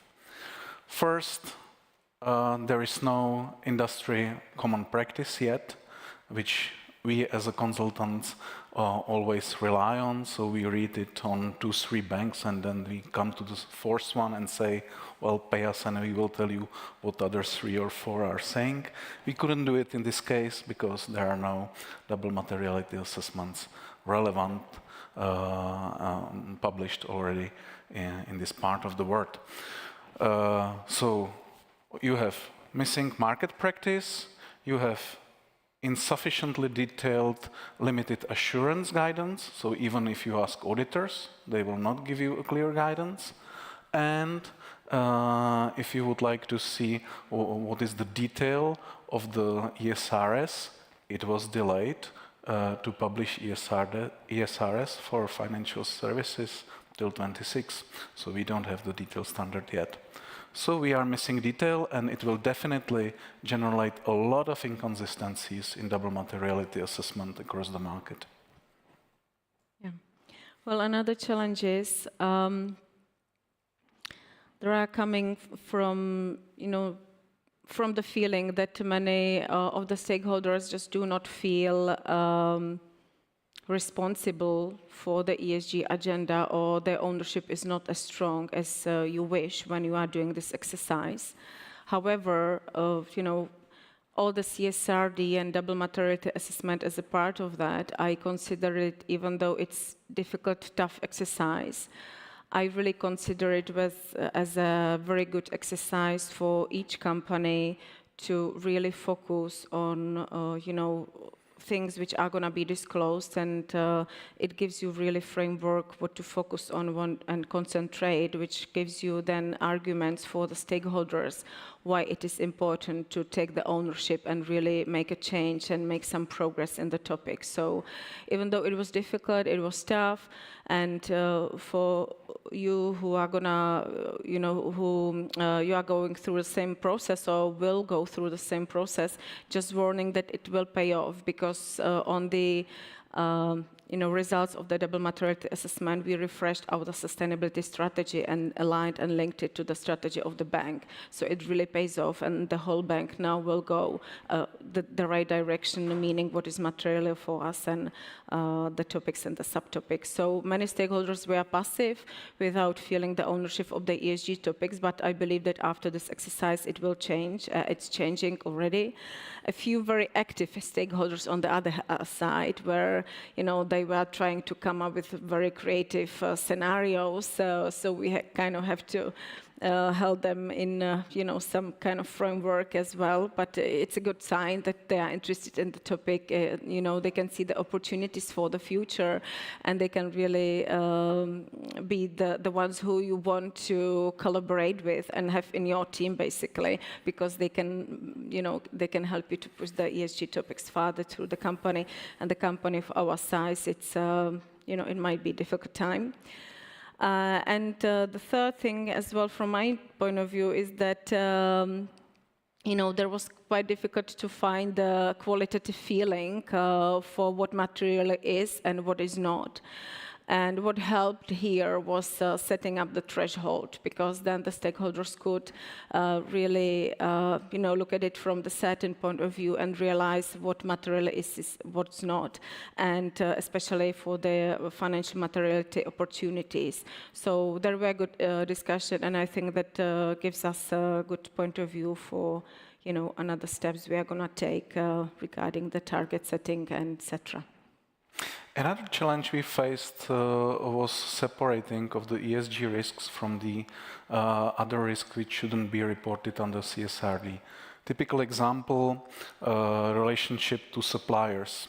One of the daughter companies told us we are completely reliant on our supplier in certain aspect. If they fail to deliver, we basically stop and generate material losses. And then we dive deeper what under CSRD or ESR standards is considered the under supplier relationship. And we haven't seen that there is the interruption of deliveries or failure to deliver. It's an op risk, it's not ESG risk. So in many of those detailed discussions, you need to really read again and again and understand in very much detail the standard to separate the risks to be considered from other risk types which you have in the bank. And last on this page is the situation which happened to us 2 or 3 times, when kind of common feeling of the stakeholders was that something is or is not material. And then when we were digging deeper and asking for evidence, which we basically did for all the topics, to gather the evidence and document it for audit purposes, the evidence showed quite contradictory picture compared to the common feeling of the stakeholders. So a very nice example is the data security, where Česká spořitelna considers itself to be a front runner, invests a lot to be one of the most secured banks in this country, resilient to any kind of IT attacks. And they, while everybody says data security should be material topic, or nearly everybody, the evidence clearly showed that in last 8 years of the history, we stayed somewhere around 20% of the threshold which we set. So we have strong evidence decreasing threshold of damages, that the risk is so well mitigated that it might not be considered as material. So then you have a dilemma whether to follow the stakeholder feeling or the hard evidence which contradicts that. And a couple of similar points we have on the last page, and you will start with the first one. Yeah. I will start with the waste management, and actually what this slide is supposed to say is that really topic challenges and lesson learned during the discussion. As I said, we are aligned with the Erste Group, but the scoring for each of the topic were different, and the waste management is one of those. And I believe that this is regarding the maturity gap between countries according to Erste Group, because as we know, or can see in Czech Republic, I wanted to say Česká spořitelna, but Czech Republic, there is, from our point of view, undeveloped processing of separated waste. We have learned how to separate, but I think that there is a huge opportunity for recycling. So this topic was, from our point of view, the one, on the edge, materially, not materially, and we really see a lot of opportunities for the future. So I believe that this is something which we will cover, further on.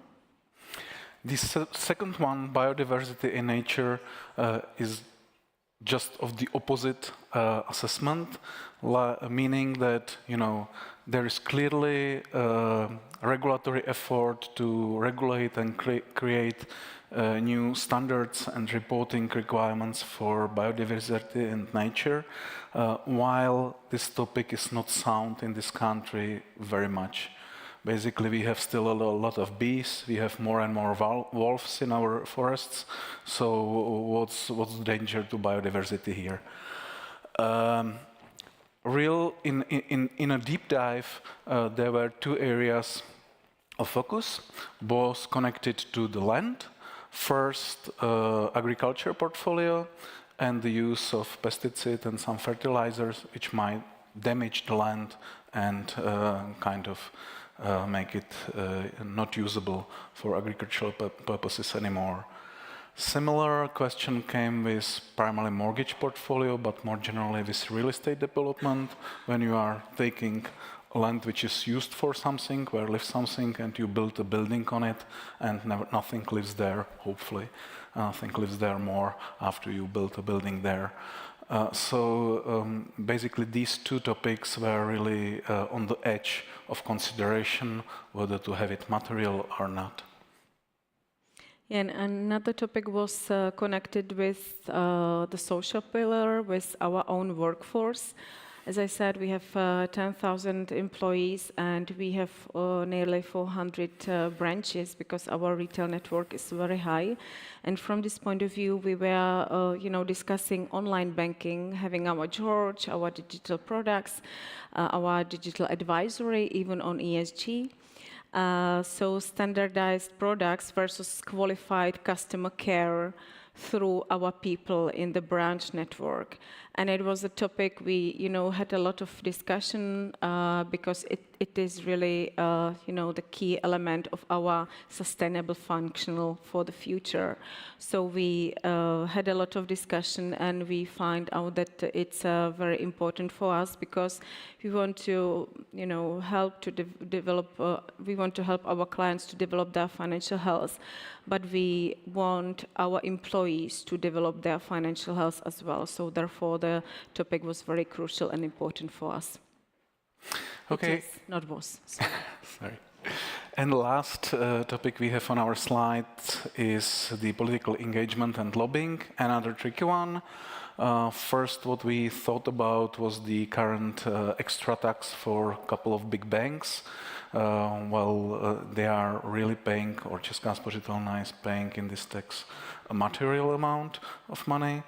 It could be lobbied out, lobbied in. Well, finally, we decided that probably with the likelihood of the impact of lobbying, which is not directly by the bank, but it's done through the association, we might not so much bother with it. However, then we started a discussion with construction saving company, and the construction saving company said, well, how you can deem that lobbying is not material? That's our business. There are textbooks written how construction saving business was protected in this country several times, how they managed to delay the parliament hearing till the election so that it was dropped down. Really, textbook cases, all the history, recently changed about a year or two ago to reduce the government subsidies for construction savings to about 1/2 replace it partly with environmental consulting provided through licensed construction saving banks. So really no way for them to consider it non-material. And then we thought, well, the change already happened. There is a new setup for construction saving. The state subsidy is substantially lowered. In the short term, the election, it will not definitely be opened again. In the middle term, well, probably it should be tested on the market. Nobody will care. And in the long term, will the other banks which do not have construction saving companies start lobbying for opening the state subsidy schemes for them or not? Is it enough attractive for them? Should Česká spořitelna and other construction saving companies defend it through lobbying in the future? We really don't know. So another tricky point to assess. And with that, I would like to open a discussion because we have a couple of seconds or minutes, maybe, for a discussion. We can definitely take a few minutes if there are any burning questions on this. Oh, wow, 2 hands immediately. Love it. Petr first, and then I'll pass it on. Okay, thank you. My name is Petr Jonák. I'm from the Czech Confederation of Industry. I'm curious, and you touched it in terms of waste management. When you went through the whole process, and when you were in a contact with other markets within Erste, have you seen some substantial differences in terms of stakeholders, in terms of how the whole materiality process is perceived within the country? Well, as I said, we see the differences with, comes with the maturity of this, feeling of the topic. But Radek, I am sure that he can share the exact things he saw through the, group perspective. So there was a particularly big difference between the feeling of stakeholders in Austria, where the recycling industry is already established, and they don't see any tangible opportunities for banking financing there for the future, while here it potentially could be material future market to target with some special products. So there is a difference. Thank you. And we have one more question. Please introduce yourself. Thank you. I'm also Peter Bladovic.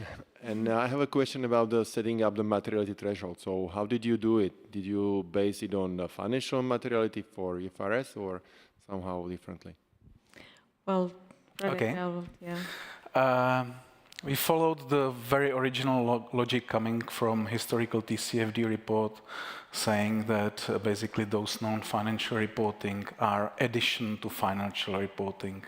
Therefore, the materiality thresholds applied to financial reporting should be leveraged for a double materiality assessment within non-financial reporting. An alternative approach, which I have seen on some banks, is that within their risk assessment process, they already established some threshold for material risks, which might differ from the audit materiality thresholds. So it's the only other approach which I have seen on the market so far, and I believe that ours was better. Yeah.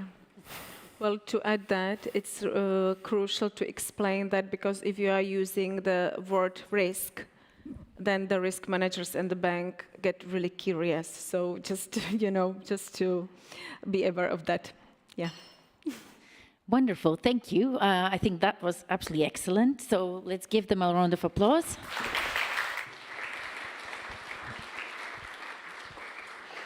I do actually like the format of these 2 people speaking on the stage. I think it's very nice and very easy to follow. So, next we have another break. Exciting. But we do have one request. So, for everybody who was invited and registered for the dinner, please do come and find me, just so we can reconfirm and that you have a seat at the dinner. This is a seated gala dinner, so it's not like yesterday where people can show up and it's easy. Here, it's a very strictly run dinner by the Lobkowicz family. So because of that, we have some restrictions. And for those who plan to travel with us on the historical tram with the tour guide, make sure you have this. This is just for capacity monitoring. It's not a ticket, don't worry. but you do need to have one just so we can make sure that the tram is big enough and we have everybody sorted. So that's the practical side. We also have one surprise guest that's not on the agenda. So there's going to be something very interesting coming up in one of the next sessions in the later afternoon. But thank you very much, everyone, and go and enjoy your coffee and some delicious cake.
Okay, people, everybody outside, come on in. I think these coffee breaks as the day goes on should be even longer, I guess. We thought 40 minutes was very generous, but clearly it's not generous enough. So on that note, we will continue with our exploration on macroprudential risk, climate risk, and various interesting things. All of it's focused on banking. But on that note, we also have another interesting update. So we are working with the National Bank of Slovakia. We have had, I believe by now, 2 events, one last year, which was the first climate risk event that the bank had, and one of the first one apparently in the country. And now we have had another one, which was very, very active, that had the chair of the EU Sustainable Finance Platform speaking, etc. And guess what? We're having another one. And that one is going to be on the 20th of June. So for those interested, please check out the website. It's available online. It will be also published on our LinkedIn accounts, etc. So that's going to be looking at essentially how to green regulation. But with that, I would actually like to introduce Paul Hebert from the European Central Bank, who has flown in and has joined his colleague Irene. And they've been having some meetings in Prague, and they've prepared a fantastic presentation about their work as well. So please, Paul, if I can ask you to join us and enjoy the presentation. Thanks so much. And thanks to Linda and Julian for organizing, I think, what has been a great event. Not only the caliber of the presentations, the panels, but I think also the discussions have been very open, and that's been very much appreciated. So as the slides are coming up, I can just note that what I'm going to do is quite easy. I get to talk about measurement. So what we're going to do today is just walk through some of the work we've been doing at the ECB, and it's in tandem with the European Systemic Risk Board, the ESRB. For those of you who are not familiar with that, it's a very big outfit. It has all 27 countries in the EU, as well as the supranational regulators, the European Banking Authority, the Markets Authority, ESMA, and the Pensions and Insurance Regulator, EIOPA, as well as the European Commission. So what's that meant for us is we've had an access to a lot of data and information and modeling expertise. And so we've been doing, through this, building up our knowledge of what constitutes the evidence on which we will want to base eventual policy. And why I get the easy part is I'm not going to talk about the policy part right now. Rather, there's a panel coming up later on this afternoon. We'll get in and dig into the supervisory or regulatory topics. Now, the first thing I wanted to just note is when it comes to climate, I think it has a very strong normative component, and many of us bring very strong priors to the question. Inside and outside the room is one of those topics that just elicits a response even before you start talking about information.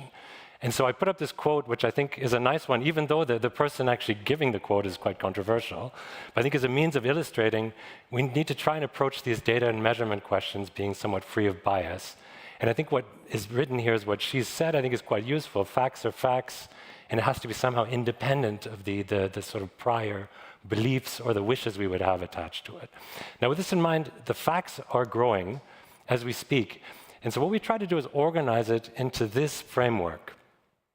And this framework is basically trying to take with us all of this growing literature on constituting indicators for climate change, and bringing these into, lassoing these, bringing these into a coherent framework which we can scale up and we can adapt as the knowledge building continues, but to already use it as a means of organizing our thoughts and the evidence we're gathering, again, for use for policy making, but it can also be used in the private sector. And I'm going to walk through each of these blocks as I go through this presentation. The rest of the presentation will be about this. The first will be about shocks on top, both physical risk and transition risk. The next block will be about exposures, so the financial system. And here I'm talking about the entire system, not just banks. We're thinking about insurance companies, pension funds, and investment funds, because sometimes the feedbacks between them do matter. And lastly, about risk. So climate exposures alone don't constitute risk. That has to be the interaction of financial and climate vulnerability. And that's very much a forward-looking concept. Now, with this in mind, I'll come at the end to some key features, I think, then underpin what we're looking at. Now, first on the side of shocks. So I think all of the people in this room are surely familiar with this, but I think what's important to note is that climate shocks, in our view, which seem to be long dated, not 4 years ago when we embarked on this work, is already becoming much more material and imminent in our view. And we'll tell you in 3 slides why. The first is about physical risk. So this is still in a very long-term thrust. You have this notion that, of course, if we look at the most extreme scenario of warming, which is not that far from current policies, the RCP 8.5 SSP5, these green dots here, what you see is these ones would bring us to warming, which is enormous across the euro area countries. We're talking nearly 10 degrees in some, particularly in the Baltics or Nordics. The numbers are astounding. And I think this is an important thing to know, with these blue dots, are the ones, those triangles, even if we are in a scenario where we actually achieve a lot in terms of risk reduction, we're in a sort of 1.5 degree warming world, we already still have more than 2 degrees baked in already in Europe. So whilst the global average is 1.5, we're going to see much more here. And I think with this in mind, it's not just a risk, it's even a baseline at this stage. So we need to think that this is going to happen. It's a question of degree. And of course, the temperature warming on the left-hand side here you see is going to be one which will differ, of course, by region and sometimes make regions very much difficult to be inhabitable. Now, what's important, I think, is we've been fixated a lot on acute physical risk.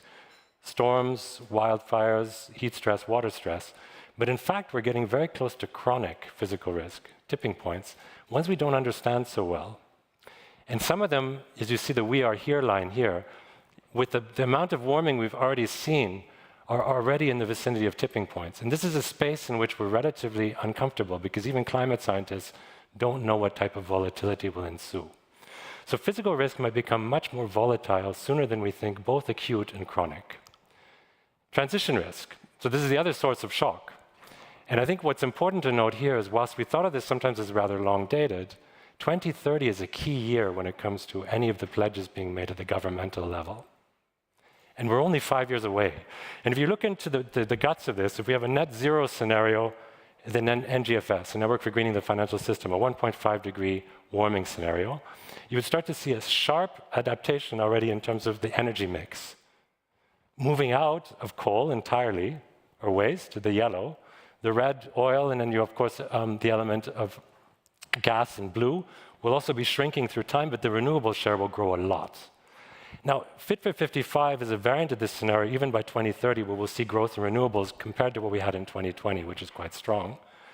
And what's important to note is if you look across euro area countries, and I've only listed here the big 5, even in the big 5, you're going to see quite a substantial difference in the energy mix, which will ensue over the next 5 years, if the policy commitments that are made at the national level are to be credible. And that means that in places like Germany, you'll have a lot more renewables in the mix. In places like the Netherlands, relatively little, and in places like France, you'll have a lot of nuclear. So I think these are important elements to give us the contours of what type of adjustment we can expect. Now, with this in mind, my focus has been mainly not on this through environmental science, but leveraging the financial and modeling expertise we have in Europe. And that's to bring us to the exposures. What are the financial system exposures, and how might those condition our view on how climate might impact? First, on the physical risk side. So we've gone through around 4.7 million firms worldwide, around 3 million of which are in Europe. Each dot in this chart here on the left gives us the idea of what type of physical risk hazard over the next decades will be the most prevalent one we need to be concerned with. And what you can see is there's very much, not just by country, but by region groupings, and even within countries. So you have the element of floods. The blue dots are very much prevalent in Central and Eastern Europe here. Whereas heat stress, wildfires, the red dots, much more in Southeastern Europe, Southern Europe. Now, what is important, and Irene talked about that this morning, is we have an insurance protection gap. Now, that we only measure at the national level thus far. And at the national level, what we see is that is around 25% of these types of climate hazards are actually insured across Europe. And it goes down to around 5% in some of the dark blue countries here. So clearly, if anything, with time, as the shocks start to become more potent, we're likely to see insurance premia increase or availability decrease. So we need to think carefully about this. On the side of transition risk, it's somewhat complicated because there's different perspectives you can take about exposures. So reading in this table from the top down, I'd say at least the 4 rows I see, the first ones here, you could either go at looking at banks and specifically here, the entire balance sheet, all the loans and securities, what is the weighted carbon intensity? One measure you could have of transition exposure. The other you could have is the next one, carbon financing tilt, which is what I have over here. Banks are very much, if you see the gross value added share, what would be the shares in the economy, the blue line, and the yellow or orangish bar here is about the loan shares of banks. What you can see is banks are much more resident in places like real estate. Issues also in terms of when it comes to mining through there, or agriculture, compared to other industries. So that tilt means that banks are naturally oriented towards more emitting sectors of the economy, and that needs to be managed. The third, of course, taxonomy alignment. We just had a panel on GAR, so green asset ratios is about taxonomy alignments. You can also go from the level of total balance sheet, sectors, economic sectors, activities, and then down to concentrations, which is the fourth row, which is about bank-specific concentrations where you might want to focus your attention as a supervisor or a regulator. So all of these will matter, and we'll need to be tracking these in real time as we move along. Now, as I noted at the outset, these are the exposures. And it's point in time, it's based on emissions now, today. But risk will materialize as we move along according to the trajectory of physical or transition risk we're going to incur. And also, where are the financial vulnerabilities, where are the weak spots in the system? Now, this is very close to my heart, which is about the question of overall financial system dynamics. Now, for the side of banks alone, I'm going to concentrate on the first three of the listed exercises here. They're linked in the slides, which will be circulated afterwards. And indeed, this is all coming from a report we had last year. Most of the work we've done thus far has been about trying to evaluate the interplay between physical and transition risk, which already thus far I presented to you as independent, but they're not independent. Of course, the more transition you entail now, the less the physical risk you will have in the future. So of course, you have these representative scenarios which have framed a lot of thinking. As time has progressed, and that was that first exercise you see 2021 we list up here, was a cost-benefit analysis. Early interventions, early adjustment will reduce risk in the system durably, but it's going to follow a sort of a J-curve. You might have some probabilities of defaults in banks already initially, which are relatively minor, followed by significant gains thereafter. And the gains will differ in terms of your composition of your lending portfolio. But what's important, I think with time we realized, and that's that through the SSM exercise I won't speak about much. It was the top-down from the ECB perspective of modeling and bottom-up collecting the information from banks. We saw largely the same. A lot of adjustment is occurring under the hood in terms of sectoral adjustments. The aggregate numbers were sometimes hard to interpret because it wasn't clear all the channels are being taken into account. Now, the third exercise I list here, and I think it's important, is we're shifting our attention more and more into the short term. What will the contours of the transition be like? And the reason is partly because we see that policymakers, market practitioners, banks, you name it, are all fixated much more on the next 1 to 3 to 5 years, not 10, 20, 30 years hence. And naturally, then you want to ask, what in the actionable horizon could we imagine could be some contours? So with this in mind, noting that these results generally confirm that you will have bumpy path, and with a lot of considerable adjustment occurring, some of it temporal, some of it also across sectors, I switched to 4 systemic amplifiers I think are important to consider when we're thinking about conditioning our understanding of the shock results. The first is going to be about compounding. And this, I think, conveniently, as we move into the short term, one thing we can do is ask ourselves, we have every 2 years a stress test in Europe of banks. And in that stress test, we evaluate the resilience to adverse macro-financial environment. If you mix that together and interact that with the climate adjustment, what might you see? And that's what we've basically done over here, is that you see that there's an industrial composition question which can be quite substantial. If you are transitioning under adverse conditions, when you're seeing an economic downturn which is pronounced, financial asset prices are moving a lot, you might see that some industries like fossil fuel, mining and quarrying have a lot when it comes to a sudden transition under adverse conditions. So this means you might not be transitioning in the most ideal circumstances. And consider the Russian invasion of Ukraine or other shocks we've seen recently could be occurring also closer to 2030 as we're starting to reach deadlines for transition and make that much more complicated. The second thing when we move away in terms of systemic amplifiers is we are an open economy in Europe. And economic spillovers can be significant across regions. What we've done here, and I think this is quite interesting, is we've taken information from S&P, which has GDP at risk from climate change, so they just spit out numbers for us, map it into input-output information, so global value chains. European firms are very, very open in terms of the rest of the world. And ask ourselves, this is now euro area, EU, as an EA here, or non-EA, so Europe, which is the European Union, less the euro area, I should say. What you see is that the climate risk shock, this light blue, is basically very small. The direct physical risk we will incur here might be small, but through global value chains, we could see a much more substantial physical risk spillover from emerging markets in particular. Notably, from South Asia, we have monsoonal issues might ensue, for instance, and bring about, even in a situation when you can actually reallocate all of your trade over time, significant losses which we simply import. And if you have difficulty reorienting your value chains as a firm, you could see that even be larger, which was this yellow bar. So that was a thought experiment we did in terms of the economic spillovers. I think the next, in the third amplifier, moves back into the financial space and asks ourselves, in this larger financial system, where it's not just banks operating, but also insurance companies, pension funds, and investment funds, often we hear the argument, well, climate is a slow-moving issue. We can deal with it when the time comes. If we have exposures, we have a corporate portfolio with maybe 3 to 7 years duration. We just get out of our exposures when the time comes. But what if everyone were rushing for the exit at the same time and create these fire sale externalities, notably in securities? So this idea of the fact that you have this overlapping portfolios, so what you see here in the red, is what we've measured over here. What is actually the correlation of country hazard-related portfolio similarity across these different sectors? Credit institutions, so read banks, insurance companies, investment funds, pension funds. Banks tend to have, because they're doing a lot of localized lending, maybe less correlation in the loan book. But when it comes to the securities book, you can have quite high correlations. So these numbers here of a 0.75 correlation is relatively high, it's near 1.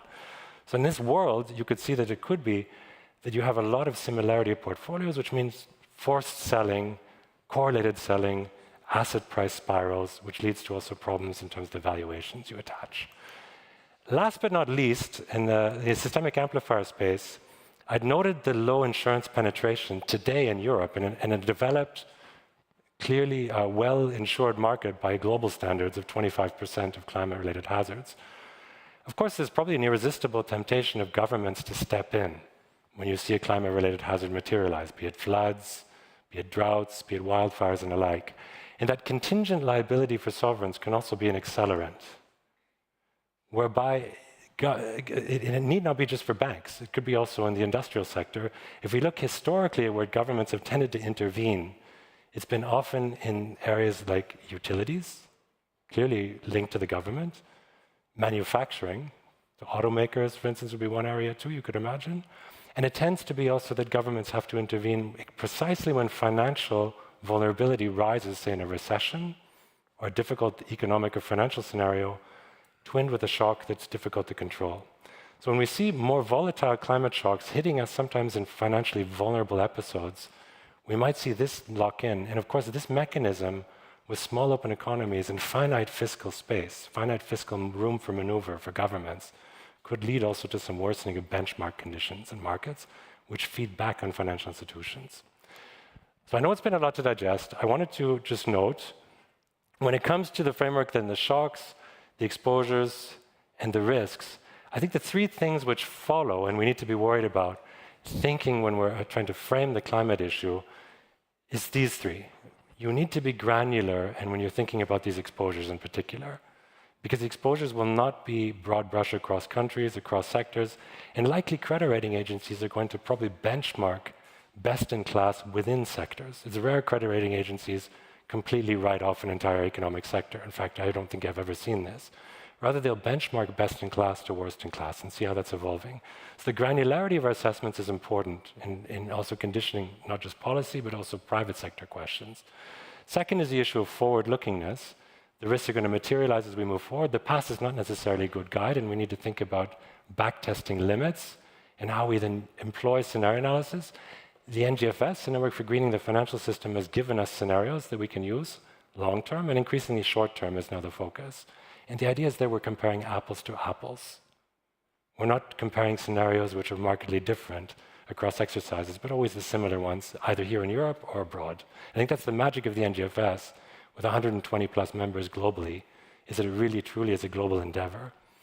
And lastly, that it's holistic. We take into account these amplifiers I'd spoken about, which might mean that the sum of the parts might not be the story, but in fact, the interactions. And with this in mind, I just leave you this quote here, and I want to be on a positive note. I've given you a lot of risk, and that's inherent to the job I do, which is financial stability, systemic risk, which is to not give up hope. It's the fact that we can focus our attention in those areas which matter. The more we learn, the more refined questions we have, not just answers.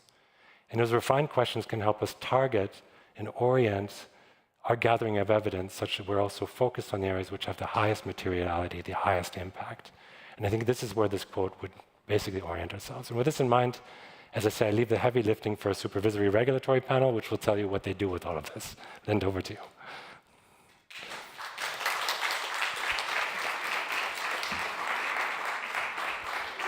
Thank you so much, Paul. I think that's absolutely excellent. I always love your slides because I find them very, very informative, and especially when you visualize information, I think it's much easier to absorb it. So thank you so much for joining us. We won't take any questions at this stage, but if you would like to still ask Paul questions, I think he will be around for just a little bit outside. But thank you again. Much appreciated. I would now like to welcome to the stage Eva Nedortova. There is an interesting practical study that she wants to present, and I think this is excellent because this is exactly sustainability in practice. So Eva, please. Hello. Okay. Hello to everybody. Thank you for having me. I'm sorry I will be a little bit hiding because I'm nervous, I have to say. Thank you for this. But I believe because it's practical that maybe, or I believe that all of you can somehow find you in this case study. I will start with advertising for tomorrow afternoon because there will be a special presentation about interpretation for EU taxonomy from Czech perspective, and this topic is one of three. So to allow tomorrow's interpretation, this is necessary to be done. And this, what you will see, is 14 months of work. And I don't want to share it only from the database perspective and information, but rather process, cooperation, and all the matter between the lines that we are discussing here, how to move forward. Real estate. Real estate is covering like 40% of energy consumption, approximately like around 35% of CO2 emissions. So it's one of the industry, one of the topic that could be solved. And this is like technical statistical study based on real EPC, so energy performance certificate based, and it's helping us as banks. I will have this topic in like 4 slides, I mean the study, but before it I would like to speak a little bit about the context, because during all this event, today is the second day, we speak about the vision and mission, like where we want to be in 2050, what is the direction, what is the ideal, how many renewables do we need, what amount of money.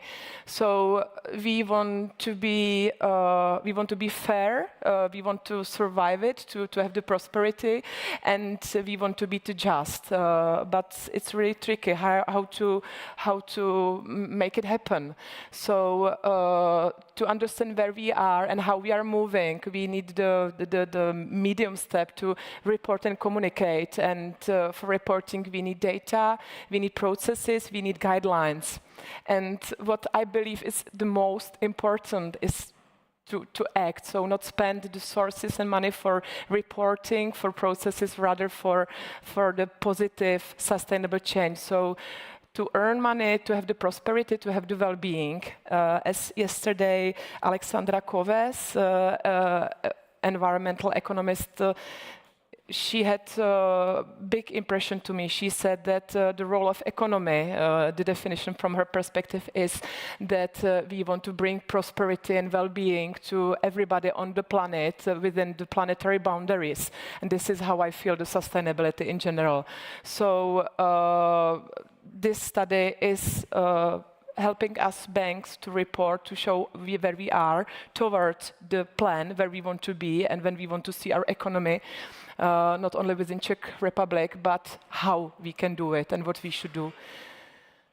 what I believe is really tricky, and it's the obstacle for us, is that we are like putting together the individual perspective of the real natural person and the legal person, the cooperation, because it's people are behind it, of course, sitting on the creature, managing it, working in it, feeding it, cleaning it, but the system is artificial, and it's tricky that we think as a people, we understand money, because money are here and the exchange for ages, but sometimes we don't understand the corporates speak and languages, and CO2 and carbon belongs to this difficult issue. So we are saying all these 2 days that we need to find out how to make the topic simpler, and I know that this topic is what I will be presented not easy. It's energy and technical, but before it, I'd also want to show it from the individual perspective. When we speak about the real estate, that this is only for households. This is the footprint calculated in 2018 by the non-profit company Arnika. It's really interesting. It's only Czech language, but all Czechs, I recommend it. And it's based on Prague data, showing like what is the personal footprint for 2018. So for me, a little bit surprising that meal is having really big impact. How we behave at homes, what are the EPC, and it's my topic, and I will jump on it like soon. What is not covered is how we behave within shops and corporates, and this is visible within the electricity. Those are the electricity for Prague, and the households, it's only just quarter, and 3/4 are how we behave in shops and cinemas and our offices. And you can see the same perspective like households. In comparison to the whole Prague number, so other functions within real estate. So households are having the smallest portion of the electricity, then gas, but heat, and we can see heat is really important topic within real estate. Should be solved, especially for households. How we will heat our buildings. So we can insulate them, then we need less energy. And now it's about the study, and this is about the process. So why we, as a Česká spořitelna, initiated and managed this study?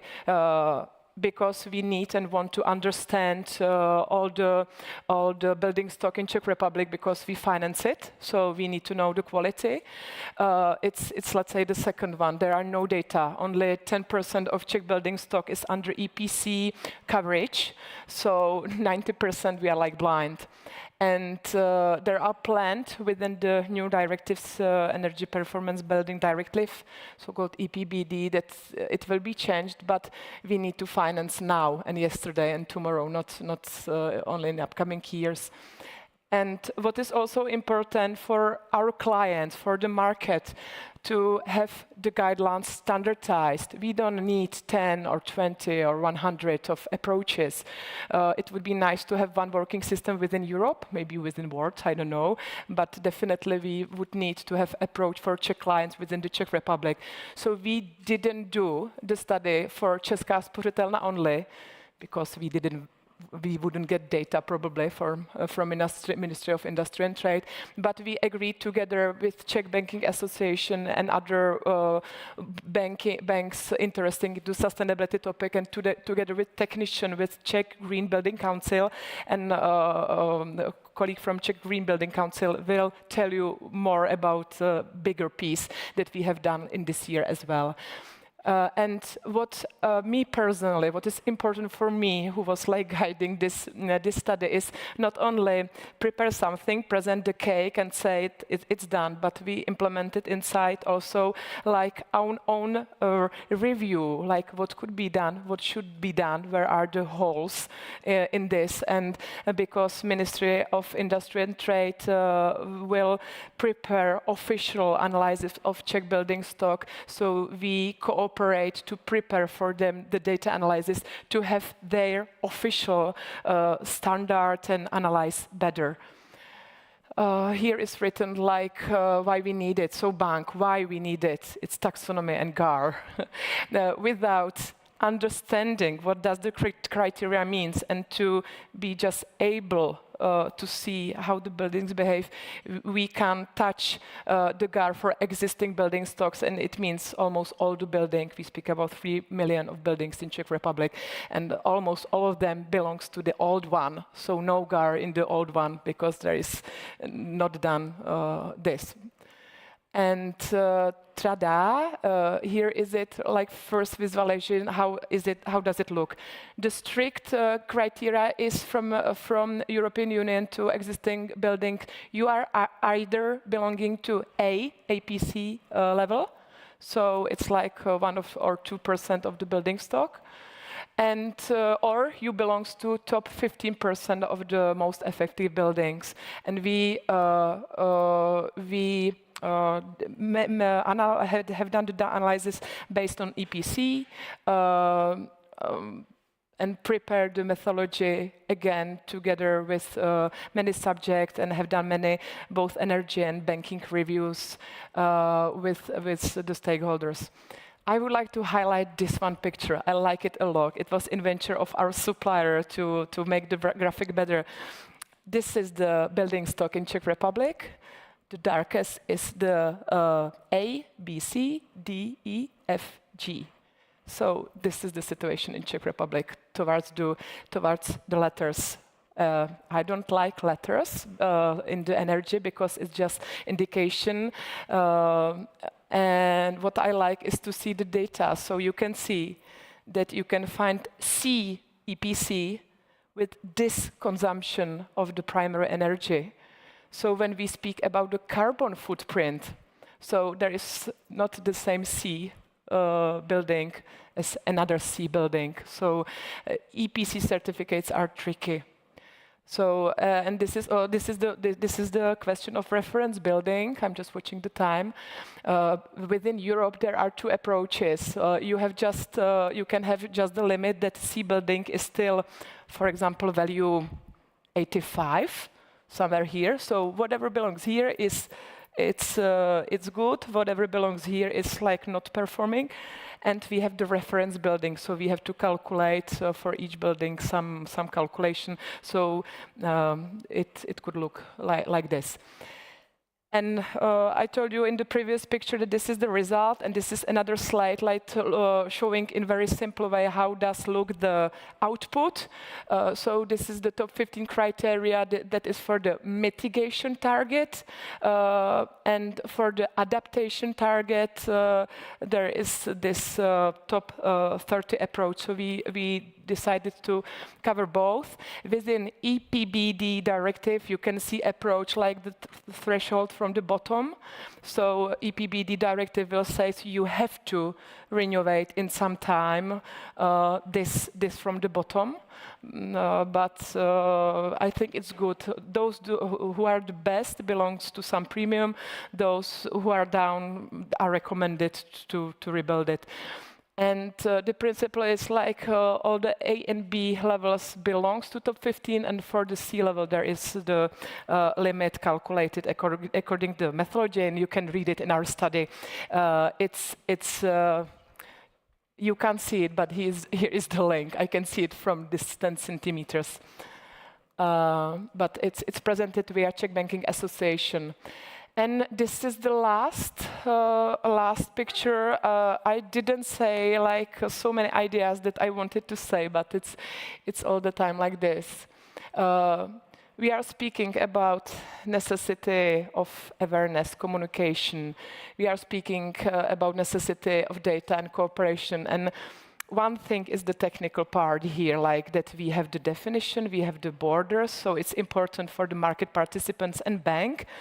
But what I really like is cooperation between many associations, many banks, many experts, like joining together and not waiting when somebody else or state or I don't know who would done it, but we rather first in Česká spořitelna, but in cooperation like agreed how to do it and how to do it in the best way we can.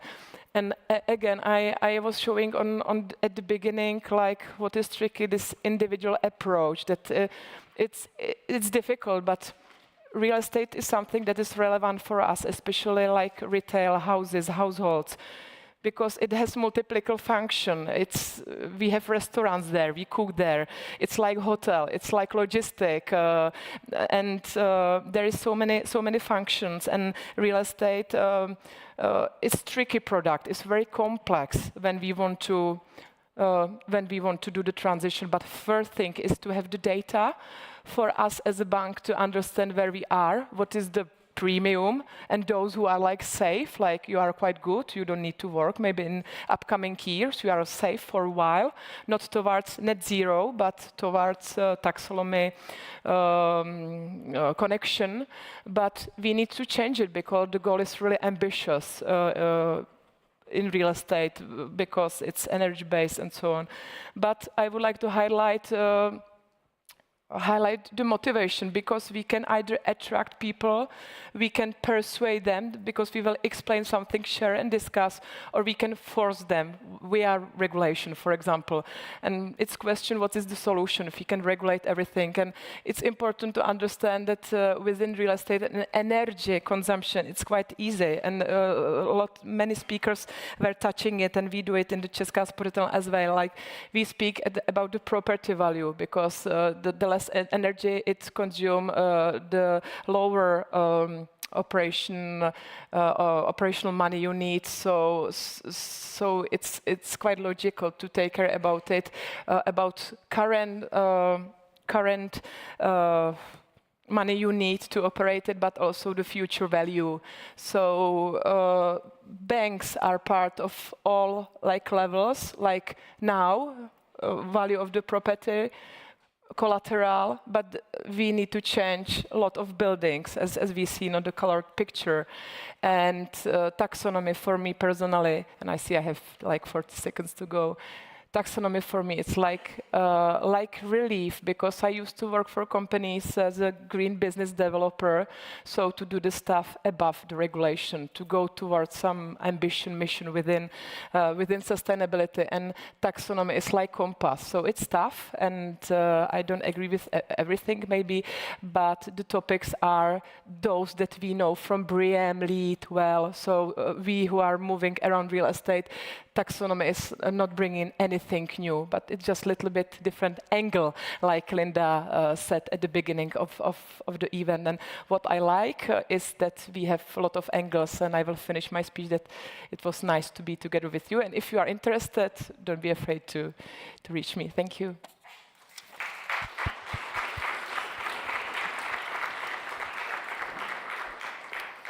Well, I personally think that was absolutely amazing. And we will have a half a day on real estate tomorrow. And I think there's going to be some other very interesting case studies and a new study getting launched tomorrow as well at the summit. So thank you so much, Eva. So I think that's actually a good introduction on the taxonomy.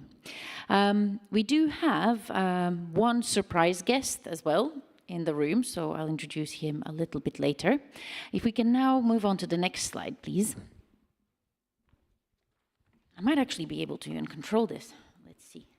No, I can't. Slides, people? Okay, so any moment we're going to get the next slides. And what we're going to look at next is the macroprudential regulation. But before we do that, I actually really wanted our surprise guest to do a quick introduction of a couple of slides that he has prepared, which I think is quite unique. There we go. I will first ask my panelists to join me on the stage so that we are all set to kick into the panel next, because trust me, that tram is not going to wait on us. And for everybody going for dinner, we do need to be there on time. So please, Pierre, welcome. Agnieszka, Adam, Martin, and Rainer. Fantastic. Good.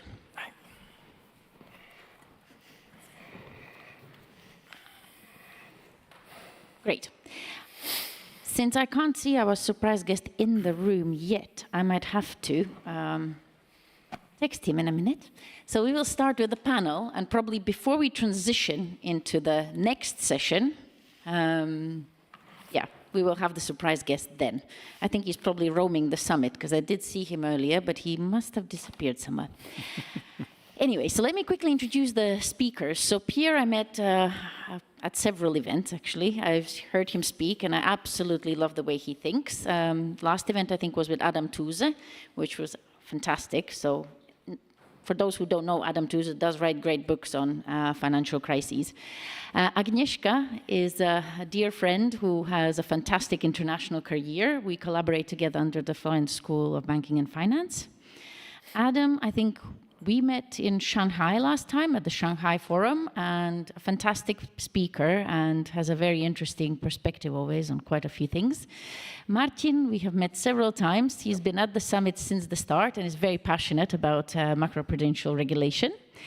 And last but not least, Rainer, who I believe I emailed for a meeting, and you were very amused as to who are you, what is going on? But he agreed to the coffee, and ever since then, we've been talking, and now Rainer's executive director at the National Bank of Slovakia. Right, since we don't have too much time, let's just dig in. I feel like I'm giving an award again. Right, let's start with Pierre, because I can see that he's just waiting, fired up to go. How can macroprudential policy facilitate more lending? That's a great question. I think before knowing if macroprudential policy needs to support lending, we need to understand why it needs to support lending. I believe that a good macroprudential policy should have the aim to support lending for the transition, and for that I think the presentation from Paul Ebert was very important. So what Paul Ebert highlighted is that climate risks are systemic risks. So it's a risk for the system. And when you have a systemic risk, you also need macroprudential policy. That's a natural answer from central bankers or supervisors to systemic risk. Now, climate risks are, they are systemic risks. It has been acknowledged by the FSB, by the work of the ECB. So it's a widespread risk across the financial system. It's difficult to hedge. It can trigger amplification mechanisms, as Paul highlighted. But what we also know about climate risk is that we know that we have scenarios. And what we know is that if we don't have a transition, that's the worst scenario for systemic risk. That's where financial instability is likely to be the highest. So, and the best scenario, we also know it from ECB research, for example, and other research, is when we have a transition, an orderly transition. And actually, central bank research show that an orderly transition is manageable and should not bring so much risk for the financial system. So we know the direction. The worst for systemic risk, for financial stability, is not to have any transition. The best is to have an orderly transition. So I think that macroprudential policy or supervisors have an interest in seeing the transition happening, because that's the best scenario they have for financial stability. So quick question. So we all usually argue that we need orderly transition and as fast as possible. Is there a risk in a very fast transition? There is a risk in a very fast transition when it happens too late. So that's the intermediate scenario where there is also a risk. So there are risks in the transition, but what we see at the systemic level is that these risks are manageable by the financial system. And I think a good macroprudential policy should not be only aimed at absorbing shocks, building reserves to absorb shocks, but also try to give an incentive for the financial system to lend, for banks to lend for the transition, so that the transition happens and reduce the risk for the future. And that's how I see macroprudential policy. in 2 seconds. There are a few tools that we can use for that. Usually the macroprudential toolkits that financial supervisors have can be recycled to take that into account. For example, systemic risk buffer. But I mean, if you're interested, there are many documents on that. But in a nutshell, I think a good macroprudential policy is a macroprudential policy that supports the transition by incentivizing banks to lend for the transition so that it happens. Thank you. Martin, over to you. Do you actually agree? Because I know that you wanted to explore this question. So what's your view on this? Yeah. How can we facilitate more green lending? I would rephrase the question. Yeah? Maybe it's not how to increase the lending. Let's ask how to increase the lending by still maintaining the same risk levels. And the answer is completely different to the first part and to the second part. Today, a couple sessions ago, we had a EBA representative here and mentioned a significant point, yeah, that green loans do not bear lower risks in terms of credit risk. Maybe I will use this opportunity to ask you in the session, yeah, what is your opinion? Who thinks that the green loans can have lower credit risk or financial risk? Please raise your hand if you think this way. 2, 3, 4, 5. Not a consensus, huh? Minority. Who thinks that the risk could be the same or irrelevant of if it's green or not? Okay. Ooh, split audience. Love it. Bigger sample. And who thinks that the risks could be even higher for green loans? No one. Nobody. Wow. Okay. So let's answer the first question. How to increase the green lending? Yeah. I think we have several examples in let's say in Europe by central banks. It's good we have a Hungarian central bank here because I think you are definitely forerunner in this, and I'm really curious hearing more details about this because you started this in 2019, 20 the programs of your bank. So since I remember, you didn't had a chance to see the presentation of my colleague in the morning from Hungary, Gergo Vider, over there.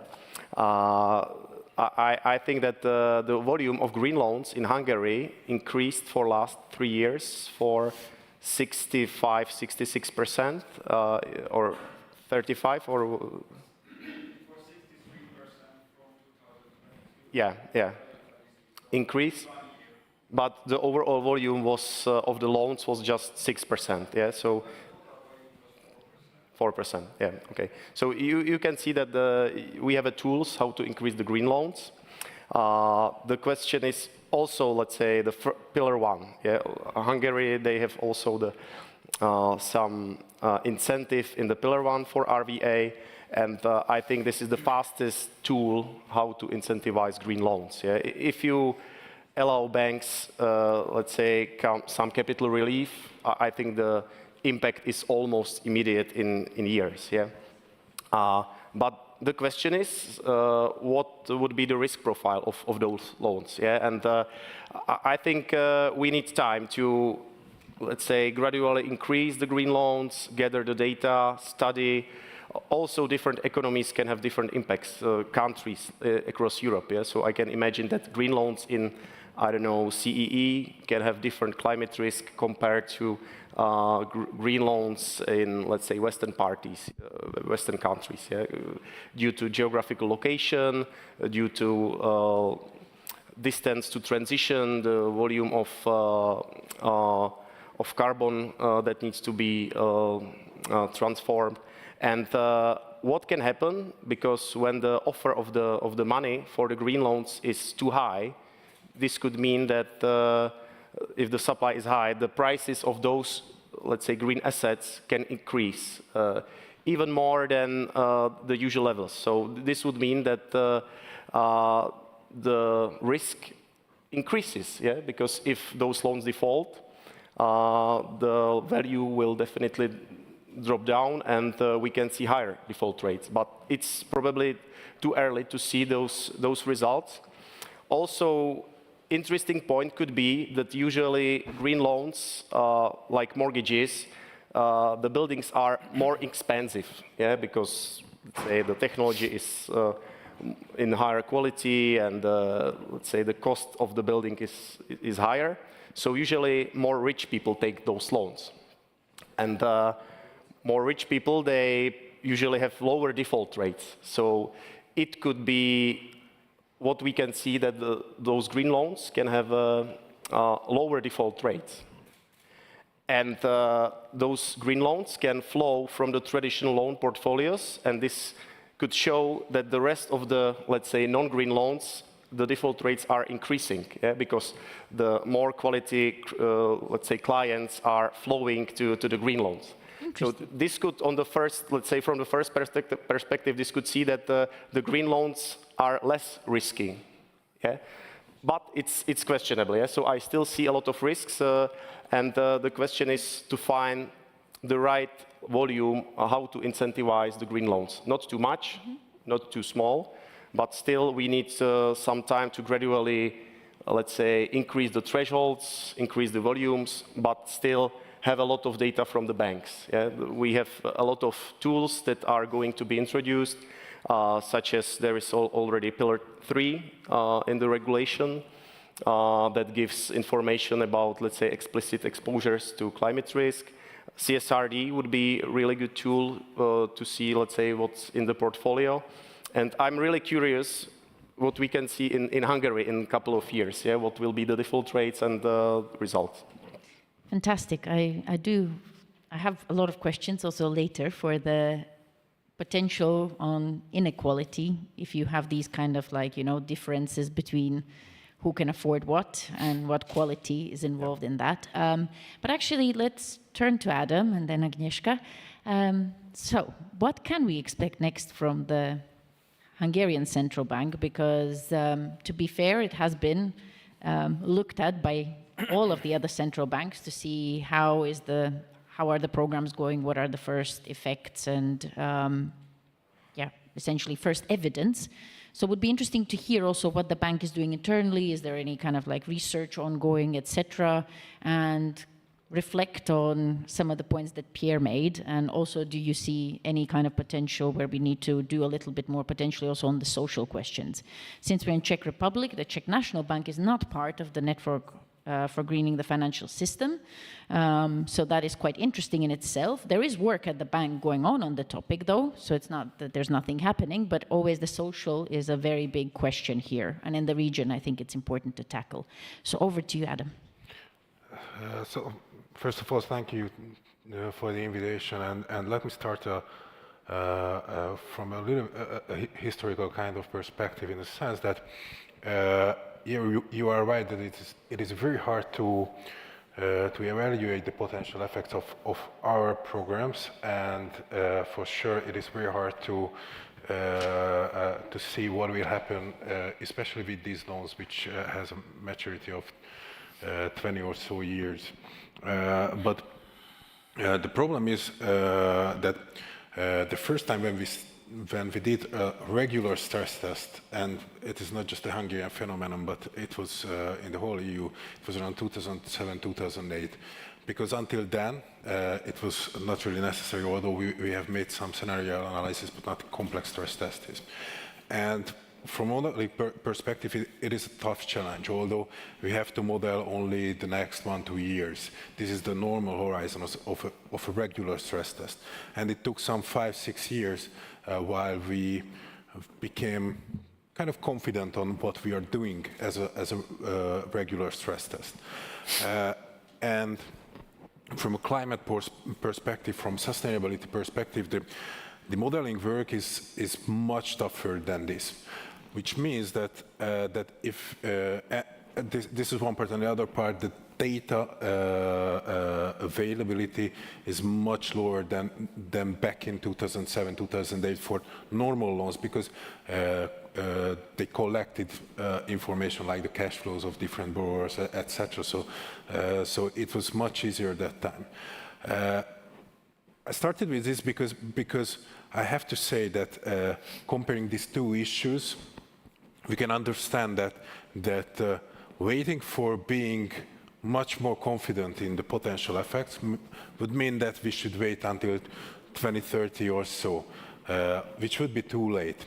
So what we decided is that we are doing our steps in a row in each year or in each half year very cautiously, but we would like to understand everything in our experience based on the feedbacks with the banking sector, based on a regular common conversation with the banking sector. And this is what we are doing. And this is why we started to work in each and every direction what a central bank could do. And when I say each direction what a central bank can do, I mean that in our operation, which is the easiest one, to be honest, so we have some solar panels at the top of the central bank and this type of stuffs, and we have our own forest after every conference and etc. So this is the easiest part.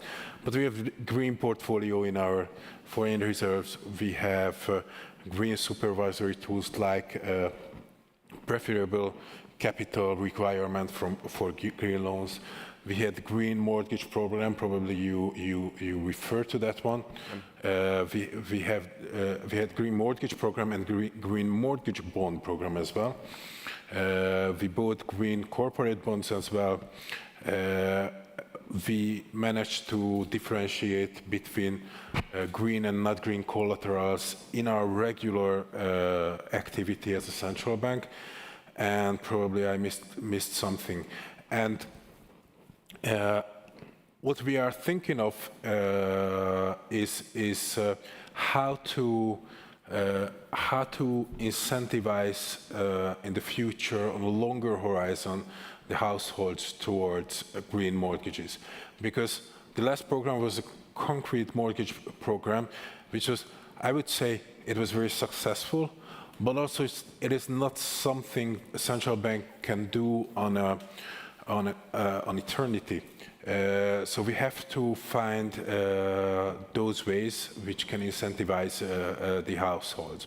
And for sure we have some experience in incentives, because we were very successful in incentivizing the households to get fixed interest rate mortgages.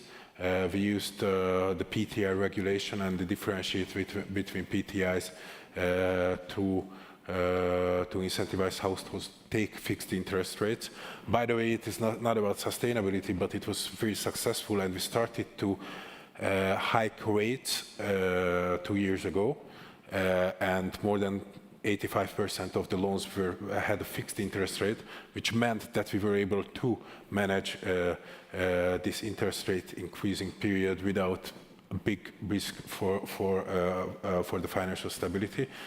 But this example shows that with certain macroprudential regulation, you can incentivize the households. You can make preferable conditions for those loans what you think is riskier or better for themselves. And just to give one hint, and I stop there, sorry, is that for sure, it is hard to understand the difference between the riskiness of green mortgages and non-green, because of the fact that most of the green mortgages are taken by wealthier households. That's true. But what is easy to compare is to the demand for green homes compared to not green homes, and the volatility of green home prices and not green prices. And you can see there the difference. So at least if you are not able to compare the PDs of those, but you can compare the LGDs, which is also a good hint to understand that those loans at the end of the day can be better. And also you can guess that as the maintenance cost on a longer horizon are lower for green homes, that probably from this side the PDs should be a little bit lower. Sorry, Thank you. I was too long. Maybe. No, that's very comprehensive. Do you already know the volume of, let's say, real estate prices, let's say the green homes compared to non-green homes, if, let's say, those green, let's say, grew more rapidly, or let's say this was the same? It is a little bit cyclical, because what is happening usually that for green homes, which are higher quality homes, the price start to increase a little bit faster, and in a certain level of divergence, it became a little bit too expensive for the mass. So then the divergence will start to stop and converge, and these cycles will continue. Interesting. Agnieszka, so you've been sitting there listening carefully. My question, so do you think that we might actually see some sort of green asset bubbles emerging? Is that a real risk? Should we be worrying about this, especially if certain countries speed up the transition? And should central banks be supporting and be actively involved in helping the transition? And if so, are we actually even ready to supervise climate risk? Right. Thank you very much. So first of all, it's a great pleasure to be here, and it's wonderful that this event also brings together different voices, more from the academic side and the practice in such a thought-provoking way. I think to answer the question, I think there are clearly two things here. So one is thinking about how we can implement policy that helps us achieve the goals of the Paris Agreement, so rechanneling of capital flows. But another, and since here we are in a prudential context, another is also about correcting biases within the existing framework, right? So there is a lot of bias towards certain types of assets and exposures, and what we are trying to do is a little bit also correct the framework in line with the planetary boundaries and in line with our deepened understanding of climate change and climate change risks and transition risks in particular.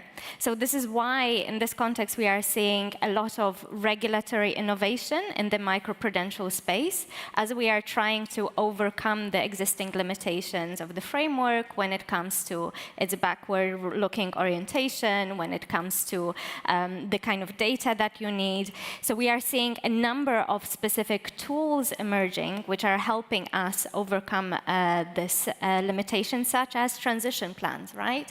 The problem, though, is that as regulators implement all of these marginal or all of these significant adaptations to the microprudential framework, they do this in not always a perfectly consistent and coherent way, right? So we have all of these pieces of the regulation which are trying to do the same thing, make us see better the type of risks that the financial sector and the corporates are exposed to as a result of climate change, but also nature risk more broadly.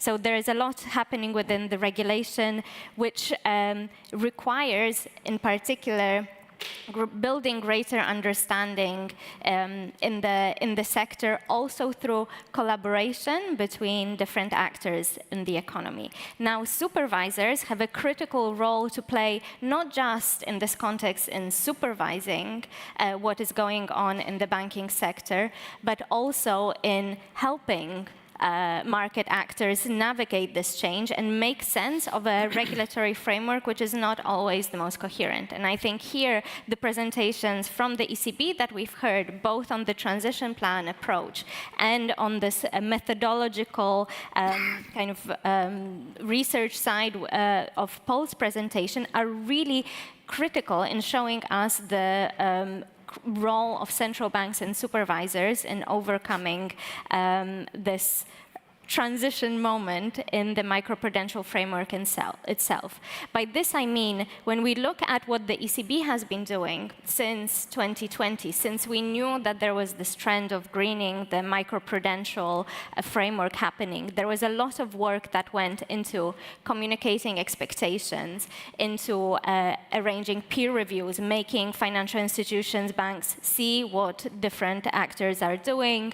There was a lot of work which went into to methodological advancements, stress tests, bottom-up, top-down, different types of exercises that were about overcoming methodological and kind of knowledge limitations. Now, the big challenge is what happens if you have, in this context of EU regulatory approach, supervisors and central bankers which do not provide this kind of guidance to their banking sector, and where and in what way this methodological advancements, which also integrate the specificities of the local market, can be developed, right? So I think this is a big challenge that a number of Central and Eastern European countries are facing. Of course, the Hungarian context is hugely informative in kind of deploying these adjustments in our region, but there are a number of other central banks that are not as proactive, and I think it raises a big challenge also for us as a community of people with a special place in the heart for this region. How do we ensure that as the bulk of European supervision really advances in terms of supervision of transition risk, how do we make sure that we also make these advances if they don't necessarily come from the supervisory practice or central banking practice? Thank you. Excellent point. And I think that guidance question is very, very important. And you brought up another particularly important topic for us, at least, because we focused on the CEE region predominantly, and now we're starting to look at also some nearby regions, etc., Balkans. And I think that the interesting thing is that the structure of the economies and the risks that each country faces is slightly different. So let me turn to you, Rainer. So you have worked on the region, in the region, with the region for quite a long time. So what do you think are the kind of unique risks that these countries face? What keeps you up at night in terms of climate risk and risk in general? Fortunately, I usually sleep quite well at night, but okay. So thanks for the question and thanks for the invitation and for participating in this stimulating panel. So I'd just like to take a quick step back, because in the program, you emphasize very much the need for more lending to facilitate the transition, the green transition, but also to facilitate and to finalize the convergence process. And I think this is absolutely crucial. I couldn't agree more with that. But I think we should not focus too much on just the micro and macroprudential aspect when we talk about more lending. So when it comes to macroprudential policy, for example, we know by now that this is pretty good at reducing risky lending. We have a lot less experience with its ability to facilitate lending or to support lending. So I think what would really be needed actually in this part of Europe is a banking sector and a financial sector that is deeper than it currently is. Because we have a financial intermediation level that is probably a bit too low to be optimal for the region, and certainly too low to be optimal for the convergence process. Now, that's a very general point, but I think it's an important one, because if we really want to be serious about having more lending here, we need to have probably a larger banking system and also a lot more non-banking financial intermediation. Now, when it comes to regulatory changes, I would very much second what you said, Martin. I think they can be done and they can be very helpful, but I think we should stick to the principle of risk neutrality.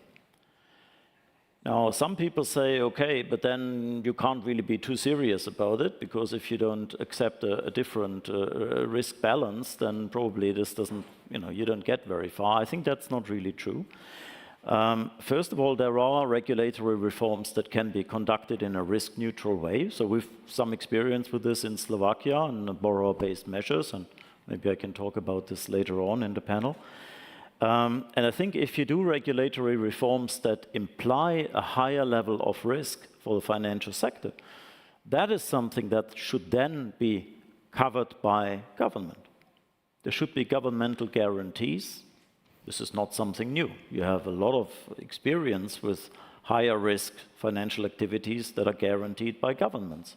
So the same, in my view, should be applied also to high risk lending or higher risk lending related to the green transition. I think that would be the right way where you put the risk. If you put it in the financial sector, I think it's a very bad idea, because we know how this can end up. So I think allocating here the responsibilities between the different branches of government is very important.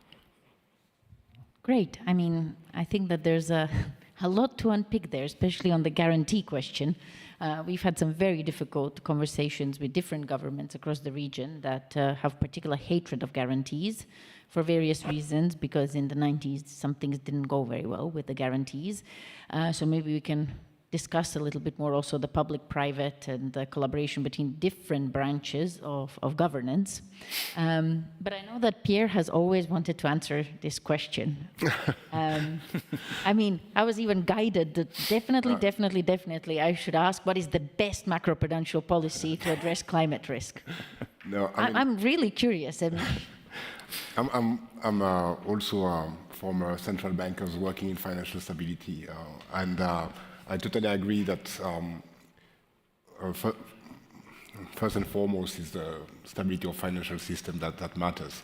Now, I really liked your question that you just put on. So when we ask, are green loans more risky? I think nobody said no. So it's not a matter of, providing more credits to the economy, but maybe reallocate the credits in a sense, since it's not more risky. By reallocating, you not necessarily increase the risk at the system level. And in that sense, you're also right. When we look at is it more risky for the financial system, I think there are different horizons where we can answer these questions. And of course, you might front-load some transition risk, which apparently are manageable. But if you have more lending to sustainable activities and you support the transition and the transition does happen, then that's reduce the risk for the future. So there is no univocal answer, but I think these trade-offs must also be taken into account. And I really like the approach of the Hungarian Central Bank, saying we don't have time to wait for the data. We need to start something. Let's start small. Let's have some experience with that. I think it's better to have such an approach than doing nothing, because doing nothing means you are certainly wrong. It's like acting like there is no risk.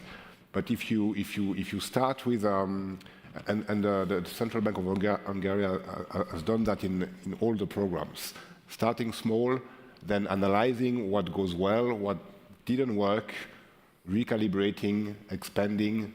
I think that's the way to go for supervisors and for monetary policy at the same time.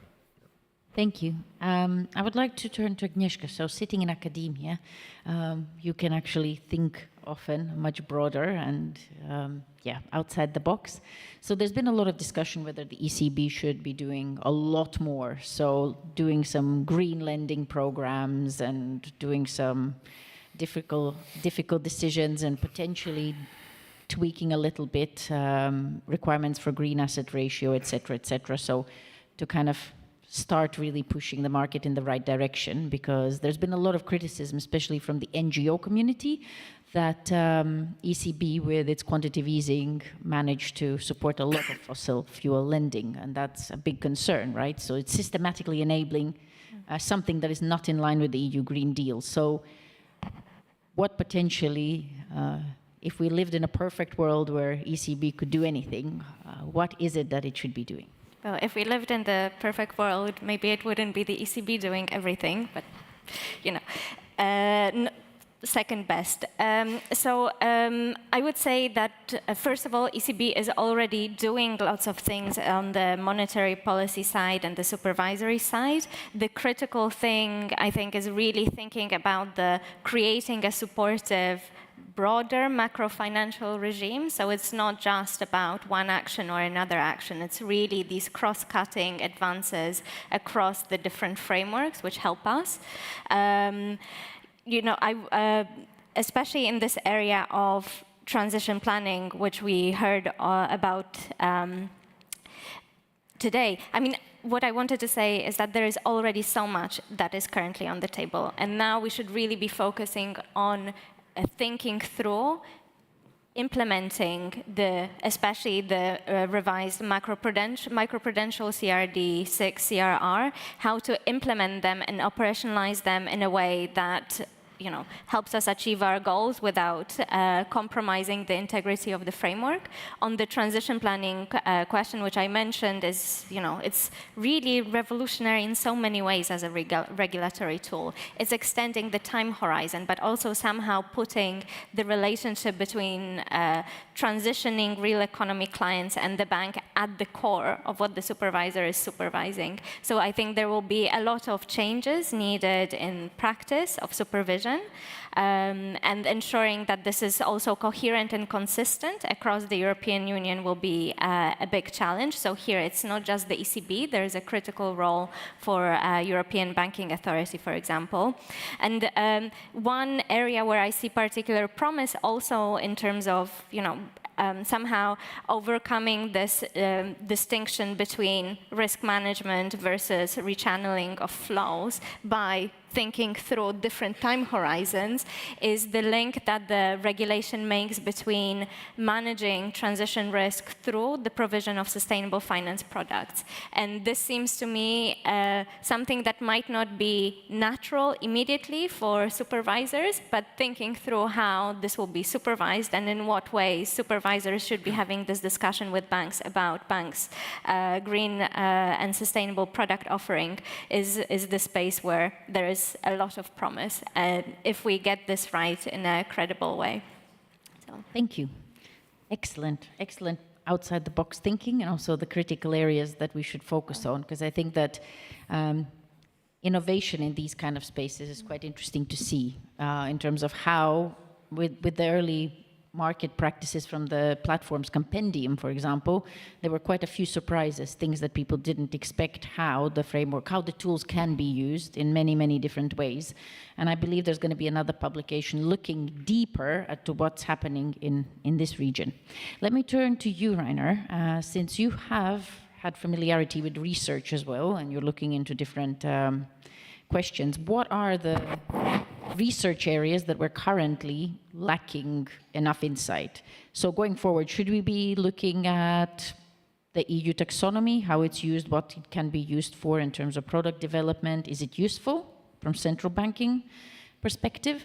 And any other reflections on the two more academic colleagues' points on what they identified as priorities and the best macro policy?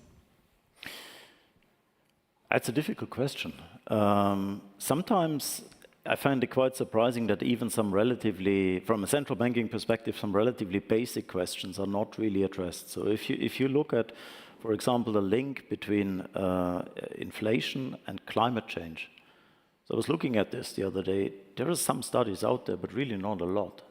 And this I find quite surprising, because you really would expect to know a lot more about this. And I think these sort of studies would also give a lot more ammunition to central banks to be active in this field. Because don't forget, I mean, the MNB is in a way in a comfortable position. You have it in your mandate to be active in this field. The ECB does not have that in the mandate. And if you know how difficult it is to change a mandate of the ECB, then don't hope that this will be there anytime soon, because it's an extremely complicated process. So sometimes it's these sort of things that are missing.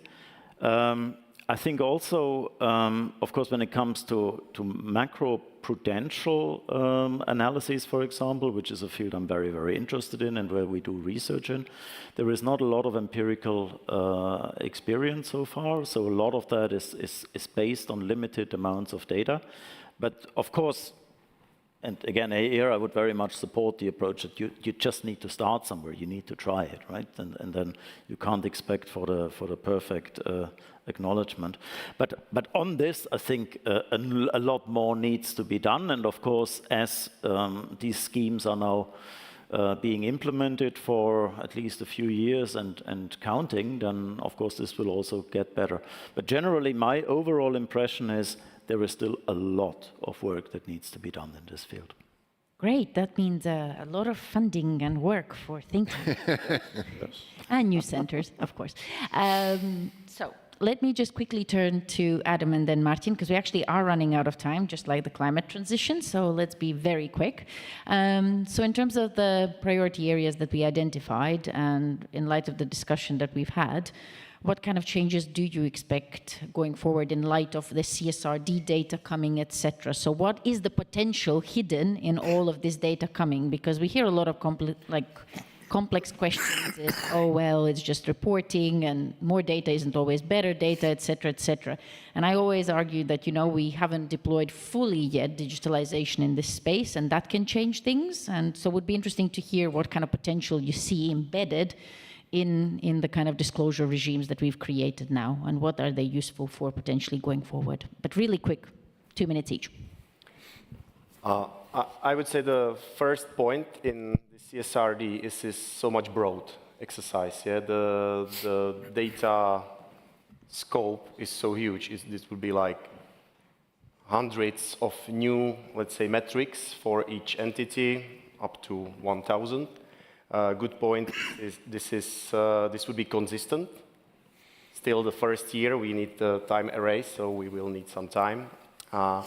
And this will have a third-party opinion. Yeah? So this is what was missing in those non-financial data so far. Yeah? Because I wouldn't say the credibility is a key. Yeah? So this will resolve something, but we still need to have some time to gather a couple of years in the data arrays. And I think in the current time of, let's say, AI and a new technology and ability to process the big data, let's say we have like hundreds of banks and financial institutions, and also non-financial entities across Europe. This would be like 60,000, 70,000 entities will be reporting CSRD in 2 years in the first and second wave. And I think we need to process those data, use the, let's say, taxonomization and XBRL tagging, process the data. And I think what will be interesting would be finding distances from the market benchmarks. Yeah? We can have a sector standards like averages for each industries. For example, what is the average carbon intensity for each industry, even for a bank, yeah? Like CO2 per invested euro. So you can see your distance to, let's say, the sector average, and it can help you to find the ways how to change your business model and so on. So we need some time, let's say a couple of years, but I think we will discover a lot of more information from those data, because this is first so huge exercise we've never done encounter. It before. Yeah. Never done before, sure. Okay, Adam? Yeah, so let me start with an anecdote about Hungarian smaller bank. One of my colleagues who was an analyst at my team many years ago went there to be the head of risk. And he started to look for all those data they have to send us as a central bank. And the leaders of that bank were quite surprised that they have this much data, and it helped them in their business. And why I said it, because this data collection action is at least very important to those who are collecting data about themselves, to understand themselves. I think it is more important than anybody thinks. When we did our first TCFD report, it was a very good exercise to understand a little bit better what we are doing actually. So it is always very nice to have those data. And what Rainer said, I truly agree, because in understanding what is happening, which risk, the sizes of the risk, the potential impacts of this different type of risks, the whole network effect, we are very, very far from understand those. So collecting data, sometimes it seems like we want everything, but the reason behind it is that we don't really understand what matters in this sense. We have many decades of understanding in credit risk. Big credit rating companies are there for 70, 80 years, and during the global financial crisis, they still understood that they doesn't know many of the things what can happen with an actual credit, and the climate issue is probably much bigger and more complicated, at least because of the horizon. So this is also an important factor, understanding better what happens, and yeah, it is very important that the actual capacity, IT capacity is much bigger than it was ever before. What is important, because, for example, in our case, 5-6 years ago, when I was the head of research in the Central Bank of Hungary, we started to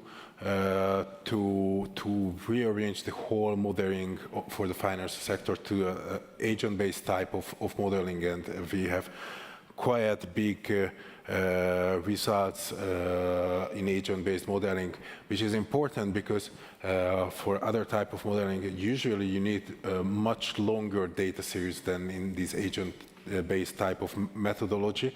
And you need a lot of IT capacity to do it, just to understand it. In our agent-based model, we are modeling the Hungarian economy one-to-one. It means that we have 10 million people, 1 million companies, 40 or something banks, which is huge. But with discounting capacity, what we have today, I wouldn't say it's easy, but it is manageable. So for this reason, having all those data is also help us to use it as an input for these huge modeling capacities. Yes, and it's actually going to be very exciting to see how modeling has changed. I worked on it maybe last time under a big climate risk modeling project, maybe 6-7 years ago, and we didn't have the same solutions we have now. The conversations I have now are completely different. Yeah. And back then, even that basic modeling, it was with a pension fund.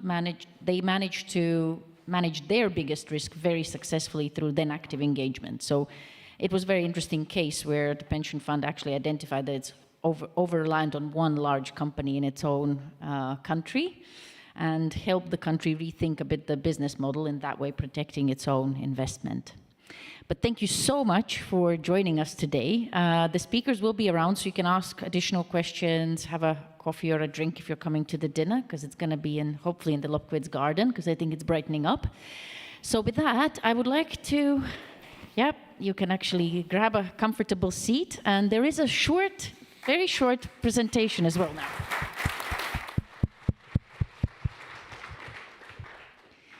Thank you very much. And so, yesterday night, me and one of our lovely colleagues from Ernst & Young were helping me to move the banners back to the hotel. And as we're waltzing across Charles Bridge chatting about Prague, we bump into Gabriel. And Gabriel was there at last year's summit, a real star, and I think we still hear a few interesting things about what you were talking about taxonomy with Martin Spolz, etc. So we had some interesting times. And so in 10 minutes on Charles Bridge, we discovered there would be something very interesting that Gabriel could show us. And after that, we will immediately jump to the final panel session, which I think is one of the most interesting one of the day, because it will look at how do we actually practically decarbonize these economies. And there's somebody who's running a business here. There's Eva, who won the Sustainable Banking Award, and it's also Raphael Minder from the Financial Times. But over to you. There's your clicker. And welcome back, Gabriel. Linda, thank you very much, and thank you. I'm extremely pleased and honored that I can be in this fantastic event. I still do remember last year, it was very exceptional, so I have a belief that this year is running in the same way. Now, Linda told you how we met, but what Linda does not know is that I was just coming from an evening with Tomáš Sedláček, and those who know him, you know him. And those who don't, he is a high esteemed Czech thinker and economist. And the yesterday conversation with him was, running under the title of Economics of Heaven. Now, those of you who know Tomáš, then you know that his ideas are sparkling around you when you are in a room with him.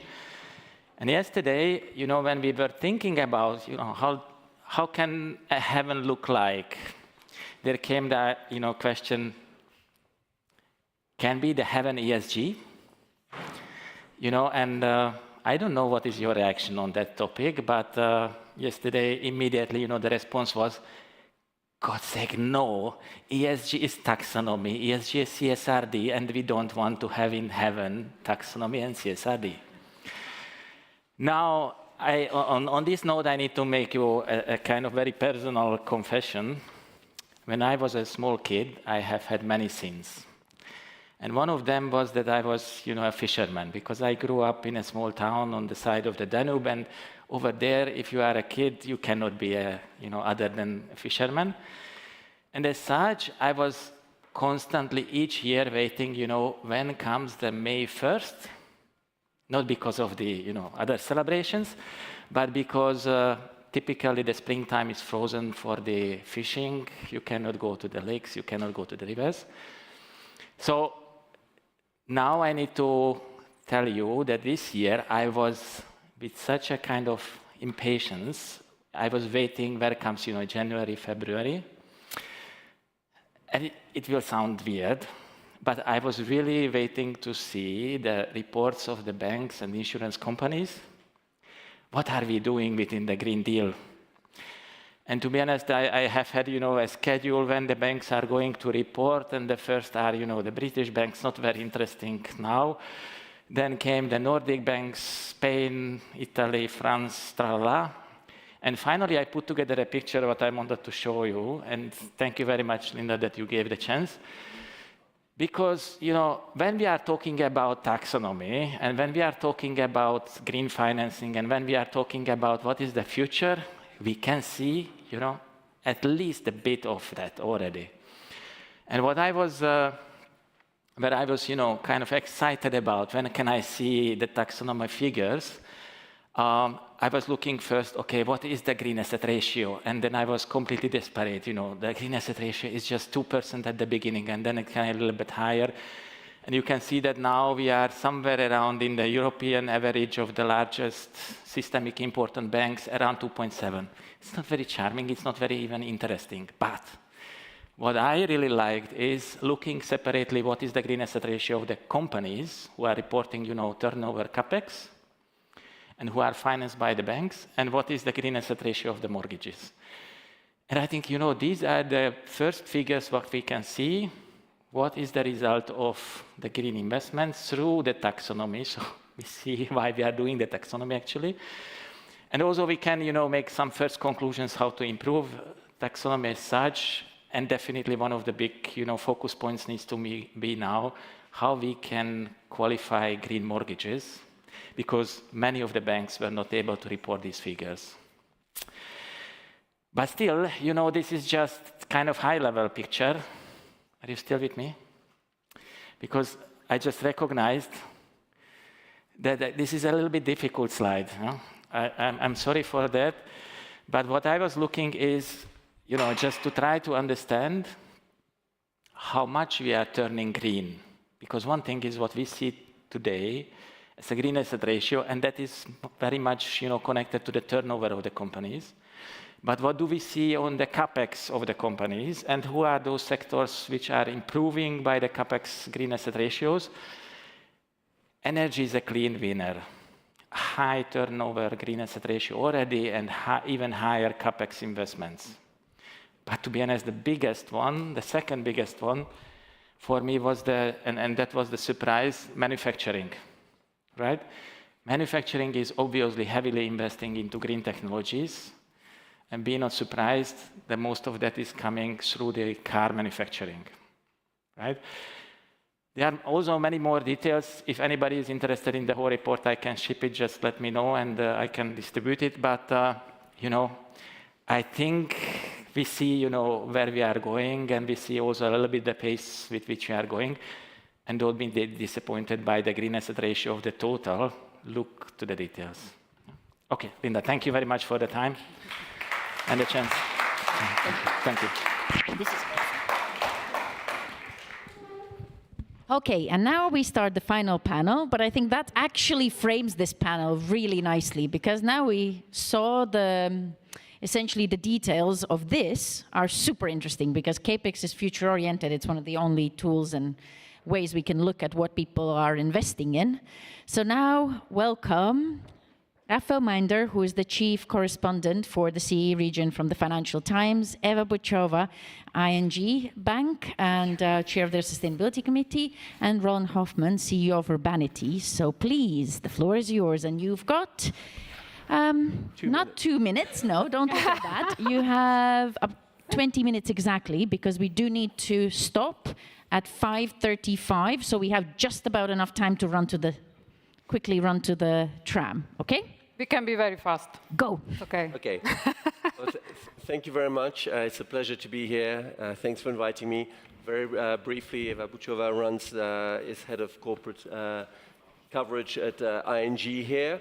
And as you know, if you've been with us, won the award, the banking award last night. And then Roland Hoffman is the co-founder, CEO of Urbanity, a company that develops commercial real estate industrial campuses. So we have the banking side and the industrial side. It's a great pleasure. Very quickly, if we go back to what we've just seen and the issue of green capex, what does that look like in this region? And is it fair, this perception that the CEE, the member states that joined 20 years ago, the EU, lag behind? Is this a fair perception, or is this just an urban legend? I think decarbonization as such of the industry is the core topic over the last 2-3 years. Obviously, the banks are a natural catalyst because they are the first ones to be hit by the regulation. So they are trying to mobilize the industries to decarbonize. And why is that? I think we don't need to explain, because effectively the portfolio of the banks is their Scope 3 emission, and it's effectively, I would say, and I would assume for our bank, it's 99.8% of the entire scope, 1 to 3 in total. So our carbon footprint is by 99.8% made up by the portfolio we are financing. So obviously the question comes, okay, what we can do with that? So we definitely need to first decarbonize ourselves. Next to that, educate our clients and third-party stakeholders to cooperate, because for us decarbonization is about cooperation of all the market participants.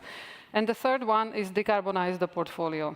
And actually how ING approached it is that we have created our Terra approach, where we actually selected 9 top or 10 by now industries who are mostly contributing to the emissions. And for every type of industry, we are trying to pick the spot which is most carbon intensive, and we are trying to define the pathway to decarbonization. So we are trying not to just report transparently ourselves, but also trying to show the clients the directions, how they can actually decarbonize. And it's not one size fits all. There are alternative scenarios. And then we can share actually best practice globally with the clients locally. And this is the value we see next to the fact that we are standing by and really eagerly looking for all these CapExes coming up. Obviously, some are being moved. But to respond to your questions, what is the dynamics? Obviously, the transitionary investments are definitely not happening up to an extent they would have to. And whether they should come from the public sector or from the private sector doesn't really matter. The fact is that they are at the moment not happening, and there might be a couple of reasons for that. But definitely what is really missing, and we heard it and overheard it a number of times today, is that there needs to be clarity at the national level, and there needs to be clarity at the corporate level. Where are we heading towards? Roland, from your perspective, if there are different actors in this, are the banks here helping companies like yours who actually have won prizes for being sustainable? Or do you see them working hard to make life easier for you? This is a straight question at the beginning. I would say maybe that it's fair to say that actually net zero is Herculean task. It's something which is really big, and it's bigger than a moonshot. And talking about the banks, about the approach here, and especially in Czechia, I think we are lagging behind the West as well. Yeah. And I have to underline that there is a different story between the local banks and the foreign banks. Unfortunately, the local banks choose the approach which is more about the punishment than about the positive motivation.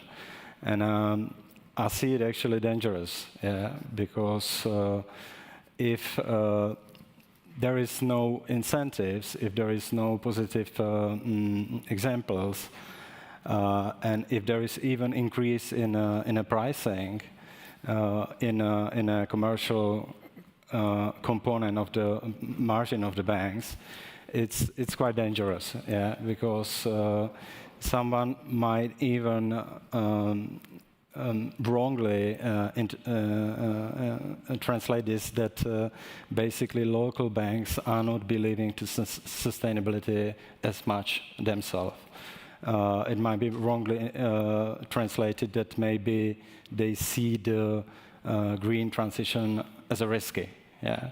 So I would love to see more positive approach. I would love to see more incentive from local banks. I wanted to ask you, I mean, this region has gone through a very painful experience recently with the energy crisis linked to the war in Ukraine.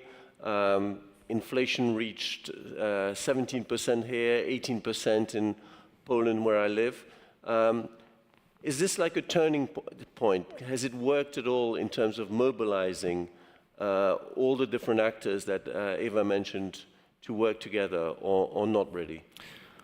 We all witnessed these events you mentioned, the war in Ukraine, the COVID, even the high inflation, or for example, in a positive way, the new subsidies. And I would say that these events are actually the real turbochargers of green transitions. They really made an impact. The impact was short term, but if you have a look on a chart of emission productions, there was actually decrease because of these events. So basically, these events are not pleasant, not good, but it makes some it made some change. Maybe I would comment on that over the last 3-4 years, obviously, the banks started to cooperate much more on sustainability. So under Czech Bank Association, they have created effectively a working group, a commission for sustainable finance, and one of the outputs is the ESG questionnaire, which is supposed to make it easier for companies to read through all the requirements of the banks and kind of unify at least the basis which they are supposed to report or prepare. Next action is really trying to translate taxonomy into real life and try to figure out also for ministries and government what is it they need to introduce, and we need to push to be introduced in order to really implement green transition as such. So on the side of the banks, I see great level of cooperation in spite of the fact that it's a differentiator factor for each of us and a competition type of attitude. On the other hand, we see a cooperation between stakeholders that it is intensified. So you already see, like on the events like this or any type of different events, you see lots of initiatives that are focusing on transition, on more prosperity in Czech Republic, where you see more of environmental as well as social factors actually connected. So that cooperation is luckily enough happening more and more. Whether you want to connect it with increased activity of corporates to start really investing, there is still kind of hesitation. So it's really like financial sector really standing, being prepared, having the products ready, and really waiting until something happens. And what shall be that something is definitely some level of a support. But do you think if we look at the politicians who often are seen as the villains in this story, are they at the moment overselling the aspect of energy security? That was definitely the point. The first point, yeah, to react on the Ukrainian crisis, definitely the dominant factor was energy security. Then obviously also trying to find alternative sources of fuel. In some countries more successfully, in some countries less. So this region is still dependent on coal a lot. At the same time, there are countries, and I would not like to put it into one pot, because there are countries where you have already majority of fuel mix based on low carbon energies. So some countries really succeeded. And there we expected that it will also accelerate the entire sustainability efforts. But here, what was helpful was the taxonomy. So the taxonomy came that moment, and it started mobilizing companies at least to organize themselves, try to collect the data, try to identify the data points, and start really preparing for reporting. But in most of the cases, it stayed there. But in some cases, lucky enough, in every sector where we focus, being it energy, being it cement and construction, being it transport and logistics, or any other types of company or sectors, we really see leaders already who are actually changing the setup and the way how things are being done. I mean, now we're less than 2 weeks away from the elections to the European Parliament. I don't see sustainability on the agenda of this campaign. Has it gone missing, or is it just that this Green Deal has become, especially in this region, so polarizing that the politicians don't want to sell it or talk about it? I would be speculating. I'm a banker. Yes. But definitely what is missing, and I think we have discussed it, is that leadership which is missing. However, what we saw just 2 weeks ago, there was a conference of the President's office, right, about transition and green transition, which is a very important signal towards the public that this is where the political interest, not just political, but the interest of the country is. So I hope it will accelerate similar types of initiatives and engagement of core decision makers. But probably let you react on this one as well. Well, yeah, I agree. Unfortunately, the local politicians are trapped in a short-term election period comparing to really long-term net zero goals, which are very complex and not very easy to sell and to explain.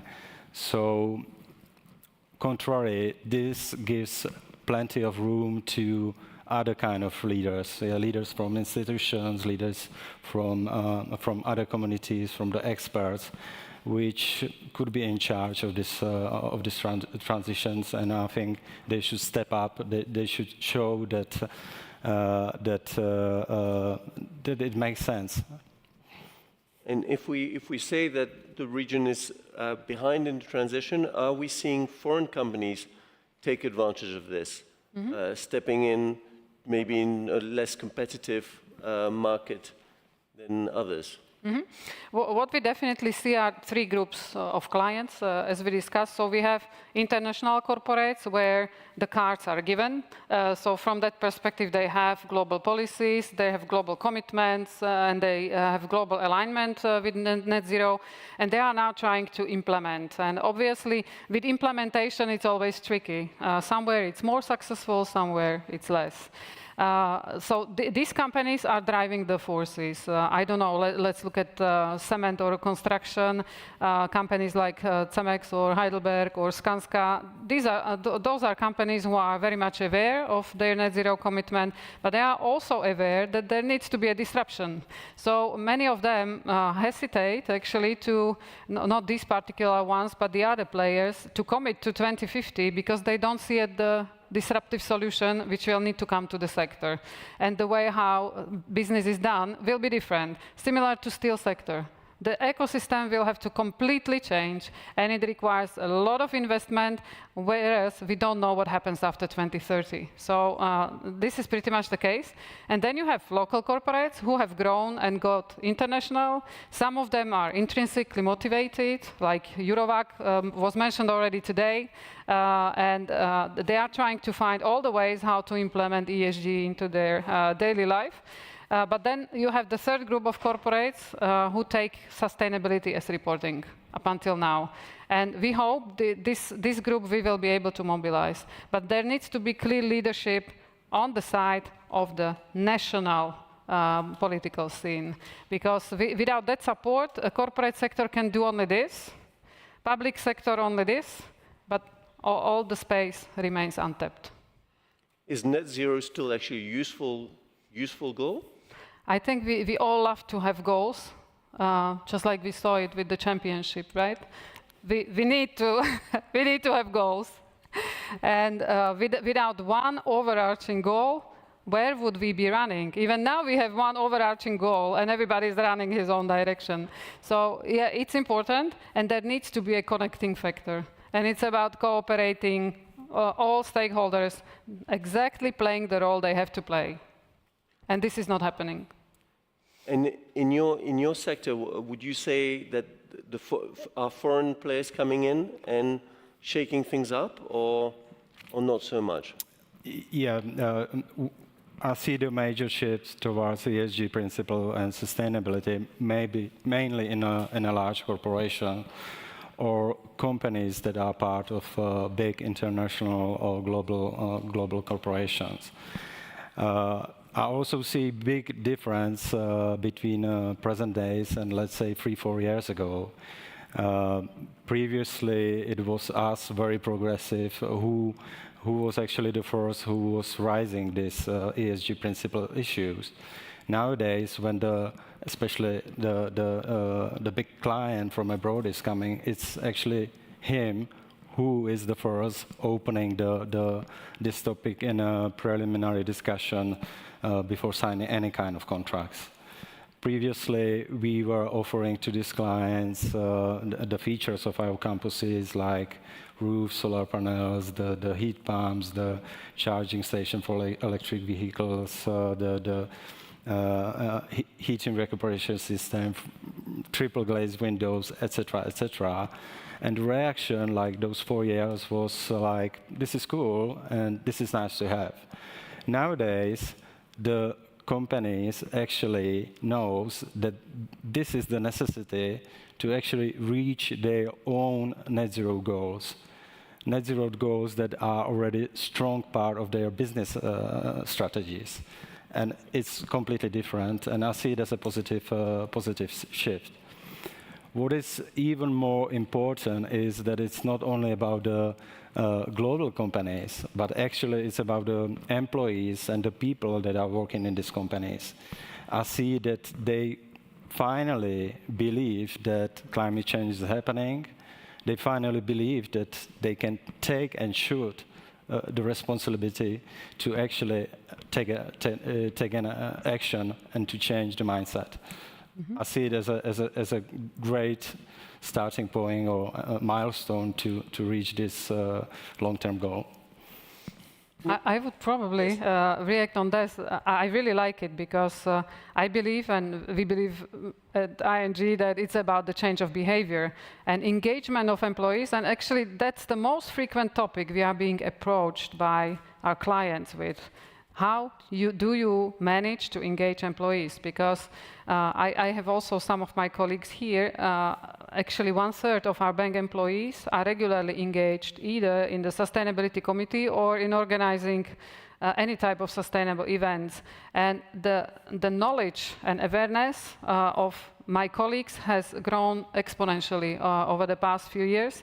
And they are obviously influencing their own social bubble, and they are changing their own behaviors. And it is so visible that they are able to implement now sustainability as a very regular part of business, and that's where we wanted to land, actually.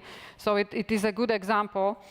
So that's one thing. And second, in Změna k lepšímu, where I'm active as well, being Change for the Better initiative, we have made a survey together with Omnicom, where actually the outcome of the survey is that more than 70% of corporates now integrate ESG into their decision making. How is it in reality? Somewhere it's more advanced, somewhere it's less advanced, but the fact that already 70% responded this way is quite a success. Fantastic. Yep. Well, we're in the last minute. I'm a Swiss, so we cannot win the ice hockey championships, but we can still do punctuality. So I thank you very much for this very interesting conversation, for your time and your insight.